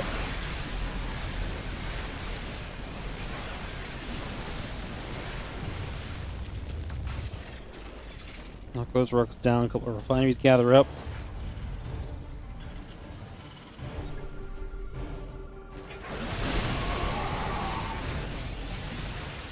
And with those Liberators sieging in better numbers, I think it's time for us to back away. Zaun to me is rich enough where it's just... I mean, Clem just took the 5th base. To me, this is the point where you probably... I get it, you want to deny that 5th, but it's not been working. I'd love to see a little bit of Stargate Fleet Beacon setup start, just so we can start thinking of a proper answer to these Liberators. Maybe you give it another go. You've got some DTs and Zealots and so maybe this still has some potential. I maybe don't hate that completely. But I do think soon we have to start thinking about the Stargate Fleet Beacon. Like, if this is clearly not going to do as much as you want it to, which maybe it does, because the army's coming down the right side at the same time, you've got units all over the place. Maybe it does, but if it doesn't, I think it's Stargate Fleet Beacon time, because if you don't, then I think it's going to be tough. The rest of the army coming back over, pulling away there, not able to do enough overall. Obviously, we do have the sensor towers open in position, so you can see a lot of where this Zaun army is moving to, so Clem is not going to be surprised by where this army is at. This is a nice jump from Zaun, though. Going to be able to jump forward. Obviously, some of the ghosts get involved very far forward, so they are under threat. The moment we get back to the planetary and a choke point, it's so difficult to continue committing into that Zaun, and that's why he backs away once again.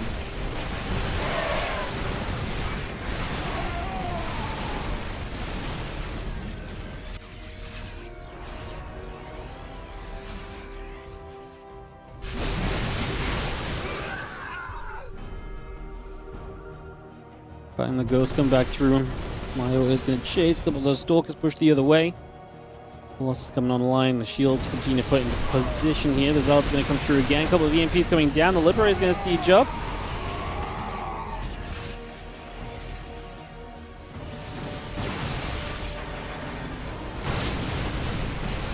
Stalkers getting underneath. Again, just going to be seeing a little bit more cleanup happening. Other Liberator sieging as well. The Zealot Stalker pulling back over.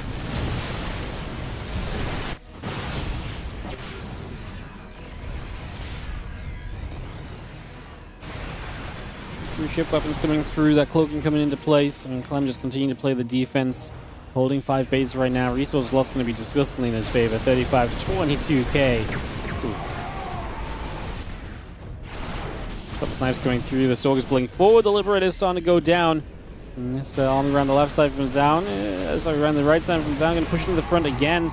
The 12 SCVs lost from Clem. Zaun doing everything he can to just try and force Clem into a rough position here.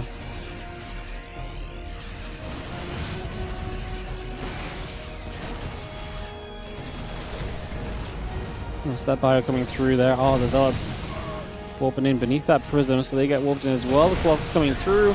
Stalker's going to get underneath, go after the medevac for a few moments. Plus 3 ship weapons coming up as well. A couple of Liberators are going to be well placed, pushing that army back once more.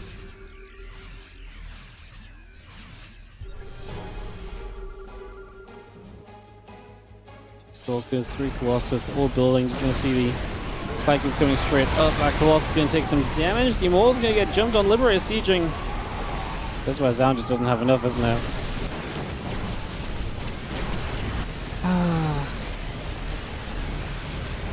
It just feels as though, is it not? We've seen so many Protoss die. Like, don't get me wrong, I'm very happy to watch a Clem Classic final instead of a PvP. But it's like, I feel like it's infuriating to watch these Protoss players take such a lead, and then it's just like the only option they feel like they have is to slam units into the turret repeatedly. Don't get me wrong, I think it's a good option, but I think there's a point where you have to be able to say, oh, this isn't really doing much anymore, and like there was so much time where Zaun could have said, okay, I've actually been able to do an okay-ish amount, but it's starting to dry up. Let's move on. Like, let's get prepped. That's a nice catch on a full medevac, by the way. It's a good trade for Zaun. He's not out of this completely yet. It's just looking dismal for him. it just surprised me that we don't see more of them make that attempt and switch it up into like Tempest or so just a little sooner when they still have control, but they realize that they're maybe, I mean, I guess it just feels as though you maybe are still also just on the verge of breaking through though, right? Like, that's why we don't. That's why we believe.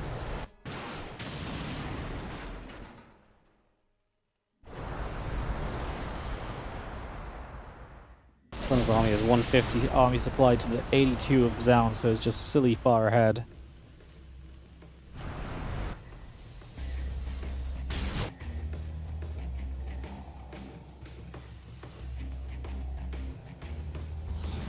Don't get me wrong, I do think there's a lot of reasons why we play like this and why you just sort of full send it.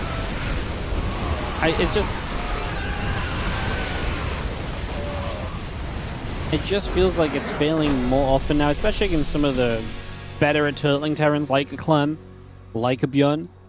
I feel like against these guys it's just so much more comfortable to tack up and to actually take, you know, an advantage and push yourself into a better position again, you know? Yeah. GG's. Like I said, I'm not... It's funny, because like, I'm actually usually super biased towards Clem, especially in this case where it's going to give us a non-PvP final. But I would have liked to see Zaun come through and make his first ever WardiTV Monday final, and I felt like he was there. I felt like he had a good position. It just felt like it fell apart a bit. I think in general, I'm also just not enjoying TVP a lot lately, is another kind of part of this as well, so... Yeah, I suppose that's also part of another part of the factor.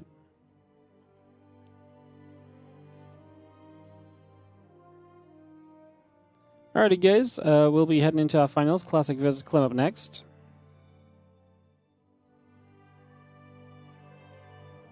We'll head into this in just a few moments. It's ready to go.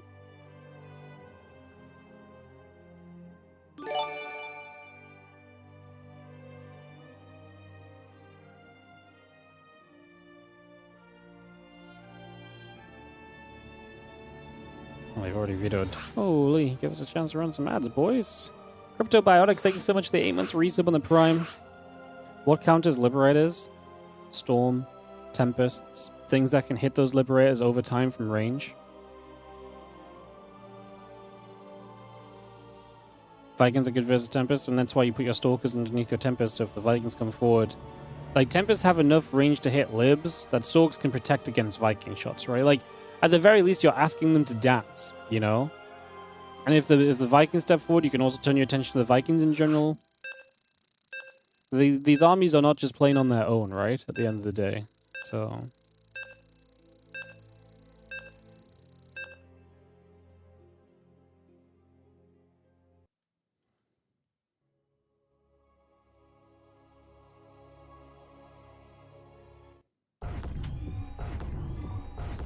Alright, let's dive in to this next matchup, guys. It's finals time today, as we have got in the top left-hand corner the Pink Terran, bringing it back in that semi-final. It is Team Liquid's Clem.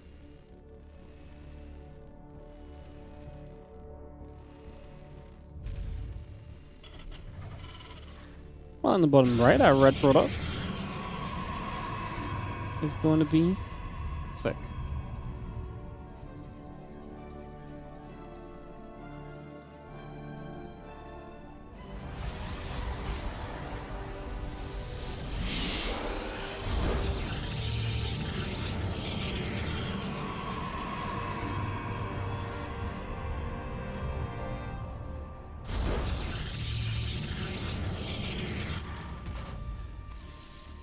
Grand finals. Clem's was a 39th for Clem.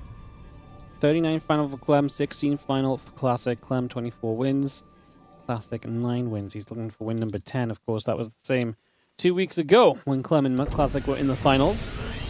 Clem increased his win count by 1 then with a 3-2 victory. That was a really good final, actually. Clem Classic happened a few times in the finals, though now I'm trying to find it. You've got to go a bit further back, I guess, because...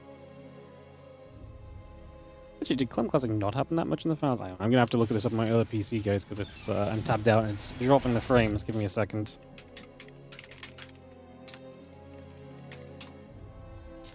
To be fair, I do know that Dutchy Classic played Hero a bunch of times. as well. Alright, Classic's first ever final was in WardiTV Mondays 20, which was against Clem. Then he beat Hero, he beat MaxPax. He lost to Clem again in 41. Wait, has he lost every final he played against Clem? That would be funny. Hang on. Let me see. So he lost against Clem in 20. He lost against Clem in... Was it 41, did I say? Yeah, he lost in 41. Huh, that's so funny. Classic has been in the finals now 10 times. Sorry, now 16 times, and every time he's been in the final against Clem, he's lost, which is 3 times in the finals he's lost. Which is funny just because, of course, we know that Classic has had a pretty good result against Clem as well. So, well, pretty good track record against Clem too, so... that's funny.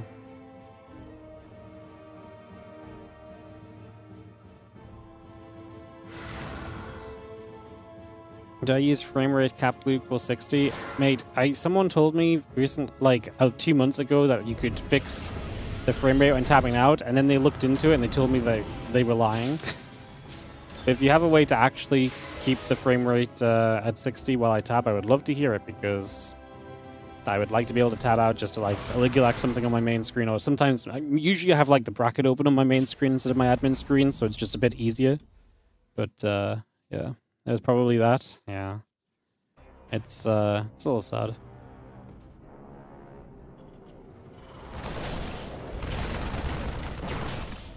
It's not really that big of a deal, though. It's not really that big of a deal. Marines gonna go back and forth, still coming through.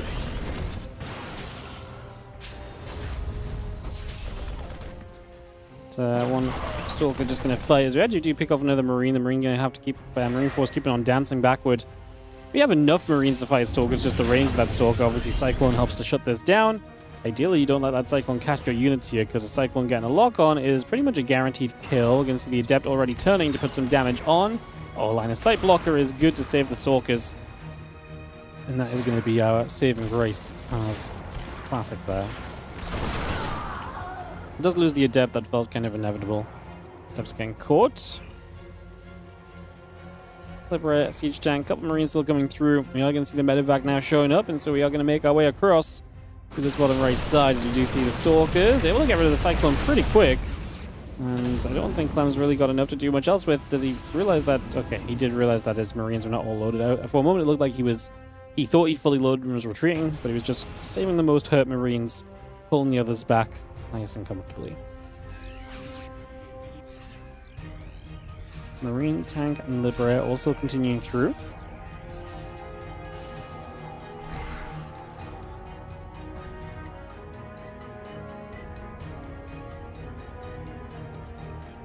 We'll head into the natural. Actually going to be a nice catch. Clem's in the middle of the map. Oh, this is a lose-lose situation for Clem. If you commit, he recalls after doing a bunch of damage and you don't get anything done. If you pull back, he recalls when you get back home. Or he just blinks away, or he blinks into your main base. Like, whatever you do here is, Clem, it's a wrong choice. Like, there's no... It's not a wrong choice, it's just a losing choice, right? Him being out of position in the middle of the map and these Stalks getting by you is already a losing situation, unfortunately. And that's exactly going to be the case right there. Very unfortunate.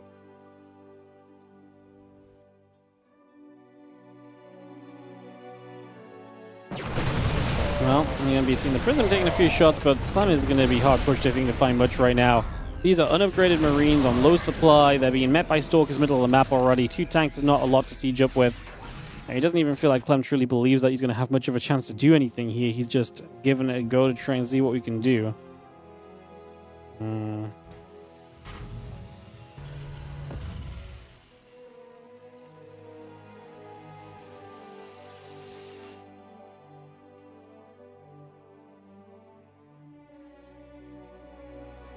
All Stalkers will move about. Charge going about. Just going to be seeing the gates and the forge come into play. And you have a few Marines gathering. The Prism is going to come flying over as well.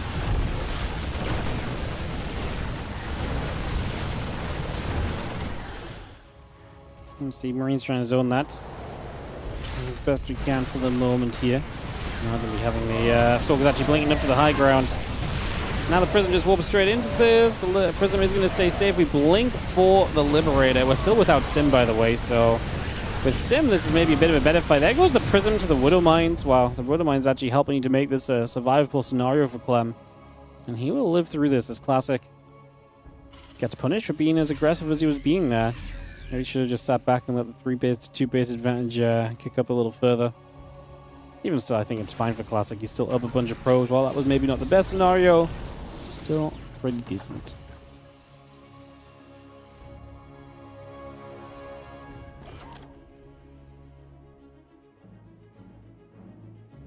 Rubber Bay Gateway's coming up.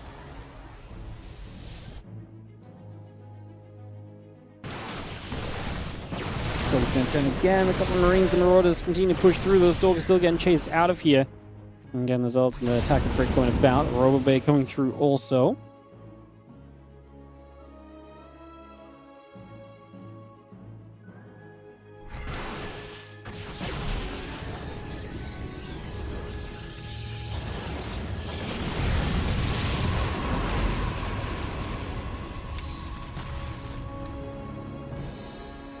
And the Vex will be forced away. Clem, Resources loss is as bad for him as I thought it was going to be, to be honest. I mean, that attack from Classic was bad. Stalkers are expensive, and losing Stalkers is not exactly ideal. And this Classic is going to rotate around. I mean, the only issue I have for Classic really is the fact that we're not on a 4th base, right? Getting that 4th base up really does feel important. It does a lot for you. I mean, like I say, maybe just got caught up being a bit too aggressive sometimes.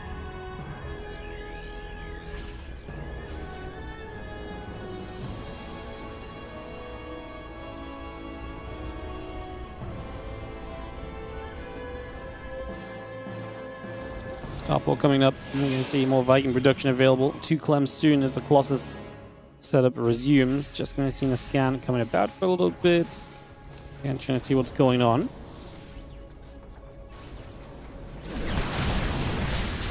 So it's the Stalkers gathering. He's going to see the bio coming through. Going to fight back the other way. Just trying to chase a little.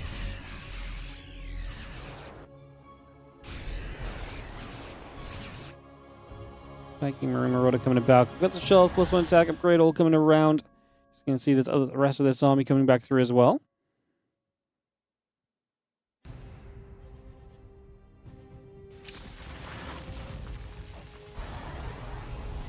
Next is finishing up at the front. Bioforce gathering around. Medivacs, the Viking joining together. Just going to see +2 attack, +1 armor. The extended thermal lance coming about. Dark Shrine, Robo Facility building through as well. Again, concussive shells and the +1 attack upgrade continue to come about. The Ghost Academy coming through too, so bring that Ghost Academy up. The Zealots trying to get forward. A couple of Widow Mines trying to settle as well.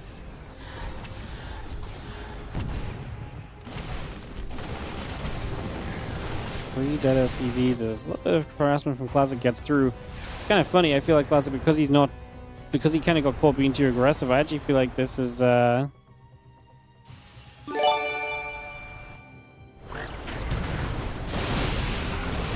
I feel as though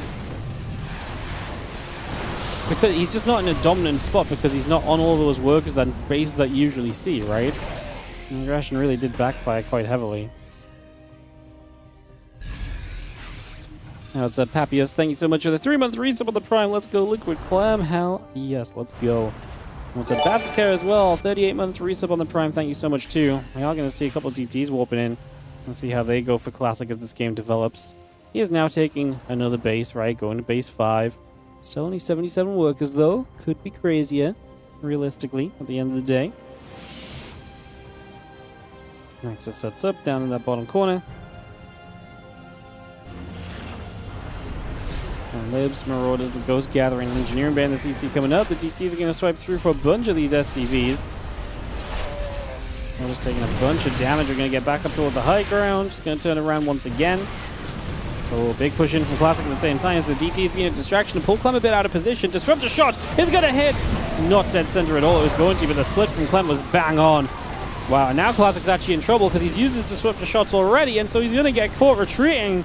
And Clem is going to get a massive cleanup. That was such a good split from Clem. That disruptor was about to kill so much. Kind of like this one. And he just went bam, bam. 3 directions on the army. Disruptor was dead in the center of it. It was so smooth because like that disruptor was about to fire, and it was such a quick last second split. That was very, very cool. Cancel coming about, Bioforce, the Ghost going through, a couple of TTs getting caught to the top as well.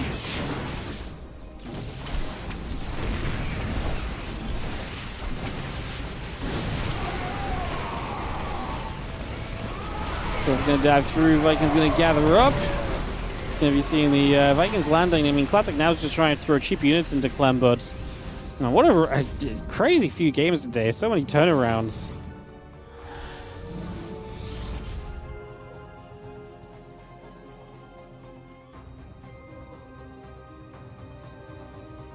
Now Clem is, I want to say, feeling dominant, no? Because right now, Classic is in a position where his economy is not good enough to have been trading the way he has been. It's getting there, like he's getting to the higher work count now, but it's not been there the whole time. And he's on a very cheap unit army, while Clem is looking a lot better. I mean, Clem is only on 3 bases, but he's going to start moving towards 4 now, I guess.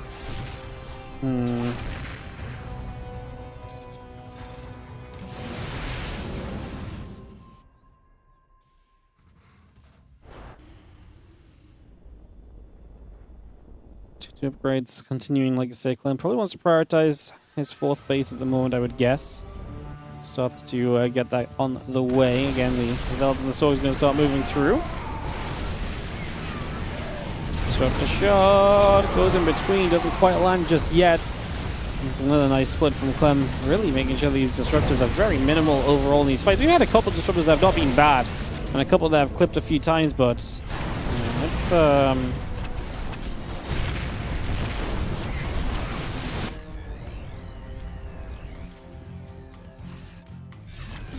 been some great splits from Clem too. 10 SCVs going down. Clem is situated well here, I would say, is he's actually got a lot of Vikings in his army supply. That actually might be a problem. He's got, a lot of units up in the main base dealing with stuff. So as he brings that back down, his army's going to look a lot better. First disruptor shot there was good to soften up a bunch of the ghosts. I will clean out the other stalks coming through. I'm just going to have the Vikings that landed. The bio is still stepping over. Disruptor shot trying to land again, not quite able to just yet though. Stacking up, first disruptor goes down, another disruptor comes into place. Fire still chasing, a couple of disruptors getting caught already. Plus 1 chip weapons, 2 upgrades coming over. Just going to be seeing the planetary is super low, is going to go down.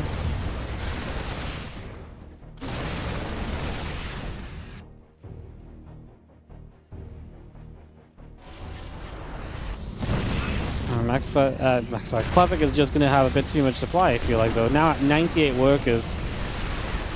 There was a moment in this game where I felt like Clem was absolutely right back in it from a rough start, but Classic used that time to establish bases. Clem was very slow to get to his 4th base, right? If anything, that was... I mean, he's still not on a 4th base now, but he was very slow to get off 3 bases, and now Classic's economy is overwhelming him. Dumb. What a great first game of the series. Because Clem really fought his way back into this. Classic definitely made some mistakes as well. This genuinely was quite crazy through and through.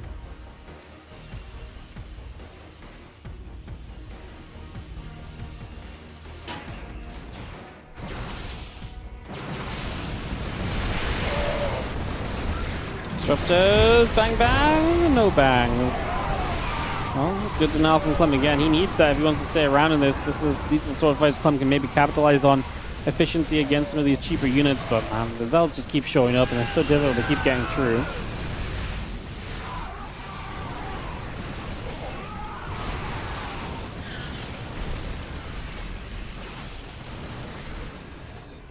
Bio steps through, a couple stalkers are going down. We are going to have ourselves the bio over on the left, just going to chase down the prism. Zealots chasing, and we're finally going to see Clem maybe stabilizing for a second. I mean, Classic's ready to go for more, though. And Clem is finally going to say G. Classic. He's going to get game number 1 of his best of 5 files. I guess just going to run those ads after a longish first game. And head into our game 2 of this in a few moments. What's up, Scrollage? How you doing, mate? 46-month resub on the Prime. Much appreciated. Thank you so very much. Thank you.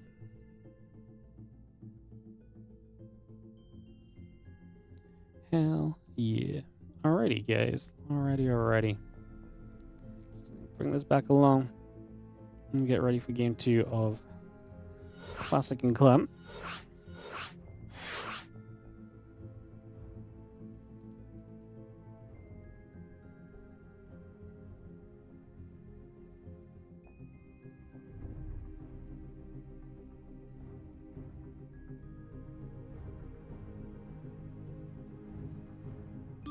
Hey, what's up, Valinoriano? Thank you so much as well. 43-month resub, much appreciated. Thank you so much for resubbing and supporting. Is this on PTR? Nope. Not running PTR events, guys. Just keeping our tournaments. We're already in the middle of the Spring Championship. And as part of our sponsors and stuff, we maintain the Mondays on the live edition of the game. So no PTR.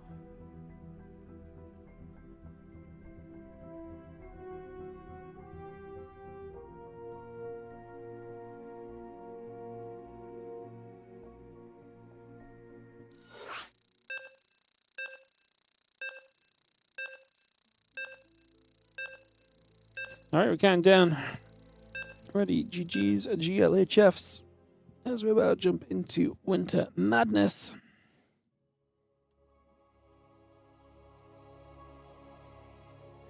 Game number 2. When did I stop doing predictions in the chat? We never really did a lot of predictions in the chat. Because it's very, it's a lot to keep on top of, basically, is all. It's not super terrible or anything, it's just, yeah, we haven't done predictions in chat for a long time. Not every game. I mean, every now and then we do them, but we used to have mods that would set them up more frequently and pay them out, but yeah, it's a little bit tough. I just already do a lot of things between the games and at the start of games and stuff, so yeah, we haven't done predictions for a while.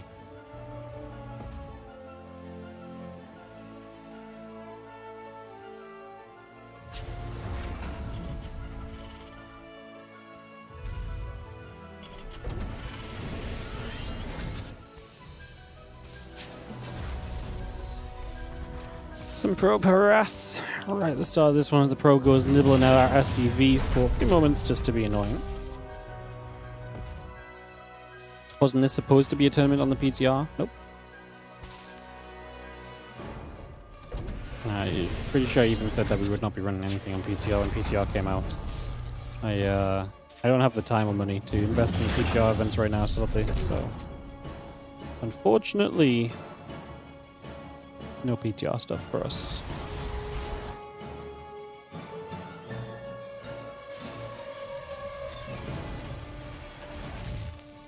When I'm back next week, maybe we can fit some PTR stuff in. But like I said, I mean, it's also just... It's genuinely just difficult to afford to run extra events right now. I'm already kind of stretching the WardiTV fund super thin with... you know, Monday Cups, Spring Championship, everything else we're doing. So, yeah, I don't have the additional funds just to whack on a tournament for the fun of it right now, unfortunately.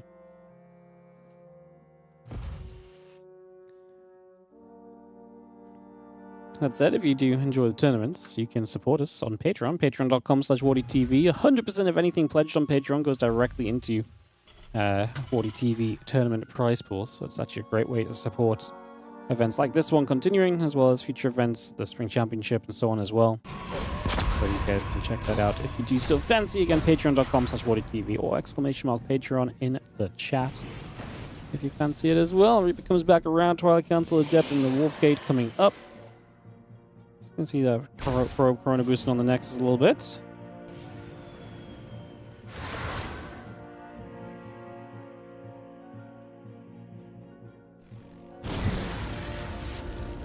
Shoot, probe gonna take some damage.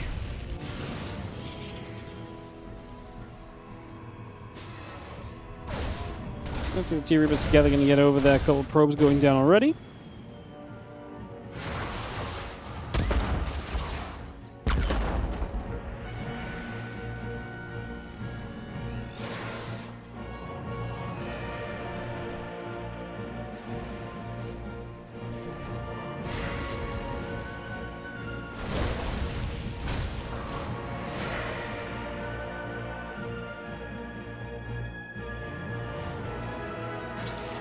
Link the Wolf Gate is going to come about. Little grenade going down above that depth around for a second or two. Going to be seeing the Stalker going to be gathering that.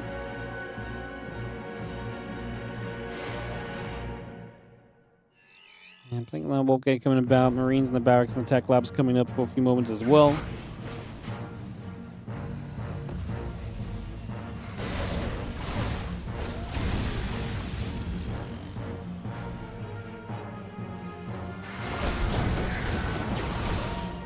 The Hellions still trying to fight. A couple of units coming over.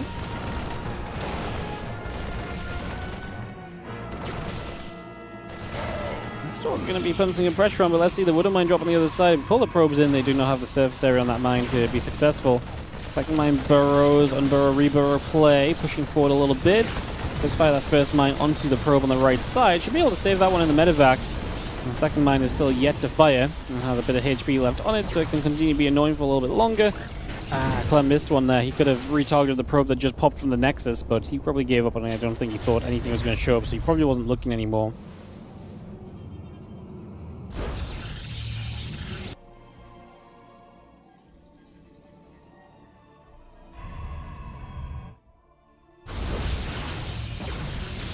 As the Stalkers just going to be coming back through.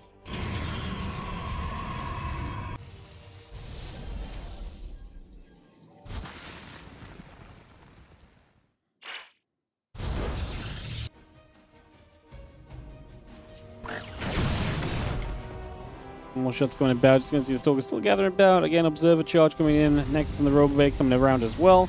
Just going to be seeing the tank and company continue to join up. Stalkers will gather. Stim on the way.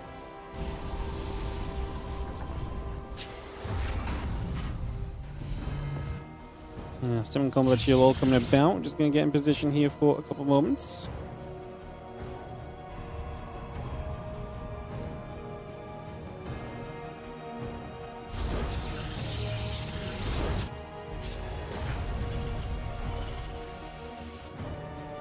Impact combat shield all building. That charge is halfway done. I'm just going to be having our gates still coming about. Stalker's going to get that.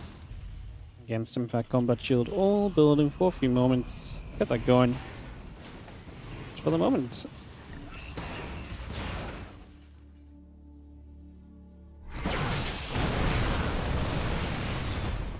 As Bioforce plays a bit of defense.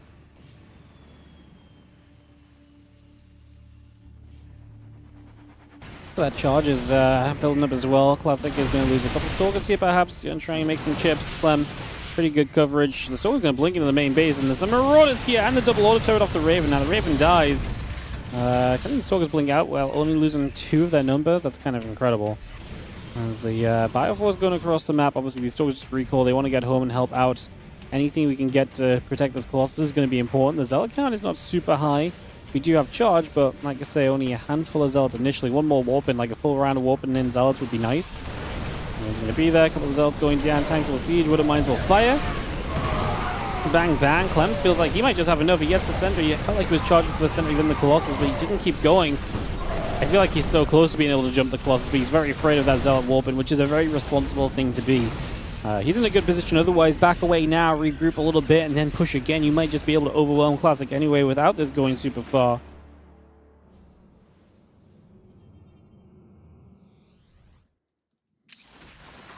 Plus one attack upgrade still coming through. Marauders and the Vikings still coming over.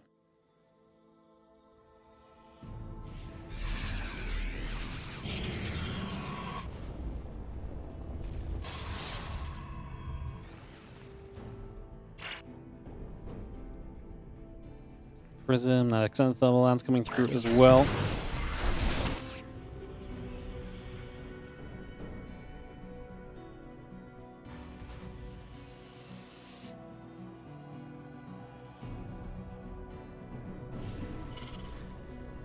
That one upgrades thermal lance still coming through, taking a couple moments. Just gonna have ourselves the chance for Classic to maybe try and stabilize, but realistically, Clem is on the map. Clem is looking for more of a push.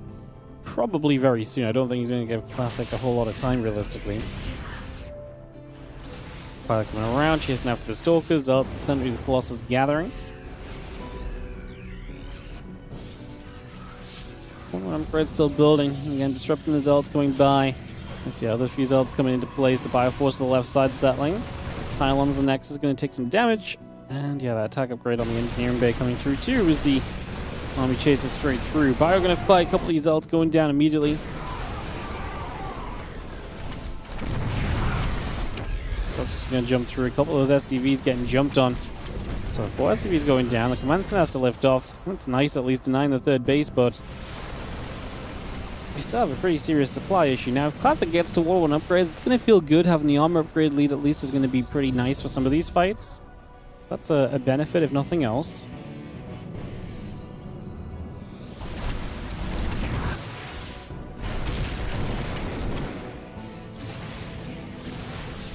Is going to be here. The Vikings is going to shoot onto the Prism. Prism goes down already.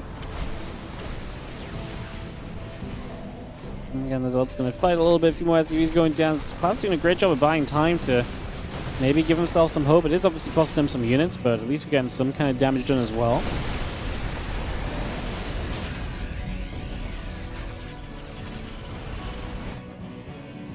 Vikings still just gather. 1-1 coming up. Disruptor on the way in. I'm just going to see the Prism speed coming up as well. Next is still building. Just at the moment.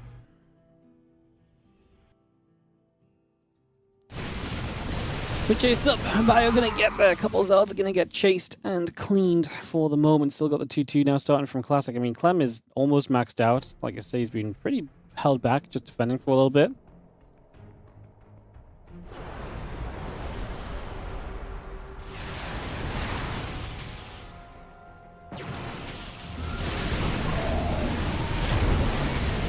See the Bio going to push through a couple of Zealots, and the Colossus is going to be in some trouble. Disruptor has to pull back a little bit as well.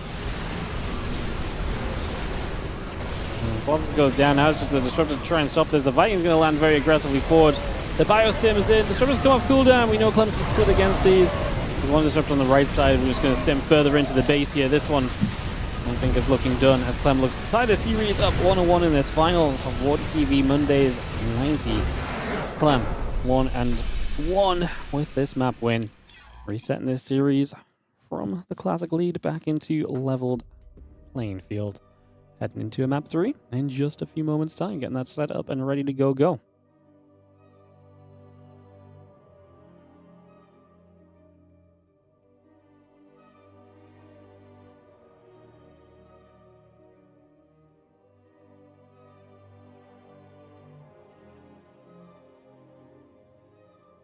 Alright guys, just waiting for our next game to set up.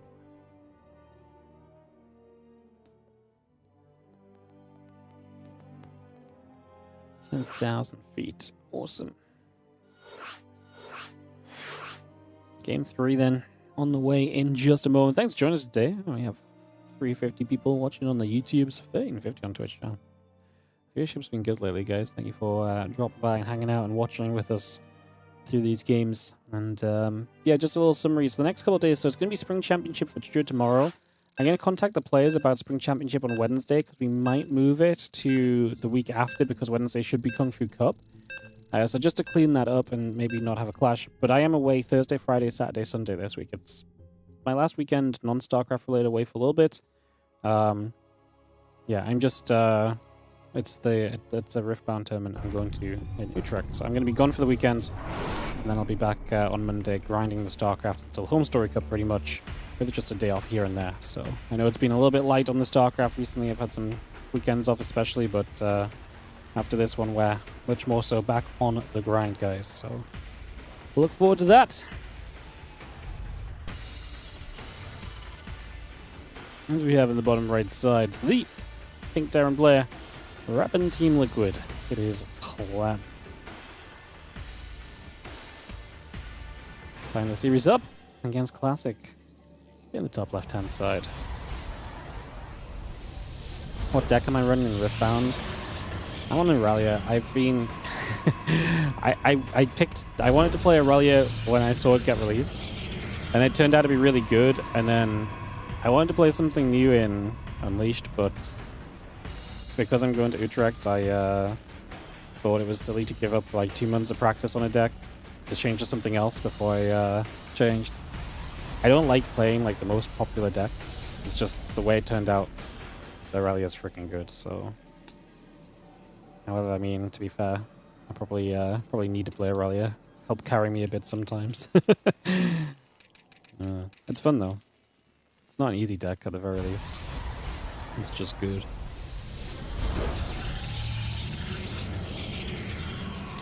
Cybercore coming about, Engineering Bay, Orbital Reaper coming through. Aurelia, Diana, LeBlanc, and Yusim top. Yeah, LeBlanc dropped off a bit. He's really good. he's nuts. I think Diana's maybe best deck.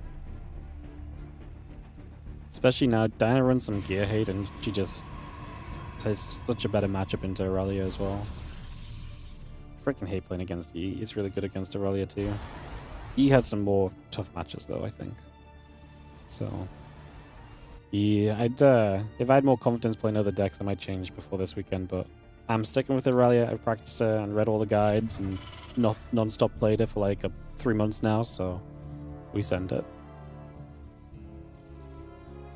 Bunker drops down, and this Nexus out of position, so this is kind of a fun one, as this probe is going to clear the pathway, so we are going to be able to get down there, but having the bunker there is going to be kind of annoying. Is going to get close to finishing. This Adept is about to show up. Of course, Adept can't shoot super quickly. Oh no, it's going to be fine. We are going to deny the bunker.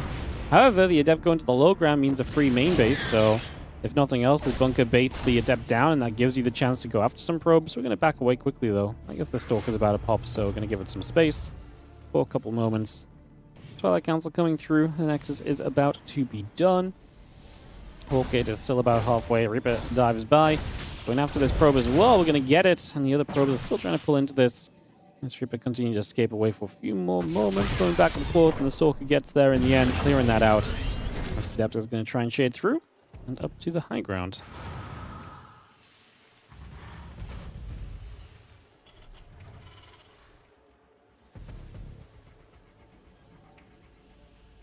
Yeah, so Blink and Warp Gate continue to come about here. Just going to be seeing the Orbital and the Water Mine. A few Marines in the SCV coming about as well. A few Marines going to try and get there. The Hellion goes back the other way.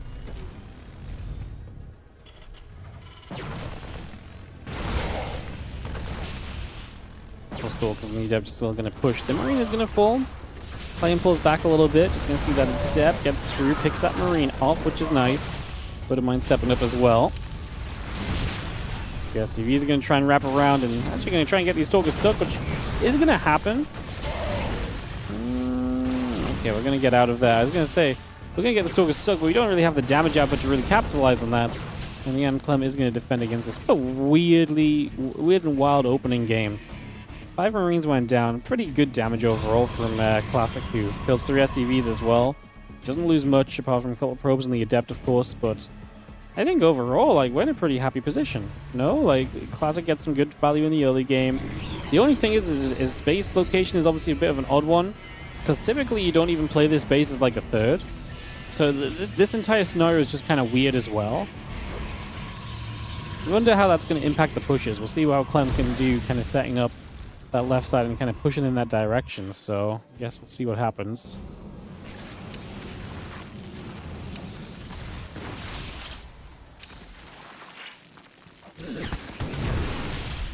I'm gonna get to go off, picks off that Stalker already.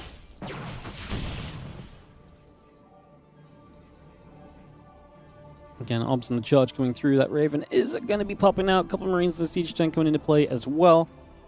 Just going to have the Command Center continue to come about here. Continue to bring that through. And yeah, the CC and a couple of SCVs still building up. Robo Bay comes off over to the sides.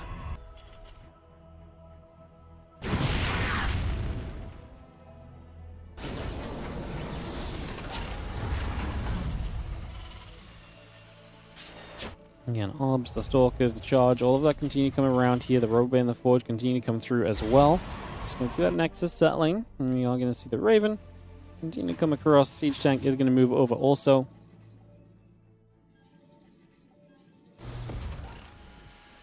We'll have ourselves the Command Center still setting up. An extra barracks coming through. And again, plus one attack charge coming into place. Again, And gates and the probe still settling. The Raven's going to come over, drop an order turret down. This couple of Stalkers going to get after that Raven for a few moments as well. Trying to see just what we can do for a couple moments. Stimpack Marine Marauder, Siege Tank coming through. Just going to see the factory lifting off. The barracks going to move over to the tech lab instead. It's just going to bring that straight back across there. And yeah, charging +1 settling. The few gates continue to come by. Battery coming into place. And the assembler and pylon continuing to settle.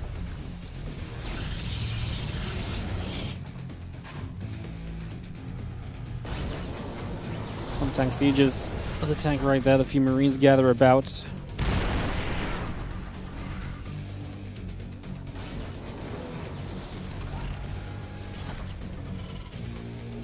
Stimpack's about halfway done. That combat shield and the +1 coming up as well. Marine Marauder medevac all coming into place. The SCVs, the depots, the bunker, and the reactor all coming into play as well. More zealots are still building for now. So you can see this orbital still floats across to the front into that third location. It's going to be part of the plan right now. Let's get that into position. Yeah, Stimpack combat shield +1, all of that building through. Marine Marauder Viking coming up. The couple of order turrets there are going to continue onto those probes. Getting a little bit more done. A couple of those workers going down. Just going to see that one getting picked off as well. Still got the +1, still got the thermal lens. Continue to come by. And that +1 coming up on the engineering bay already as the Stimpack combat and the +1 gets set.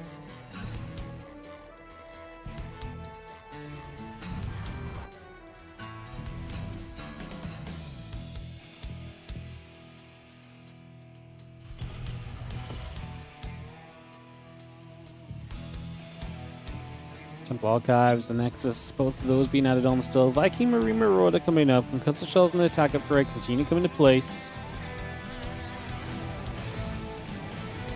Fire Army still settling, just going to be having the +1 attack, about to finish on the engineering bay. Again, concussive shells coming through in a couple of moments.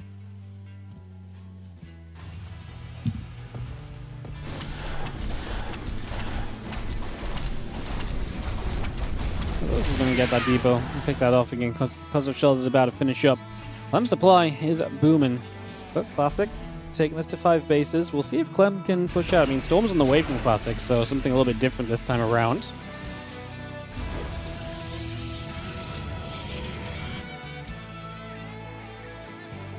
Again, +2 attack, +1 armor. Both that coming through. Still got that Storm coming up. The Templar coming into place. The Nexus and the Stargate coming about also here. Yeah, CVB is going to keep it mining for a little bit as, again, Zealot Stalker, Colossus. Moving around for a little while. Vikings and Marauders coming up into play as well. Yeah, Engineering Bay, Armory, Ghost Academy, also producing for the moment. Missile turret getting built. Just going to see that assembler dropping down into place, and we do have the Sense Tower setting up at the front. Again, +2 attack, +1 armor, and that Storm and that air weapons all coming by.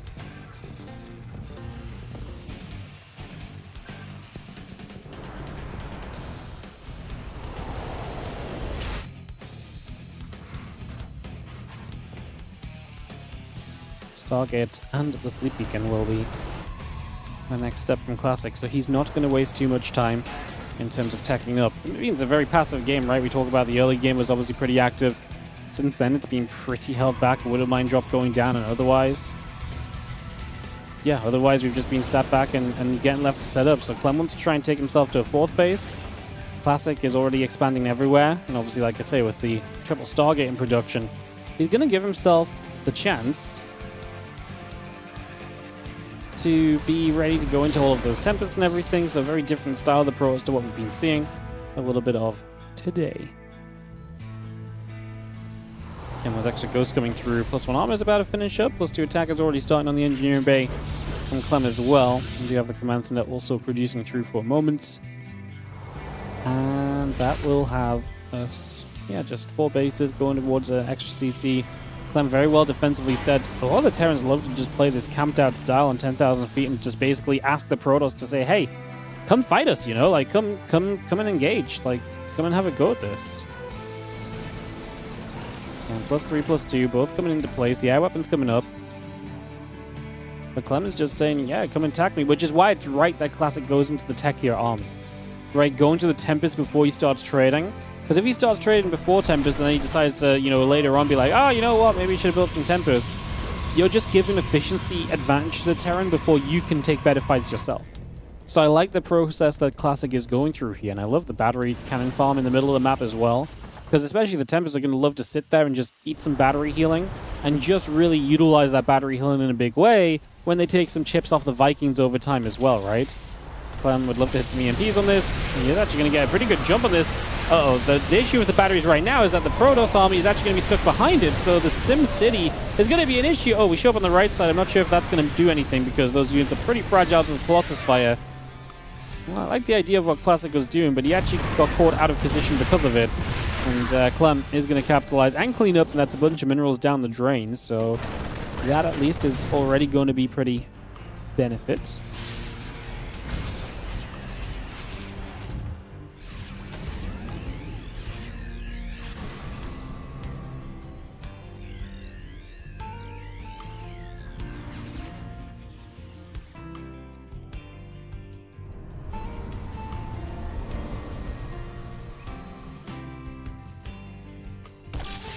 I'm just going to fire SCVs already taking damage. We do see the stasis dropping down on the left side. This is a bit more of what Classic was hoping for. Get in position, start denying this backline economy. The Vikings are going to get some good shots initially on a Colossus here. There's a stasis to deal with, Storm as well. Tanks are going to siege up quite aggressively. Oh, they nearly knocked down a Colossus. Stasis denied with the scan. And they have some Zealots on the right side from Classic. They've not made their way through yet. There's a bunker, there's still a mine there. Not sure that that's going to be the be-all, end-all kind of defense. It's definitely going to be steps in the right direction. Vikings looking for some more picks from afar. Clem has expanded to the bottom left as well, by the way, so losing the mining here is maybe not the end of the world. These Zealots actually run by into the natural, which is great. 19 SCVs immediately saying goodbye to the world. And Ghosts will show up as snipes will be the answer. Just clean those up quickly and efficiently. And we're not missing the Ghosts at the front just yet, because it's been difficult to get in reach to EMP anything. Okay, this orbital in the front going to go down, Clem. More Vikings, more commitment to the skies, as obviously his opponent committed heavily to the skies as well. He's going to try and match that here. +3 attack upgrade and infantry weapons coming up. +2 ship weapons is producing also. Gives us the chance to keep powering everything as... Ooh, even going to try and launch a cheeky nuke. I'm not sure where the Ghost is that's nuking. Okay, it's just to the left of the siege tank. So that does mean it's in a pretty safe place. So this nuke likely goes down. Oh, the Vikings are going to catch the Tempest as everything else pulled back. The Tempest did not. Nuke doesn't do much. It zones and hits a couple of stack defense. But the most important thing here is that, yeah, that Tempest force was just left forward. The Oracle there as well. And the Vikings are able to grab a bunch of kills. And that's going to be impactful. I mean, that's just efficiency that Clem's looking for. As obviously Classic is, you know, happy to trade ineffectively. But moments like that from Clem are big wins that you're not really meant to find, because that truly is a mistake on Classic's side.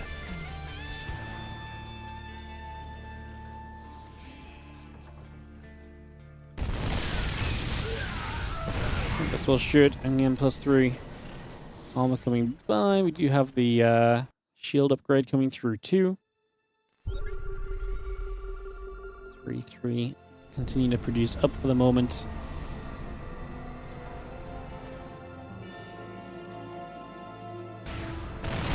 Tanks will siege. Vikings are going to gather. ByuN and the Ghosts are still joined together as well. Vikings actually going to make a play onto a couple of these Tempests. So some of those Tempests already starting to go down. Then having the +3 armor upgrade coming up. Shields coming through. Cannons, the battery continue to come into place. A couple of Tempest shots going in as well. The Vikings want to engage back on that right side. Tempest going down. The Mothership getting hit. Have the rest of that ByuN army still settling. Again, +3 ship, infantry weapons, +2 ship weapons coming through as well, figuring out what we want to do. Oh, it's a messy fight, actually. The Vikings are once again getting on top of the Tempest. They are going to go down once again here. Big losses from Classic with cannons in the middle of the map. Actually getting some pot shots off on the Vikings, which is pretty neat too.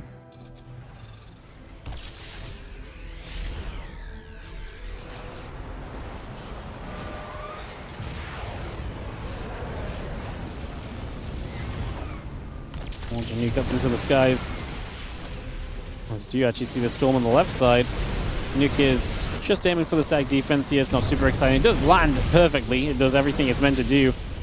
Just not trying to catch an army or anything. We're going to kill a base. We're going to deny some economy. That's big from Clem. That's exactly what you want to be seeing.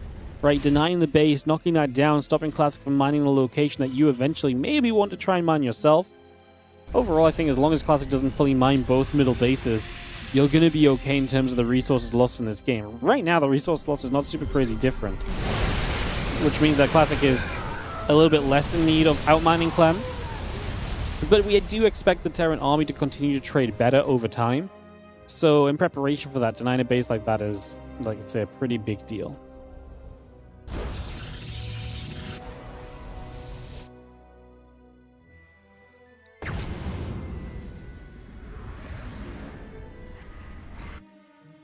+2 air weapons and armor still producing. A few additional High Templar coming up as well.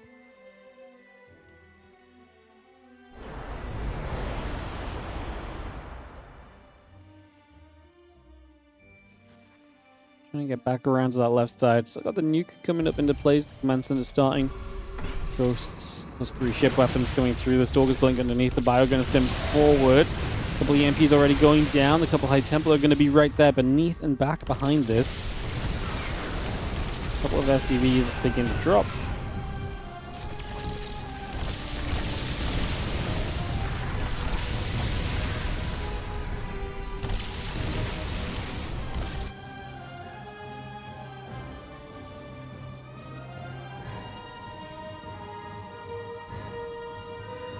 Again, 6 more Vikings continuing by.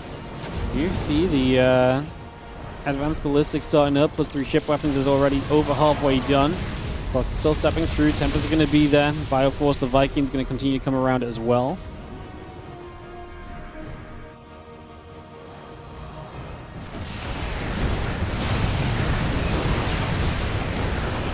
It's going to be another ship flying in, just going to be seeing the Stalkers. Colossus, the Tempest coming about, the missile turret already coming through. Just going to be seeing this army pulling back to the right side. Hey, Templars are going to come for some storms. Big play from Classic. I mean, Clem is once again trying to deny the left base. No, he's actually not. He's just got CC floating on the left base right now. The only issue I have here for Classic is it's a very committed position. We've already EMP'd the High Templars. There's no storms available. We're just going to run to the corner and recall out. We're going to leave the Mothership and a bunch of stuff behind. We do get a couple more Tempests, a few Archons left. The Stalkers in the corner are in trouble as well. Those are going to be free pickings from Clem. I do not love that for Classic.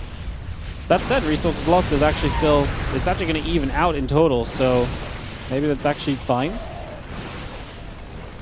That's for units taking a while to finish these Stalkers off. Some Vikings low ground to try and help as well. Wow. Somehow this trade was good for Classic. This felt horrendous, no?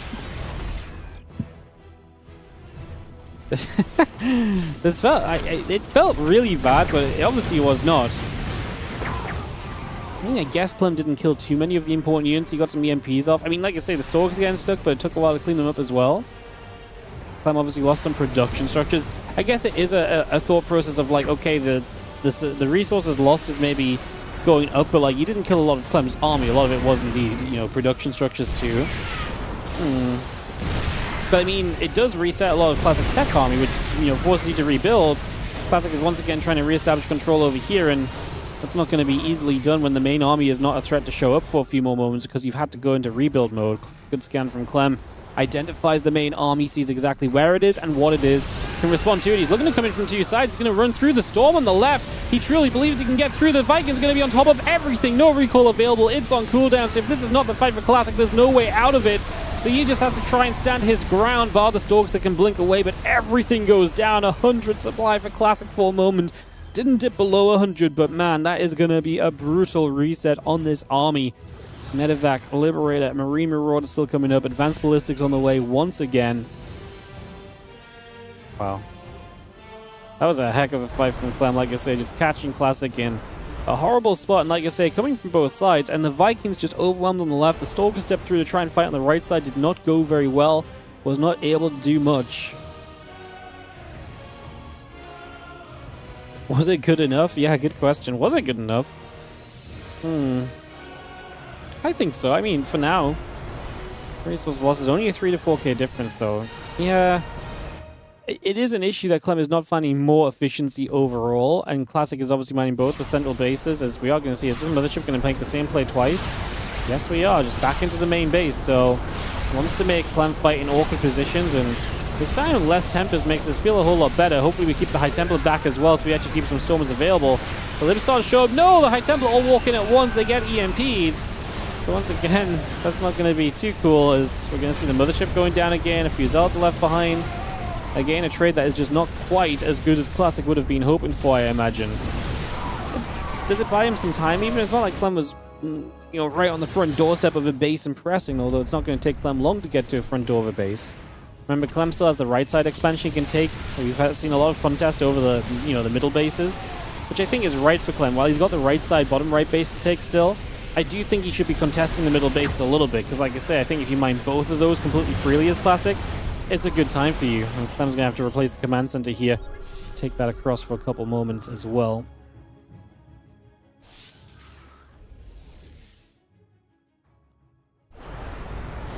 It's just going to reposition on that one.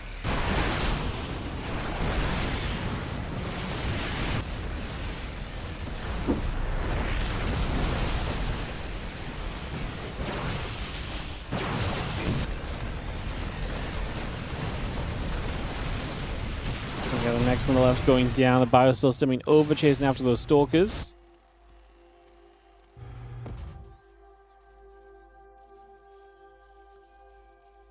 ByuN Ghost gathering Liberators, Vikings, Medivacs joining up. And the Ghost, the Marauders all coming through. The extra Libs on the way in, plus 2 vehicle plating coming up as well.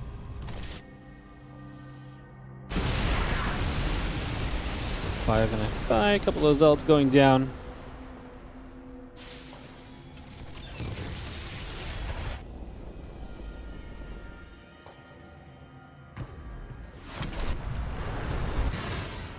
Ghost Marines, plus 2 vehicle plane coming about. The Colossus Tempest and the Mothership coming through. The Zealots going to dive up. SCVs in trouble. Bio Army pulling back over to the left. Going to see a Nexus straight away that we can jump on here. Just going to see 6 workers dropping. A bunch of the Bio to the bottom left side. I mean, denying this base again and again, I've said it before, is already important. Clem losing SCVs isn't great for him. Obviously, he needs to maintain some amount of economy, although he is running out of bases to actually mine from. This base, like I say, has been an aim for Clem for a while. I imagine it's because he's still mining off the left side. He doesn't want to introduce the right side defense by expanding over there too soon. Right now, by expanding to the left, he's going to be able to protect this base while protecting his other bases. Then you mine out on the left, and then you swing attention to the right side to mine out your final base later in the game. I would imagine is the logic and the process that Clem is setting up for here.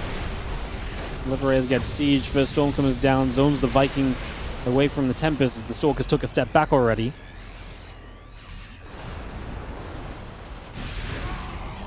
Missile turret still coming through. Dark Templar continue to come up. There's Tempest still poking away on the factory. A couple of Zealots and DT just going to try and get onto the SCVs.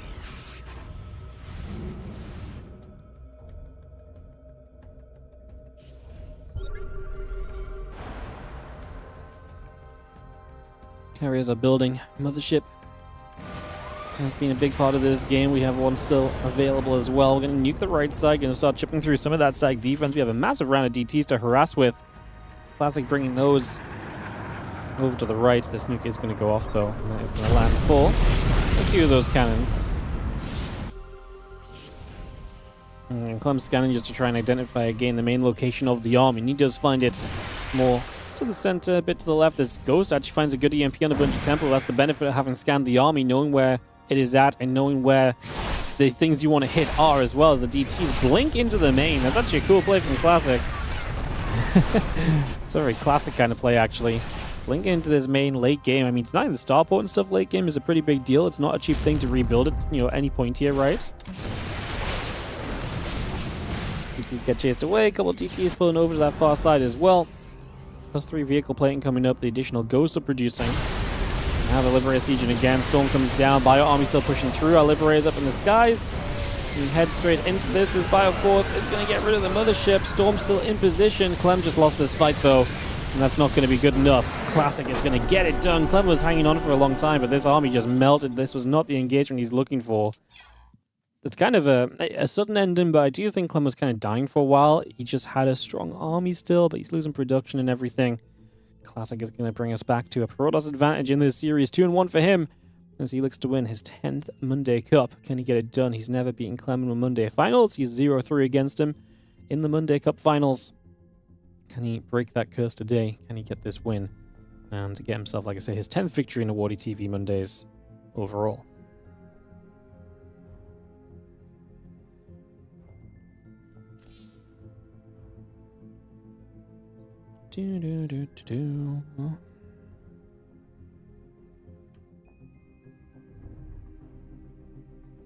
Waiting for them to host a 4th map in a couple of moments.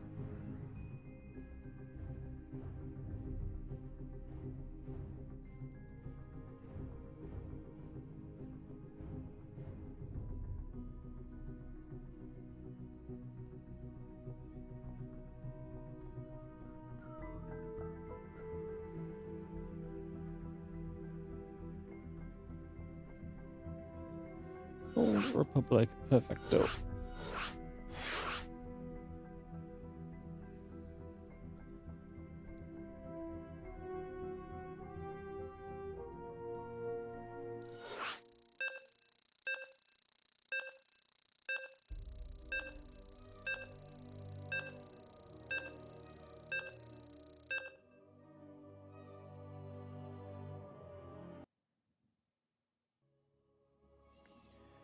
Alrighty, let's send this, guys. Let's go. Old Republic, Clem vs. Classic coming through right now. Let's get this started, is in the top right-hand side. We're going to have the pink Terran player down a game and looking to fight back in WardiTV Mondays 90, the grand finals. It is going to be Clem, while in the bottom left, our red Protoss player is Classic. Getting into game 4 of this best of 5.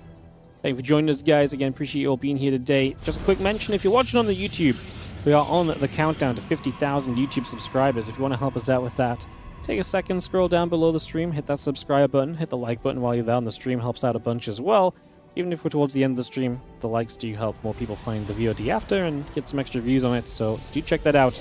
Like I say, subscribe on the YouTube if you've not already. That countdown to 50k is very much so on the way. Also, check out the Patreon page, patreon.com/WardiTV event. WardiTV Mondays and the other WardiTV events as part of the WardiTV 2026 series do not happen without the support from the Patreon. It is the foundation of all of our tournaments.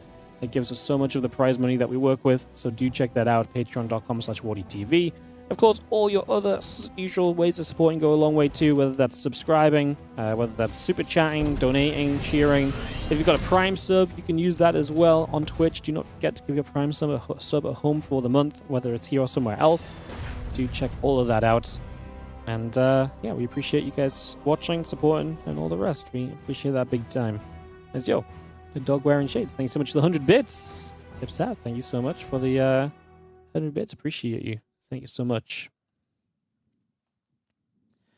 Couple SUVs will chase the probe, and we settle down for that for a few moments here. Orbital Marine coming over for a moment, and again, Cybercorn the next is going about. The SUV still trying to chase the probie, just for a few moments as well.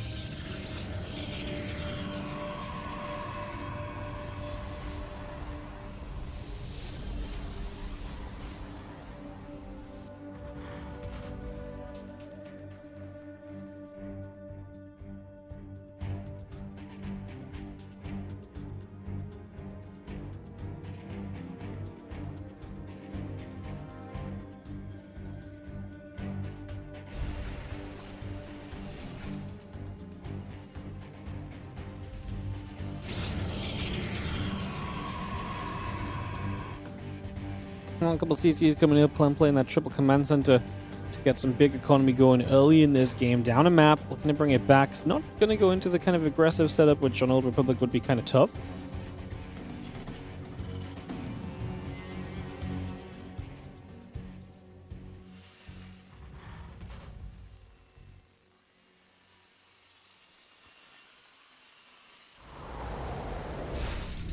Couple of CCs, couple of Marines in the barracks, all coming online initially.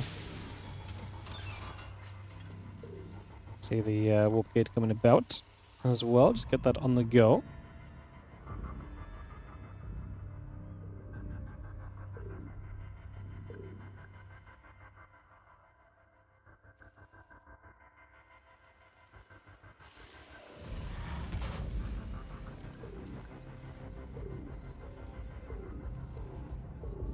Well, Engineering Bay producing on through. Just going to have ourselves the Rebel Facility and the Gateway coming up and online. Again, the Stalker and the Blink, and the Warp Gate coming about. Like I say, Clem's not going to be doing much early with that triple command center. And Classic, 2 more gates finishing and take us to 3, so you can apply some of the typical Stalker pressure you'd see, but he's not going to take a super late third base here either, so that should also be a factor.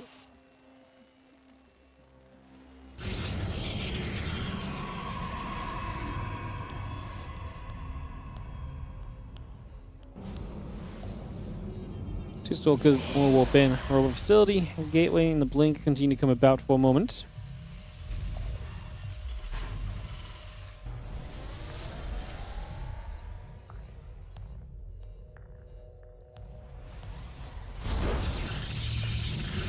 Plus one in the stem all building through, then the factory is coming up, the depot's on its way. And again, Blink and the Orbs continue to build through, the Nexus continues to settle down for a few more moments. Orbs, Stalker, and company continue to gather by, just for now. Homie. We're so close to the end of the stream.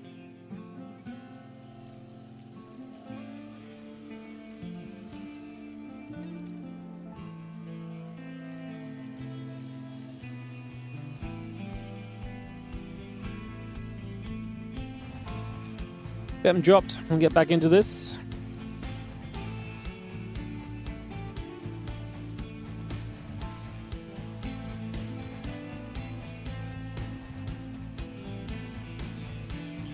Oh, there we go. We'll resume a little earlier than expected. Perfect.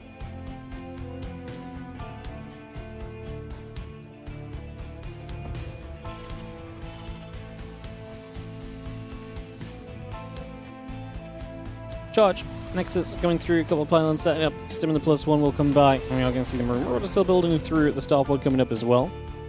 It's one way to lengthen the stream. Yeah, I'm cashing in on every possible view, guys. Every possible view.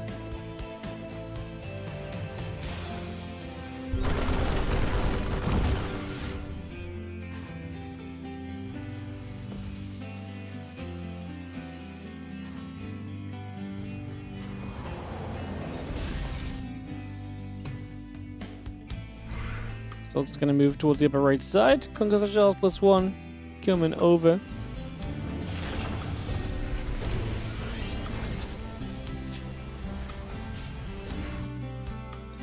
And +1 charge. Conquest Shells coming up. And get that on the way. Get that settled. And away we go. You can see the Stalker's going to come about. A couple of those SCVs taking damage already. Stalker gonna shoot, just gonna see that orbital command taking some damage.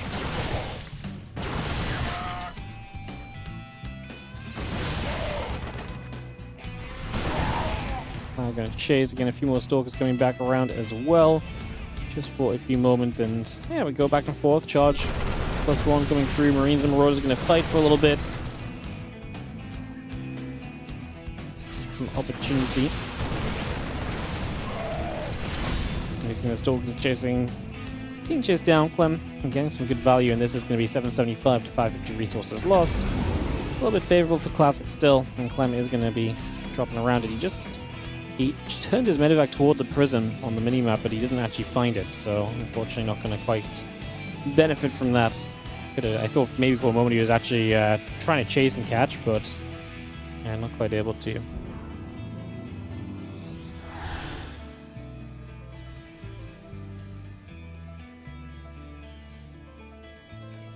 Stalkers, the Cinders, and the Zealot gather again. We do have the, again, +1 of the Thermal Lance coming up as well.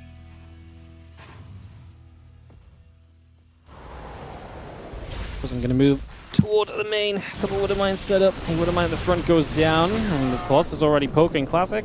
Down in supply, but again, the Colossus gives you so much power here. Clem has to respect the Prism in the main as well. The SCV is already going down. Oh, this is disastrous. Now he does dive in and gets the Colossus. But the main base defense having to happen while also dealing with the attack at the front is going to be tough. We are going to have ourselves a few more SCVs getting taken down. It's 30 workers killed. Now, Classic lost a lot of army. Clem may be forced into launching just a counterattack here. Classic does not exactly have a ton of money already available. So if Clem goes straight across the map, maybe there's some potential. The Prism may go down to the turret, which would be huge. Oh, it stays alive. It'd just be nice not to have to pull back and worry about that, you know? Especially when you're in a position where you probably have to go to the other side of the map and make stuff happen, so... Let's see what happens if we just have... Clem. Does he want to go, or is he going to try and play recovery? Like I said, I don't like the recovery route. It doesn't feel great. At all, honestly.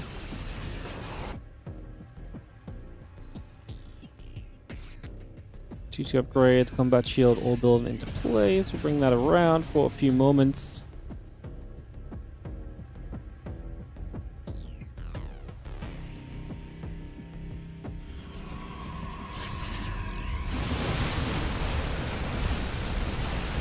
Fire is going to jump onto the Nexus.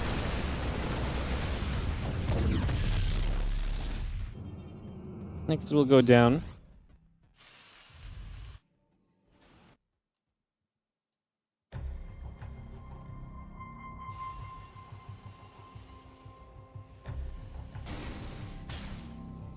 Let's get Medevac around the bottom side. Just going to move through Widow Mine. Trying to get the Zealots.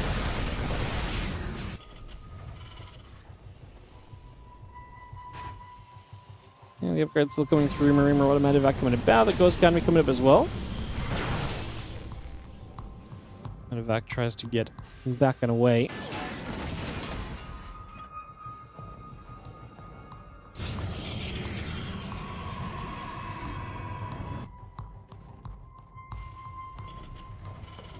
Medevac's coming through. Vikings, Marauders, Starport coming about. Just going to take some shots onto the rocks. You know, the round Stalker's warping in. The probes pull. Going to eat that Widow Mine up. +2 attack and +1 armor coming in. The Stalker's going to be there for the Medevac again.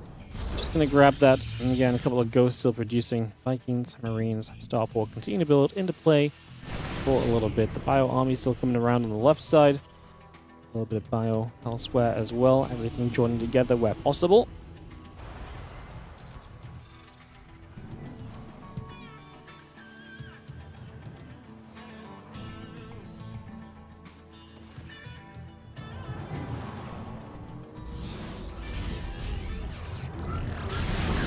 Disruptor.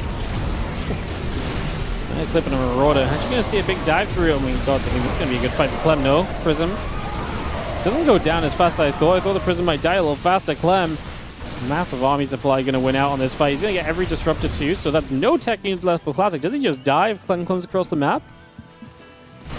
It looks like it. I mean, okay, maybe he doesn't die, but he's going to lose at least a base, if not a couple. Widow Mines are going to try and slow down the Zealot approach as the harassment hits.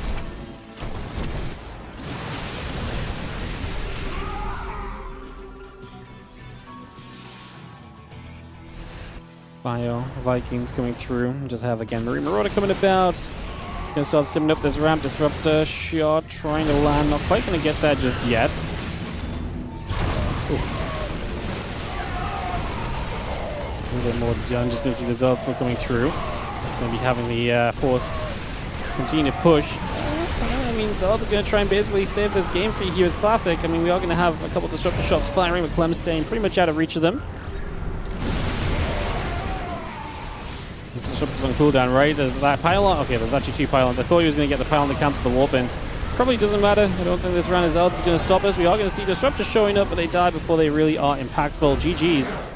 For the second time in 2 weeks, we are going to have a 5-game series between Clem and Classic in the finals of the Monday Cup. Clem brings this one back. I thought he had to go so much sooner than he did. I really felt like it was like go time already, but he recovered. He got back on track. And now we are ready to go.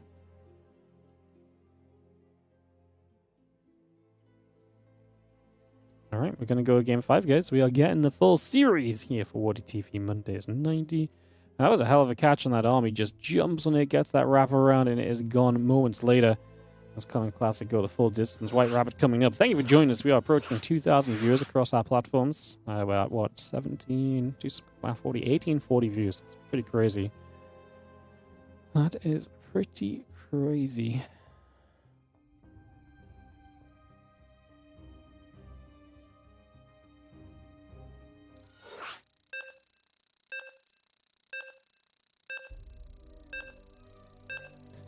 GLHF. Get dropped from Clem. We're going to be into this in a couple moments. setting this into White Rabbit. White Rabbito.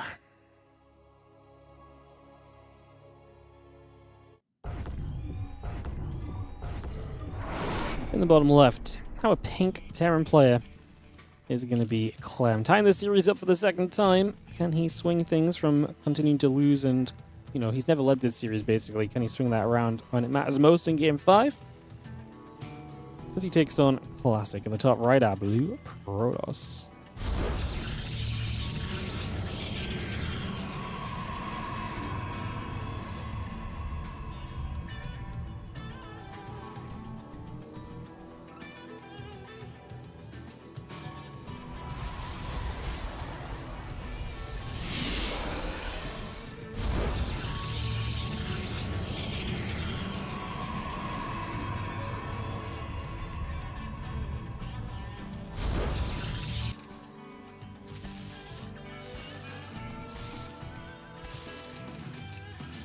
Let's see if he's going to poke at the probe. He's going to be seeing the gate and the simulator coming about.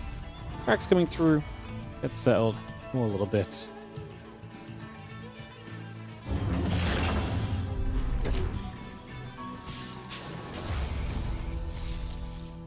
He's going to see the SCV. Going to be there to fight the probe off, so we go back and forth a little bit. And again, barracks coming through. Gate coming up. Probe. SCV on the way. It's settled on in. So many ads. Fortunately, it's the price of StarCraft.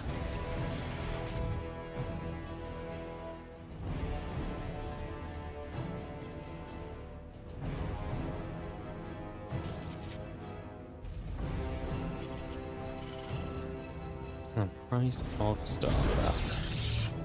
Alrighty. I'm going to take a moment or two and just have ourselves the Reaper orbital commencing and building up. Cybercore on the Nexus coming through. Probe on the way in. For a couple of moments there, so bringing a lot of that about. Again, that command center true for the moment. That factory coming up, and reset a lot of this into place. Next is about halfway done as well. Yes, guys, this is the final map of the day as well. Appreciate you all hanging out with us so far for WardiTV Mondays 90. What's up, Roddy, mate? How you doing? Thanks for the 116. NL trip this weekend, mate. Yeah. Fly on Thursday.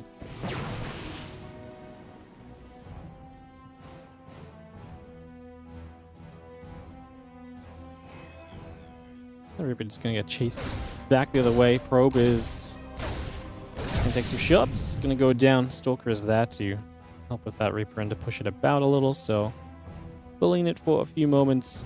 And do have ourselves the Hellion. A couple of Marines continue to come through. Orbital command, starport, all producing as well, and we do have the command center morphing into the orbital. Reaper is going to run away from that Stalker for a few moments. The Stalker going to get a few shots off, back and forth, and Reaper is indeed going to go down. Just going to grab that right off the bat. It's not going to be a bad start at all. Wolfgate and the Stalker still coming through. Blink is coming up as well. Just have ourselves the gateway dropping into place here as well. So again, dropping that into position already. Looking good. For a few moments, Marine and the Hellion will gather.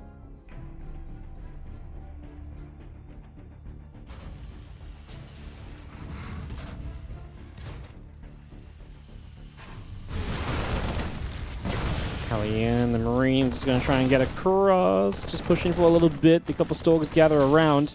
Again, Marines and the SCVs continue to gather through. Stalker, Blink, all coming up. Just going to see a few Marines try and get back toward the Stalkers as well.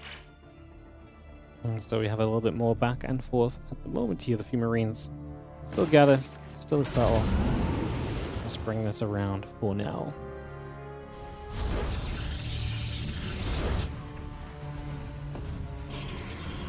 As a matter of fact, here's going up to the top. There's going to be a Stalker there to meet things and to try and deal with this, but the Marines will unload. You have the mine that can help us zone here. Until Blink is done, you basically have to give a unit up to then move through into this position. So the cancel on the pylon, are we just going to give a Stalker up? I mean, it might be the difference of us getting the base. I presume we're pulling a probe, and that's what we're waiting for. But this Nexus is getting extremely low. The Nexus is going down. There's the Widow Mine onto the probe, and the Nexus. Oh, we are going to lift and get out of there as Clem. He's going to let the Nexus live.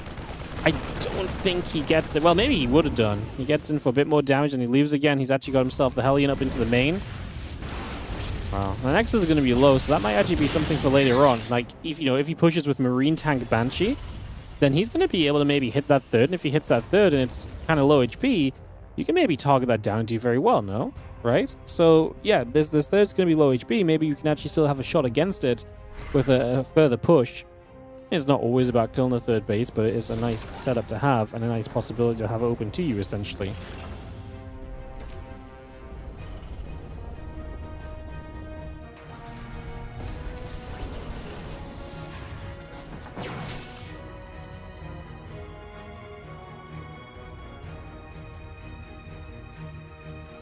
About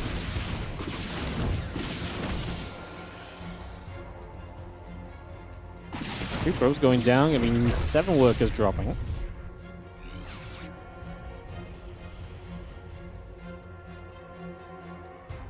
Marines, stim, +1 combat shield coming through, +1 charge. Coming around, a couple of zelts in the gate still building. Just going to continue to set that up. 7 workers down is pretty pricey.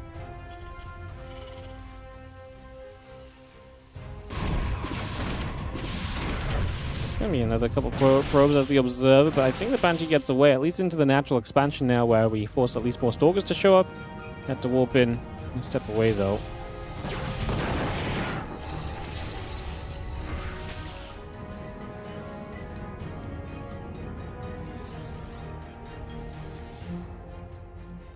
We'll be seeing the Banshee gathering again. Marine Marauder Medivac, Stim Combat and +1, continuing through as well. Just gonna have that Prism on the way up from Classic. It's been all about Clem on the offense so far. Maybe Classic can change things with a Prism popping out, of course. Clem's gonna be ready to go again soon because he's got Stim and Combat Shield finishing, so he's looking to line those upgrades up with this attack. So maybe the Prism will be a nice counter stab.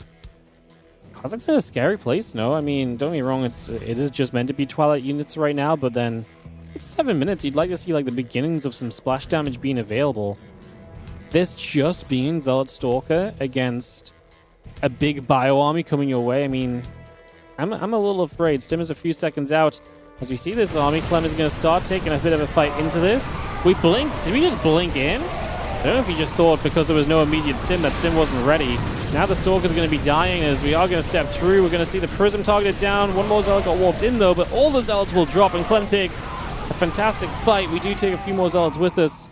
That will be that. 10 army supply left for Classic coming out of this engagement. It's not exactly a stage of the game where the Protoss just rebuilds and goes again already, right? It is not that kind of point that we're at the moment.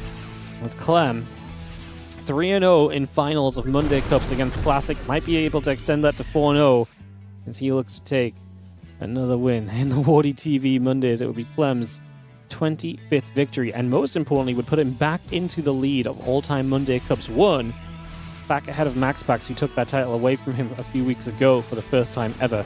And as the bio steps through, Zealots are going to charge in, Guardian Shield active, Widow Mines are here to help against the Zealots, and with the Zealots going down so fast due to the mines, I do not love it for the Stalkers that sit behind, as Classic can lose his Observer to a Widow Mine as well. The Robo Facility in trouble. Classic's numbers are absolutely dwindling right here. As we see Clem just going to take down the pylon, just going to continue to punch through. And yeah, this is looking to be absolutely tough for Classic to rebuild and rebound from here. I think we're in trouble. Widow Mine's not off cooldown yet. Clem steps away. 50 army supply lead, though. He is rallying units across the map as we speak, and obviously every stutter step is just going to be more value found for Clem as he looks to capitalize on this 90th Monday Cup finals in his favor. Bio still kiting back. Another Widow Mine trying to set up. Going to step through again. Twilight Council gone. The armor upgrade about to finish from Classic, which is something. A Widow Mine hits a few more Zealots. Going to try and build a Dark Shrine, which, if the game goes long enough, maybe that is a way for you to get back into it. You've got to start thinking about the future. Classic knows just continue warping units and nothing else here is not going to do it, but yeah, I mean, it's all a thing of hope in case Clem stops attacking, but the reality is that's not going to happen. Clem brings it back 3-2, gets it done. What a rough day for Clem, though.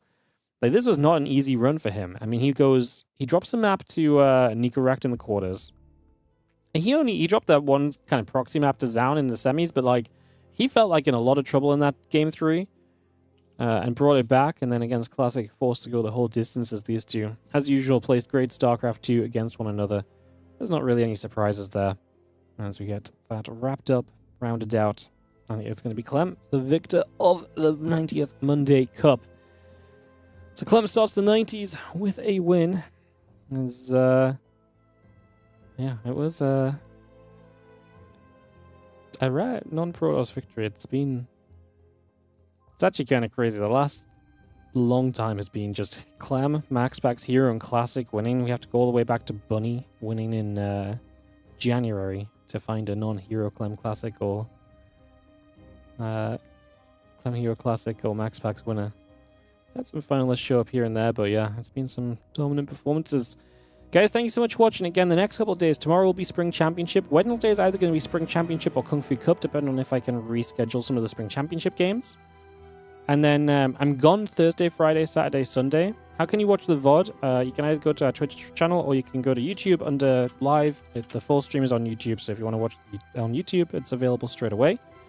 It's still live now. It'll become a VOD in like 5 minutes when I turn the stream off.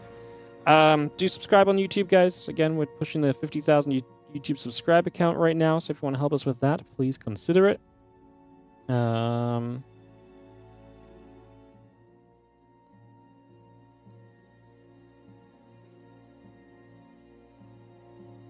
please consider it.